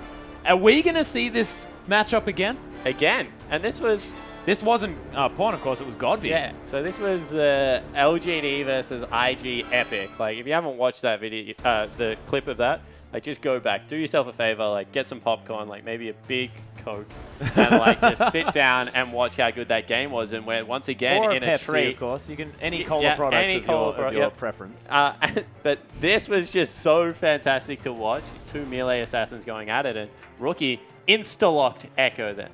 Yeah. No hesitation. Well, look at him. He's got a grin on his face. He's ready to get into this matchup as 44 seconds on the clock for EDG. It is going to be the lock-in of the Sivir and the Lee Sin. If you're talking about setting up the Yasuo... This used to be the big combo back in Korea and China when Yasuo was so potent. Korean junglers, and you think about Lee Sin as a heavy early ganking champion, what they would do is they would just power farm Lee Sin to level 6, and as soon as he was level 6, run into the mid lane and just insta-proc Yasuo ultimate. Just kick someone. Yep. Yeah. Straight into the face. Even better, the evolution of that turned into take Gragas, power farm to level 4, boop, and then just use your body slam to do it. Yep. So very similar tactic was utilized, but I agree that's why Clear Love's gone towards the Lee Sin. I like the adaptation of this draft phase, however, no longer prioritizing top pick on the red side, leaving it open for the counter pick because they didn't ban the Trundle, and I'm sure they want the Maokai because of the synergy with Yasuo. So they're going to leave it till last to make sure they can take it. Well, it's a tie. 3 seconds to go. Looks like the Gnar is going to be the option here. Can also run Rumble now. Rumble isn't horrible into the Gnar matchup. Gives them the magic damage that they're missing in their composition. Yeah, potentially. Of course, Ryze is still available as well. Not entirely sure about that matchup, but it's there. If they want to go to it for Koro. Big thing also is the fact that Invictus Gaming did get their hands on both of the strongest disengaged champions, so having the Janna and the Gragas, the Cask and the Monsoon, especially against EDG's kind of wombo combo all-in team fight. And taking it away from a Yasuo comp as well is very important. But this is why I've always liked Sivir with Yasuo, because you can turn him into a split pusher. You're no longer committed to the wombo combo. Yeah, Sivir clears out minion waves so well and is able to rotate around the map to your Yasuo if they ever collapse on him. So whilst, yes, they have a fantastic wombo combo, what they also have is a great group of 4, and then Pawn does his own thing in the bottom lane, and they have to send Rookie to respond to it. I just love the 1-3-1 with Sivir. You keep her clumped up, so even if you're put at a disadvantageous position, you just press R and disengage from it. Yep. Yeah, just run away. Of course, IG can help them disengage if they want to as well with the Monsoon and the Explosive Cast. We'll see whether IG can split up some team fights as well and make things happen. But EDG really laying down the gauntlet here, picking up that Yasuo in the first round of picks for the red side, and Rookie answering. And one thing I want to point out is this is not a cleanse, this is not an exhaust, it is an ignite. Double ignite lane. Yeah, they so are going for the throat. Yeah, they certainly are, and this will be one small. It's just the same way as game 2. I'm sure there was going to be a lot of convergence of people around the mid lane area. In a parallel fashion. And there might be, no, they're not in No. parallel. And Now there they might are. be some fights. Well, let's go over the lineups here as we have Zatai into Koro in the top lane, Na into the Rumble. We'll see whether Koro is going to have an okay time in lane or not, as Kakao is going to be taking the Gragas into Clearlove's Lee Sin. Clearlove's Lee Sin taking a hit in the last time they were on the red side, but we'll see whether he can bring it back this time. And this is the matchup to watch. The Echo into the Yasuo, Rookie into Pawn. Yeah, it certainly is. AD carry is going to be fairly standard. We see a lot of Vayne at the moment in the LPL and a Sivir just to go along with that. And Kitty's on Janna. I'm excited for that. I love the Vayne Janna lane. Yeah, take us through that one for us. No, I'm done. I'm sure we can actually get that one out of you as we get into the game, because I'm very excited for this one. We have to see whether we are going to make it towards a 5-game series, whether EDG can make their way back into this one. But in order to do that, let's get onto the Rift.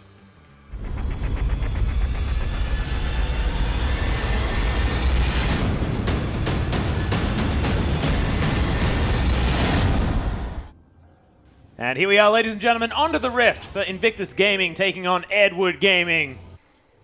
Blue side will be IG, EDG on the red. Both teams this time fanning out. And Koro, more than happy to set up with that Amp Tomb start. Yeah, so that's what he did last time as well. So Yeah, that's what I mean. yeah, happy with that. Wants to go towards an early arm guard yet again to shrug off some of the harass. Against other top laners, you would say Boots 2, Ninja Tabby, but you just can't afford to give up the power spike of double penetration that early in the game. So we'll see what happens there if he goes for the double penetration items, or whether he's happy to go for something like Ninja Tabby and just try and outright win the lane. We shall see. But at the moment, just defensive vision along the river for both teams. No aggressive invades. IG looking to play very carefully, trying to close out this series here. They still have another chance. So I'm a big fan of Echo into champions like Yasuo and Riven, just because you deny a lot of their upfront burst damage. If you think of that, once you're that level 6, the all-in potential having the reset. But on the other side of that, the fact that Yasuo and Riven, you know, they're not expending multiple resources like a burst mage would. You know, they're not putting down their cooldowns as well as the mana cost, just because he's working off of his flow, and their cooldowns are relatively shorter, that they're able to rotate through them more often. So some definite counterplay to go back and forth. But this is always going to be about how Rookie uses his reset. I call it the Echo relocation. What's the actual name? The Chrono Break. Chrono Break. In response to Pawn. And if he ever misplays that, I feel like Yasuo will always have the upper hand. So I agree with the thought behind it, and that's why the Ignite is so smart out of Pawn, because it's technically a heal. So whilst he gets a reset To of deny his the health. position, he does not get any health back if that Ignite is on. So that's why I love the adaptation. And we have a brawl in the bottom lane. This is what you do against Alistar early. Going You're angry. fighting. Deft is down to 200 health here, as Kitties is the one auto-attacking him to death. Now with the wave coming in here, EDG able to get a little bit of damage back, but... So this works as long as they win the lane right now, because if they do not, Alistar is just going to keep stamping his feet, keep yelling real loud, especially as the minions die, and get him back to full health. And the one thing that Janna doesn't have, which is why Janna is trading and not Kid, is a heal. Well, they do get the level 2. That's the Silver Bolts proc onto the cow as well. EDG pressured a lot here, but Pawn dancing around the minion wave. There's the Time Winder, though. We'll be able to get a fair bit of damage back. Echo, very powerful level 3. That said, Pawn does have the initial advantage. Time Winder's going to proc the flow here as Rookie now with an opportunity to trade. Really wants to be able to get in here. But stun goes down. There's the Ignite. The level 3 all in from Rookie. Flashes over the top. Time Winder's in there. Behind him is Pawn. First blood for Rookie. And expect more of this as the game goes on. Rookie gets the initial outplay because of the use of the shield to block a lot of the damage, as well as the stun. But Pawn, a little bit of a mishap that time around. But you have to expect that Echo is so powerful and potent at level 3, having all of those abilities, the shield and the stun off of the parallel convergence. I just feel like you said, massive misstep from Pawn. That said, Clearlove now posturing down bottom, looking to alleviate some of this pressure. Yeah, they're looking to see if they can clear out this wave and then get him in with a Flash Pulverize next time around, although Deft. Oh my goodness, Flash is in there. There's the Flash Pulverize though, as Kid getting taken down very low. Clearlove now making his way around. The Silver Bolts onto Meko. Oh my goodness, flashes forwards, but the exhaust is fantastic from Kitties. See whether he has the shield back up, but no, Deft picks up the kill into the support. And all of a sudden, the Vayne-Janna lane, even though it had the wonderful early start because of the Alistair in the lane, you see Alistair's, I guess, Counter why power. he is so valued in the LPL, because as soon as you have a jungler there, he's able to set up all of the CC.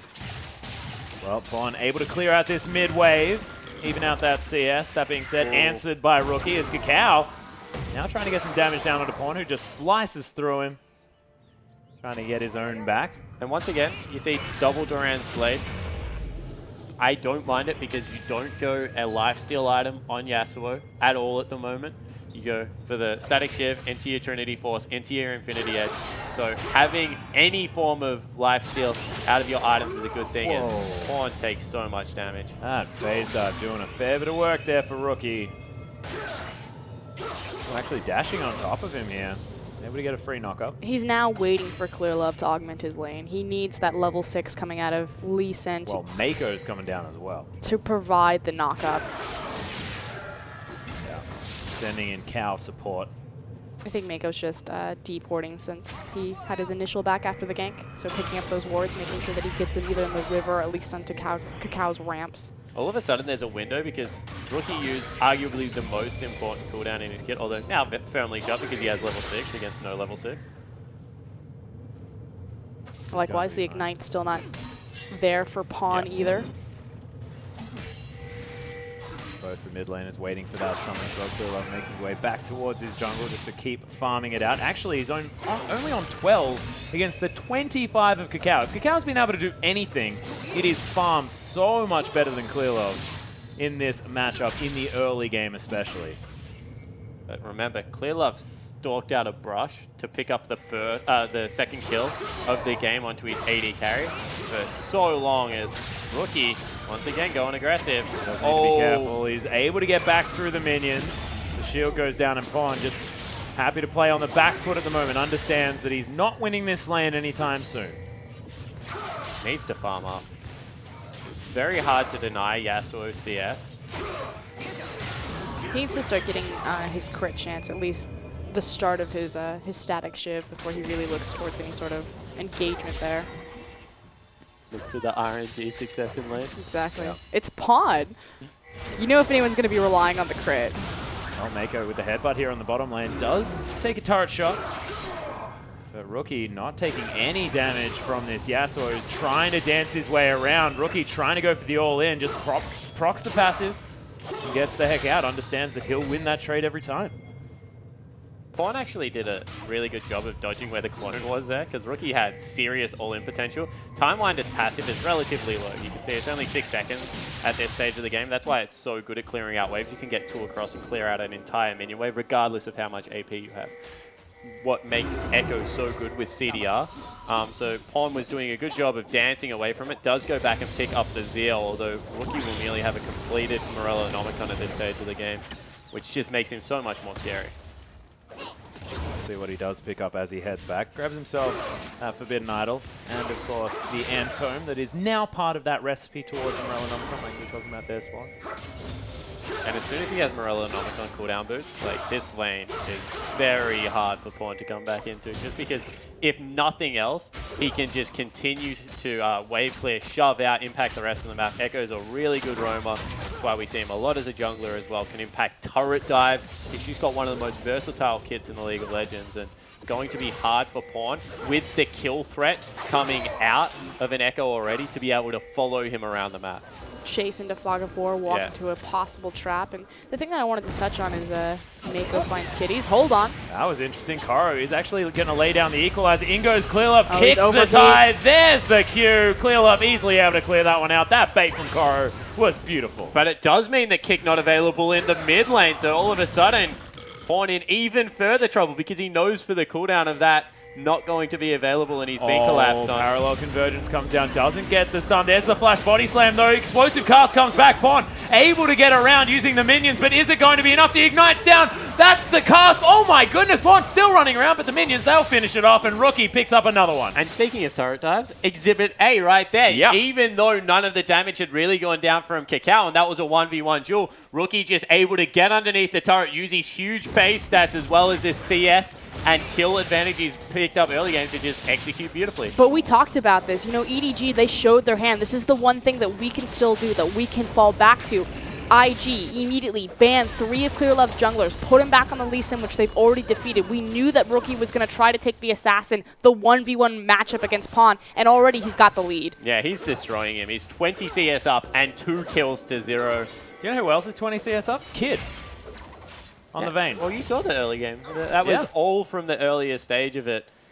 It's just such a potent lane against Sivir. It's always been this pseudo counter pick, well, like the semi counter pick, and then you throw in the fact that Janna just abuses Alistair's very melee laning phase. Always going to be a tough one to win. Vayne will always win as long as she's has an even lane. When Vayne loses is when she loses to creeps. That's what Deft is trying to do right now. Doing the very best he can. Boomerang's going to come across. Gets a nice double tap on the Kid with a decent shield there from Kitties. And IG just going to happily clear out this minion wave. But in the top lane, not too much to report apart from the fact that Koro is a few CS ahead of Zatai this time around. Zatai being relatively quiet. Chrono Break available for Rookie. And this Always is one of keeping those your eye on that strange guy. lanes that Rumble always gets ahead in. It's because like the transform means absolutely nothing to Rumble. In fact, I'm sure if Zatai had an off button for it and stay mini-nar the entire of the laning phase, he would take it. Because of this, the aggressive posturing, as soon as you hit the first torpedo, you're just able to zone and stay in the danger zone. Well, speaking of the danger zone, And you can see mid lane's been sacked. They're sending more resources top. Right now, it's Koro's game to win or lose. well, Rookie able to get the phase dive on top of Pawn. But that's Breaks also the why we flow. saw Pawn, you know, starting to roam up towards the top side. He didn't get to participate into the gank where Lee Sin alleviated a lot of Rumble's pressure, but he was looking that direction because he knows he can't stand here. Yeah, there's 3 members headed mid. Poor Pawn not having the great game. Well, the But- equalizer down here as a tie, getting dived one more time. Oh my goodness, Clearlove with so much damage now that Warrior enchantment has been completed, but they sack the mid-outer turret for And it. this is really good that Clearlove's picking up the kills, even though you're like, but you would rather on the top laner. He's getting the CS, he's getting the lane control. Clearlove is getting the kills to hopefully impact the rest of the game, because as much as Koro is having a good game on Rumble, Rumble's effectiveness is always there. They need someone that can translate it into other areas of the map. Well, that top tower is going to fall down. Dragon being taken by IG. They're going to grab the first one of the game, but the gold incredibly even at this stage. Only about 150 in it in favor of IG. Well, really and truly, the Dragon counts as kind of invisible power, invisible gold, so IG a little bit farther ahead than the gold counter would lead you to believe with that scaling. It's also the control that you have, like top lane control versus mid lane control. Top lane doesn't snowball the rest of the map unless you have a sick teleport play, whereas mid lane is very easy to translate. It's like the canal down the middle with some of those riffs. So it's really, like as I said, Rookie can influence dives anywhere he wants right now. He has complete control over what the tempo of the game is. He can push in or he can go to other lanes. And likewise, Pawn cannot follow him. If he doesn't have the vision, if he loses Fog of War, he's pretty much just like assist ping, danger ping, he's gone. I can't face check into it. And even worse, because of the way that Fog of War works around the mid lane, there's 6 paths into it, is that he can't ward it up by himself. He needs help toward his own lane to overextend past where he is right now, because you can get to mid lane from any different angle that you would like. And because of the neutralness of the rest of the map, as we said, he just cannot go help. We can see Death starting to use that ricochet on this wave, clear this one out. Some pretty aggressive posturing there by IG, understanding that they have some control down here, but Def trying to make his way back up in the farm. Stagnated at about 20 CS in the lead for Kid down there. We'll see whether that extends or stays the same as Rookie just farming so And they're going to collapse easily. on him one more time. Pawn's in trouble. Yeah, in a lot of trouble. That proc was huge. He moves away from the parallel convergence. Pawn trying to get away from this one, but he just has to walk through everything. The teleport comes in from EDG to make sure the Fat Man doesn't get here, but Pawn walks back around and Rookie just kills him. He tried to bait it because he didn't want the teleport to be for nothing, but he just did not respect the level 11 that had come out of Rookie. All of a sudden, they caught Koro. Yeah, parallel convergence down again. Flashes out of the way just in time. And there is nothing Clearlove can do to save this lane. So you see Clearlove, he's walking around mid, he's heading towards bottom because he knows if I gank this lane, it turns into a 2v2. We've already lost if Cacao shows up because Rookie is so much farther ahead than Pawn. Yeah, Pawn's got nothing. 0-3-0, 35 CS down. And yeah, as you mentioned, all the gold that went on to Clearlove, the fact that he should be able to snowball any lane, he's like, you're just losing way too hard. You're beyond help now. Yeah, this is what happens in a lot of these sort of assassin lanes, is that as soon as someone gets the lead, it's almost like the mirror matchup problem, you know? As soon as someone gets that initial kill, can just be capitalized on over and over again. But just think of the... Yeah, if you got a win condition of level 6, why would you even commit to a level 3 fight? There's no point in gambling on it. Especially against Echo, whose level 3 is so well known to be massively powerful with the shield and the stun if you land the They're parallel going for convergence. Yeah, there's the flash. Kitties Give is it to Deft. most definitely dead. Deft is able to lock down that kill, even through the exhaust. So there is one hope. Deft does ridiculous AoE damage. It's one of the underlooked things in Siva's kit, that as an AD carry, she is very good at turning team fights because of the Boomerang Blade and the Ricochet. So right now, if they can get Deft going, make sure that he is the man that has all the gold. As I said, throw Pawn into another lane, split push for the entirety of the game, just tie up Zatai's time and let this 4-man unit do its thing. Well, they're pushing continually down into this bottom side. Teleport coming out. Yeah, On the Hunt has been popped. Koro being saved here as Zatai is actually going to use the Nara onto Mako. Flashes out of the way, gets the crush down. There it is onto Mako, who's trying to get out now, but he may just be the sacrificial cow. That was EDG so try much and run damage. away. Yeah. They get one kill, they lose a lot of damage, which means that they won't be able to dive a turret if they would like. And I'm going to say with the turret that fell down and they're going to give up blue buff, which really doesn't mean much for EDG, the farm is more worthwhile right now on Pawn. Yeah, the fact that Pawn is catching up on his Yeah. experience as well as his gold is pretty massive, and they still got the objective. So yeah, IG, they pick up the kill, but still worth for EDG. Yeah, grabs himself the Gromp on the way out as well. And sometimes it's about losing as much as possible, because right now with Rookie 3-0-0, he was at that stage, you're going to lose something on the map. Pick what you're going to lose, where you're going to lose control. Pawn making his way around. Does have a red buff here as well. Not sure where he grabbed that one from. Grabbed it from his side of the jungle. It was so we could kill the Gnar if it did come to that 1v1 situation. Well, he's getting delivered some gold on this one. 2-0-2 is Clearlove. Look Can at the afford to give it a vision little bit over away. the map. This is a way to ensure that you're going to keep an advantage once you've picked it up in the early game. And it's so funny, it's only 1,000 gold, but Oh, there's so the much ultimate more. from Kid. Deft with so much, though. Uses the heal as Kid as Mako's found his way in. Can they pick up the kill onto Cacao here as Deft is trying to get some work done? The knock-up not going to find the Siva as Cacao has to get out. The fadeaway barrel is going to save his life, And but Deft- EDG giving as good as they get. Deft was looking for the outplay there. He held his spell shield for so long because he was waiting for the wind-up of the condemn animation to spell shield it and just give it to Vayne. yeah, he wanted to win that 1v1. And right now with 2-0-0, even though he's down in CS, you can see that he feels so much pressure to be able to turn things. That was a 2v3 for the entirety of it, and they were just willing to fight time and time again. Well, Mako just getting angry at Kitties. Wanted to stop the back out of Kid. This means that they have control over where they send the minion wave. It also means that they have control over the entirety of the Dragon Pit, and it is spawning in 10 seconds. Oh my Oh! goodness, Clearlove. So they Huge knew it play. was them. Mako already postured around that, and Cacao cancelled his recall once, and then let it go through the second time as once again Pawn. Oh, able to get through here. He's got a Dancing lot of shoes. movement speed with the Zeal and the Static Shiv. Yeah, you're right. Dancing Shoes most certainly on. Gets away from it. This is still a risky play on Dragon. They've sent the Deft. Gnar down already, and there's no teleport on your Rumble, even though he should have control over this objective. They need to get away. And in a game where Rookie is 3-0-1 against Pawn's Yasuo, everything looking fantastic for IG in the mid lane, it's so incredibly close around the rest of the map, largely owing to this Lee Sin able to pick up.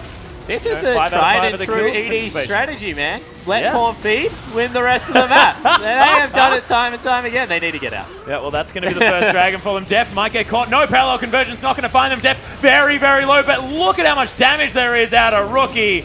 Able to secure it. Mako's going to fall down. Double kill for the Echo. Koro slowed down. Condemn into the wall as well. Wow. Gets Clear Love out of there with the Monsoon. Pawn's destroyed. Quadra kill for the Echo.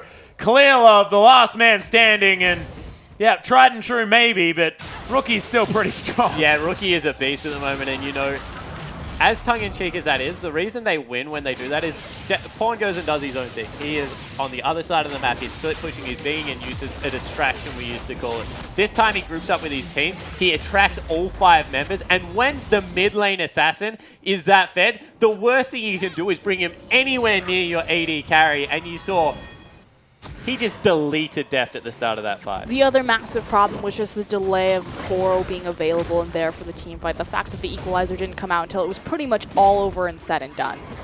And Deft didn't even have Boots 1 at that stage as well. Fleet of Foot is pretty useful, but not that useful as EDG. Yeah, posturing around the Baron is up in another 8 seconds. Are they going to try to burn it? Yeah, this is not something that EDG is strangers to. They are posturing around it. Cacao's actually been spotted, however. Yeah, Scryingorb has managed to catch him out here. Body slams through, looking for Deft actually. Not going to be using the spell shield just yet. There's no tower here. Deft is so dead. The wind wall actually coming down, but Rookie is going to be able to secure it with the face dive. Pawn now actually going to sacrifice his life for this situation, just dashing through them because he knew he was dead. And EDG fumble again. You have to look back to their draft phase. You know, picking the Alistar and the Yasuo that early, giving Rookie again the counter pick. IG are on the charge, and it started in that mid lane. Yeah, it certainly did. And, you know, game 1, they fell into this trap. Oh, Koro as well has to deal with Kid. Flashes out of the way, will get through the base gate, but IG... That was the only thing keeping them off Baron. Now IG can turn around. They've got a Vayne at this stage of the game, who has nearly got a Phantom Dancer only 21 minutes in. Probably could back and pick that up. Or they can just continue to siege down. Oh my goodness. 9-0-2 now for Rookie. He's running away with this game. On the Hunt has been popped, but there's the teleport. Mako not going to find the pulverizers. Clear Love, he's found his way in, dodges out of the way of the parallel convergence as Rookie just phase dives his way over the edge. There's the double Gnar into the wall. Wallop onto Deft. Auto attack goes down. Rookie somehow gets the kill, but oh my god, that kick. Clear Love, the god, trying to do everything that he can to win this game. Doesn't find the Sonic Wave as Pawn wants to get Rookie. Gets on top of him, locks down the kill. Kitties as well. The Ignite's going to burn down. Double kill for Pawn. Clear Love might have just saved the game with what could have been the one kick. That was amazing. That was a 4-person kick that led him into the middle for the Tempest. And they might have caught out Cacao. Yeah, Cacao down to about half health here as Clear Love has to try and deal with it. Kid gets altered by Pawn, dashes through him as well. The Condemn's going to be there. He's going to be taken down. Nicely played by the Vayne. Equalizer nearly available. They have to run through a choke. Yeah, Koro trying to get here. Kid runs up, Cacao runs down. EDG, they will have to deal with Rookie in 1 second. He's alive.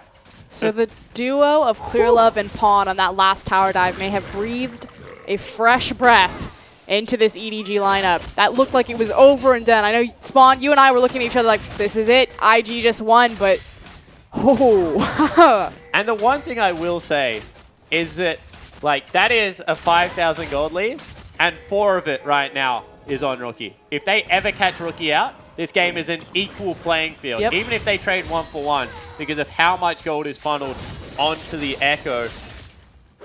And there's... But just look at how much, look at his item completion now. You know, the fact that we have the Zhonya's Hourglass, the Sheen coming through, the Morello's completed. He's not going to die. That's the problem, is that he's always going to have his ultimate, always going to have the Zhonya's available. So the counter break into the ultimate, into just how far ahead he is, level 14. Yeah, it certainly is a very real problem. But if EDG are going to win the game, you feel it is either through Pawn getting him out of the fight by taking him to another part of the map, or them getting that one pick through the Lee Sin that will be able to open up the door.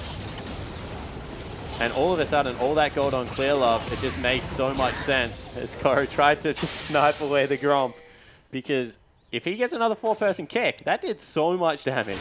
It did. Does have the Warrior enchantment there as well as the Hexbringer, so he's doing a fair bit of damage. And Changing up his build this time around, though, he's not looking for the Black Cleaver. I would. Right now, if I'm especially Clear with the Sivir and Yeah. Yasuo. I'm just like, I'm building Black Cleaver. well, at the moment, I'm either going to kill Rookie before he kills all of you, or Rookie's going to kill me and we're going to lose the game. the all-in strategy. Doesn't build out of a Giant's Belt, though, so I don't know whether he's going to be building it next item. Rookie looking for someone. Timewinder into that Raptor camp. Gets himself all of the popcorn chickens pretty easily. Cow going to get tagged, but Rookie, I mean, that thing is the scariest Timewinder He'll I have ever one-shot. seen. No, even with E, he'll just dive in and, like, delete someone. Yeah. I have a feeling you're not wrong there, Spawn. Right. Trying to take on Koro here. Overheats himself. Has to deal with this mini Nado, who's actually starting to do some work. He's got a Hex Drinker of his own, going to be helping him out in this matchup. But Clearlove not seen just yet. Mako waiting around as well, as Kid might be the next target. And it makes sense that EDG are playing to the top side of the map, not only because Baron is in play, and naturally a single big pick here will translate into that purple worm, but with Dragon up and live, if IG commit to the Dragon fight, EDG, they can't fight them. If Echo is there, they can't fight them. So they can try to trade it for some sort of objective, either in the mid lane or in the top lane through those towers. Yeah, and the one hope they have, because there isn't a legitimate armor tank, because there's just, like, right now the Rumble ultimate is like the big AoE threat, so everyone's going against that, is that without the Gnar, they can't tank up that Baron. Which means there's always the hope that they overcommit to it, get it halfway through, lose a lot of health, and then just die. With the fact that the first Dragon was so delayed as well, it means that IG's sort of 5th Dragon win condition that they could possibly sit on, with Not the fact there. that they have no armor, is, yeah, definitely not there, at least not for the next little while. Rookie just hunting for someone. He can go wherever he wants. No one can stop him. Nope. And as we said, like, Rookie does the most damage right now, because there's not going to be a team fight in a split-pushing situation. That just plays into EDG's hands. So this is the problem with being a fed assassin, and why a lot of the games can go against you when this happens, is you have to do this and play away from the rest of your team and try and catch people out, because you excel at taking someone off the map. And they're not going to let Rookie do that in a 5v5 situation. They've already been burnt by it once. If they funnel in, They want it's to going to commit be on bad this news. because they see that Rookie is across map. You know that EDG are just hunting for an engagement right now. Anytime they see Echo away from his team, they're going to pull the trigger. Echo, fair bit of mobility though, was Trinity able to Force get back finished to up that by side. Pawn. He's still ridiculously far behind Rookie, but the rest of the map, he's in a fairly good place somehow. He's able to be still able to find some farm here. Those harpoons doing some work here from Koro, who does almost have the Leandries completed. Actually, it looks like he's going towards the Abyssal Scepter as his next item. Some magic resist, probably a good idea against what Rookie's doing to people at the moment. Well, Rookie is home guarding into bottom lane with the Echo relocation, seeing if he can pick up another kill. Not going to this time around. Yeah, There's he the is. Gnar into the wall, and Koro not going to be found by half of it, but Zhonya's is going to be there. This- EDG, they're trying to move towards the Baron. We'll see whether they can get They're there in trying time. to get a pick. Yeah, this is just important what EDG do with this information. Well, Koro didn't use any of his summoner spells, did use the Equalizer. 30 seconds Just on the Rumble. A phenomenal He job. found Pawn. Yeah, Pawn in Oh. so much trouble, but look at the damage the Pawn's able to get back. The Zhonya's is down, gets stunned by the parallel convergence. Pawn, oh, is he going to be able to do it? No! Kid locks it up with the Condemn. That was so close. And this is what I said in Champion Select. Gragas and Janna, they are so good against Yasuo for that exact reason. Yeah, able to push him off, get so much of the health back that Rookie would have lost. They're trying to fight still. Rookie's back because of his ultimate. Yeah, able to get in there deft. Oh, doesn't get hit by the Timewinder. Cow's in the base. Yeah, Rookie trying to get over there as well as deft. Still able to get some work done. Cacao over the wall, but the turret falls down. Mako, he is so low. Cacao right in amongst it. That's going to be Zatai picking up the kill onto Mako. this inhibitor not long for the world as Rookie just wants to kill anyone right now. Yeah, anyone he can find is a target. Equalizer still not available. Bonds They back lose up. control of their base. Parallel convergence goes down. IG. I don't even know if they can fight. Rookie is just so big that at any point they're able to turn this. And chasing an Echo, not an easy feat. Well, Zatai is going to get tagged by the Sonic Wave. Kitty's there with a shield. The rest of IG in position. Parallel convergence comes in, but doesn't find anything. The equalizer goes down. Zatai takes a bit of damage from it, but nothing to be really gained by EDG. They are desperate right now. If they do not get a Dream engage off the back of all the ultimates expended, there's no way that they feel they have a window back into the game. Instead, everyone gets a recall out. Their base is in tatters. And IG now have complete control over the Baron area. This is devastation. This is worst case scenario for EDG. You know, we've talked about it through the entire series. Resilience, morale, attitude. Pawn in particular, he's a legacy player, you know, spending time over in Korea. He's got quite the rap sheet resume, a world champion. And frankly, kind of watching him come undone. He stepped up in Game 3, but Game 4, trying to get his foot back into it, trying to make the comeback. But 2-7-0 right now on this Yasuo. And we said, the Assassin is a one trick. And I will legitimately defend that because there are answers to Assassins in the mid lane. We're seeing one right now. It's another Assassin. Yeah. Well, he's got the Chrono Break. Yeah. The ability to absorb the all-in potential there. And then just completely reset the fight.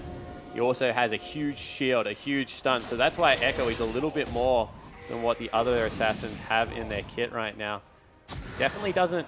If they were on similar items, the Yasuo has dueling potential because of the persistent damage that he has in his kit, so that's his strength.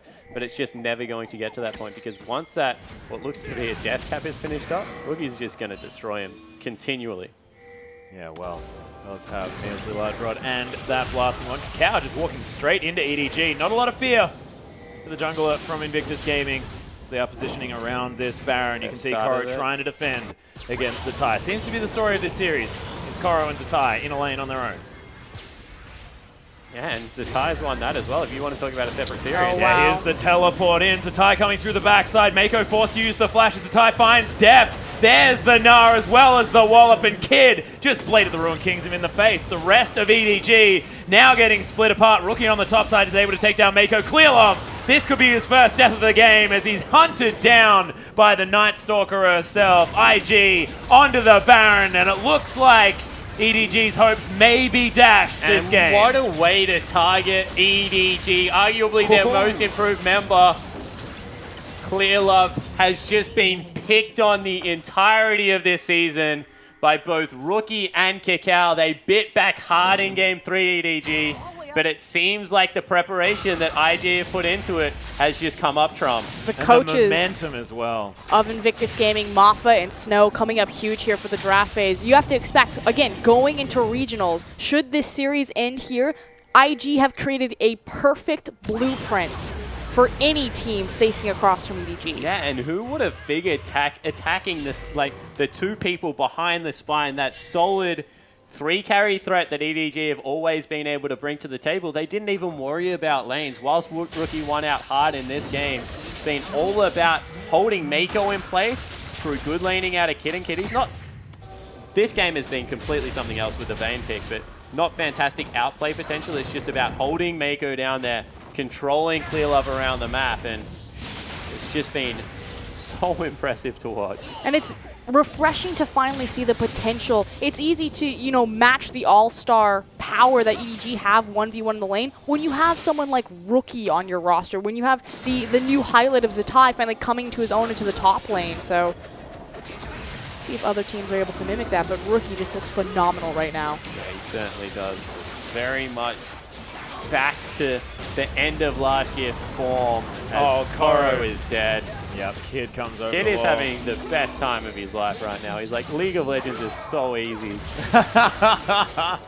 Everyone Rookie goes, oh my, wow. what the hell was that damage, Rookie? Gets onto Mako as well, pops the ultimate. There's the cast back, There's but the ult. yep, Rookie, he gets exhausted though as Pawn. He's exhausted as well, sees whether he can get back into the fight, but Rookie just cleaning up. Under the turret is Kakao, taking no damage at all. Yasuo falls to Kid. Deft is going to be taken down by the Echo, and Nexus turrets now under fire. Invictus Gaming looking to take down EDG, claim the 3rd spot, and look to put themselves in a great place heading towards Worlds. Demacia Cup, Split 1, MSI, all of it means nothing right now because the run into the Worlds could not look worse for EDG. Invictus Gaming, what a performance. Absolutely amazing. Of course, getting 5 games out of Xiaogu as well as toppling multiple people throughout this gauntlet run. IG, it's the dream run for them through the playoffs. I cannot believe they've managed to make it this far through 3rd position, taking down EDG 3-1. And the Chameleons, Invictus Gaming, strike again. We talked about, maybe they need to elongate a series because it just takes them that long to figure out to adapt. But I'm willing to bet on them. They have a defined style now. Adaptation. Yeah. Yeah, 100%. And being able to, that was a very clear-cut game plan. And they ran it so many times. And there was just no answer. They could not respond. And EDG are going to be shattered after that loss. 0-3 to LGD. 3-1 to Invictus Gaming.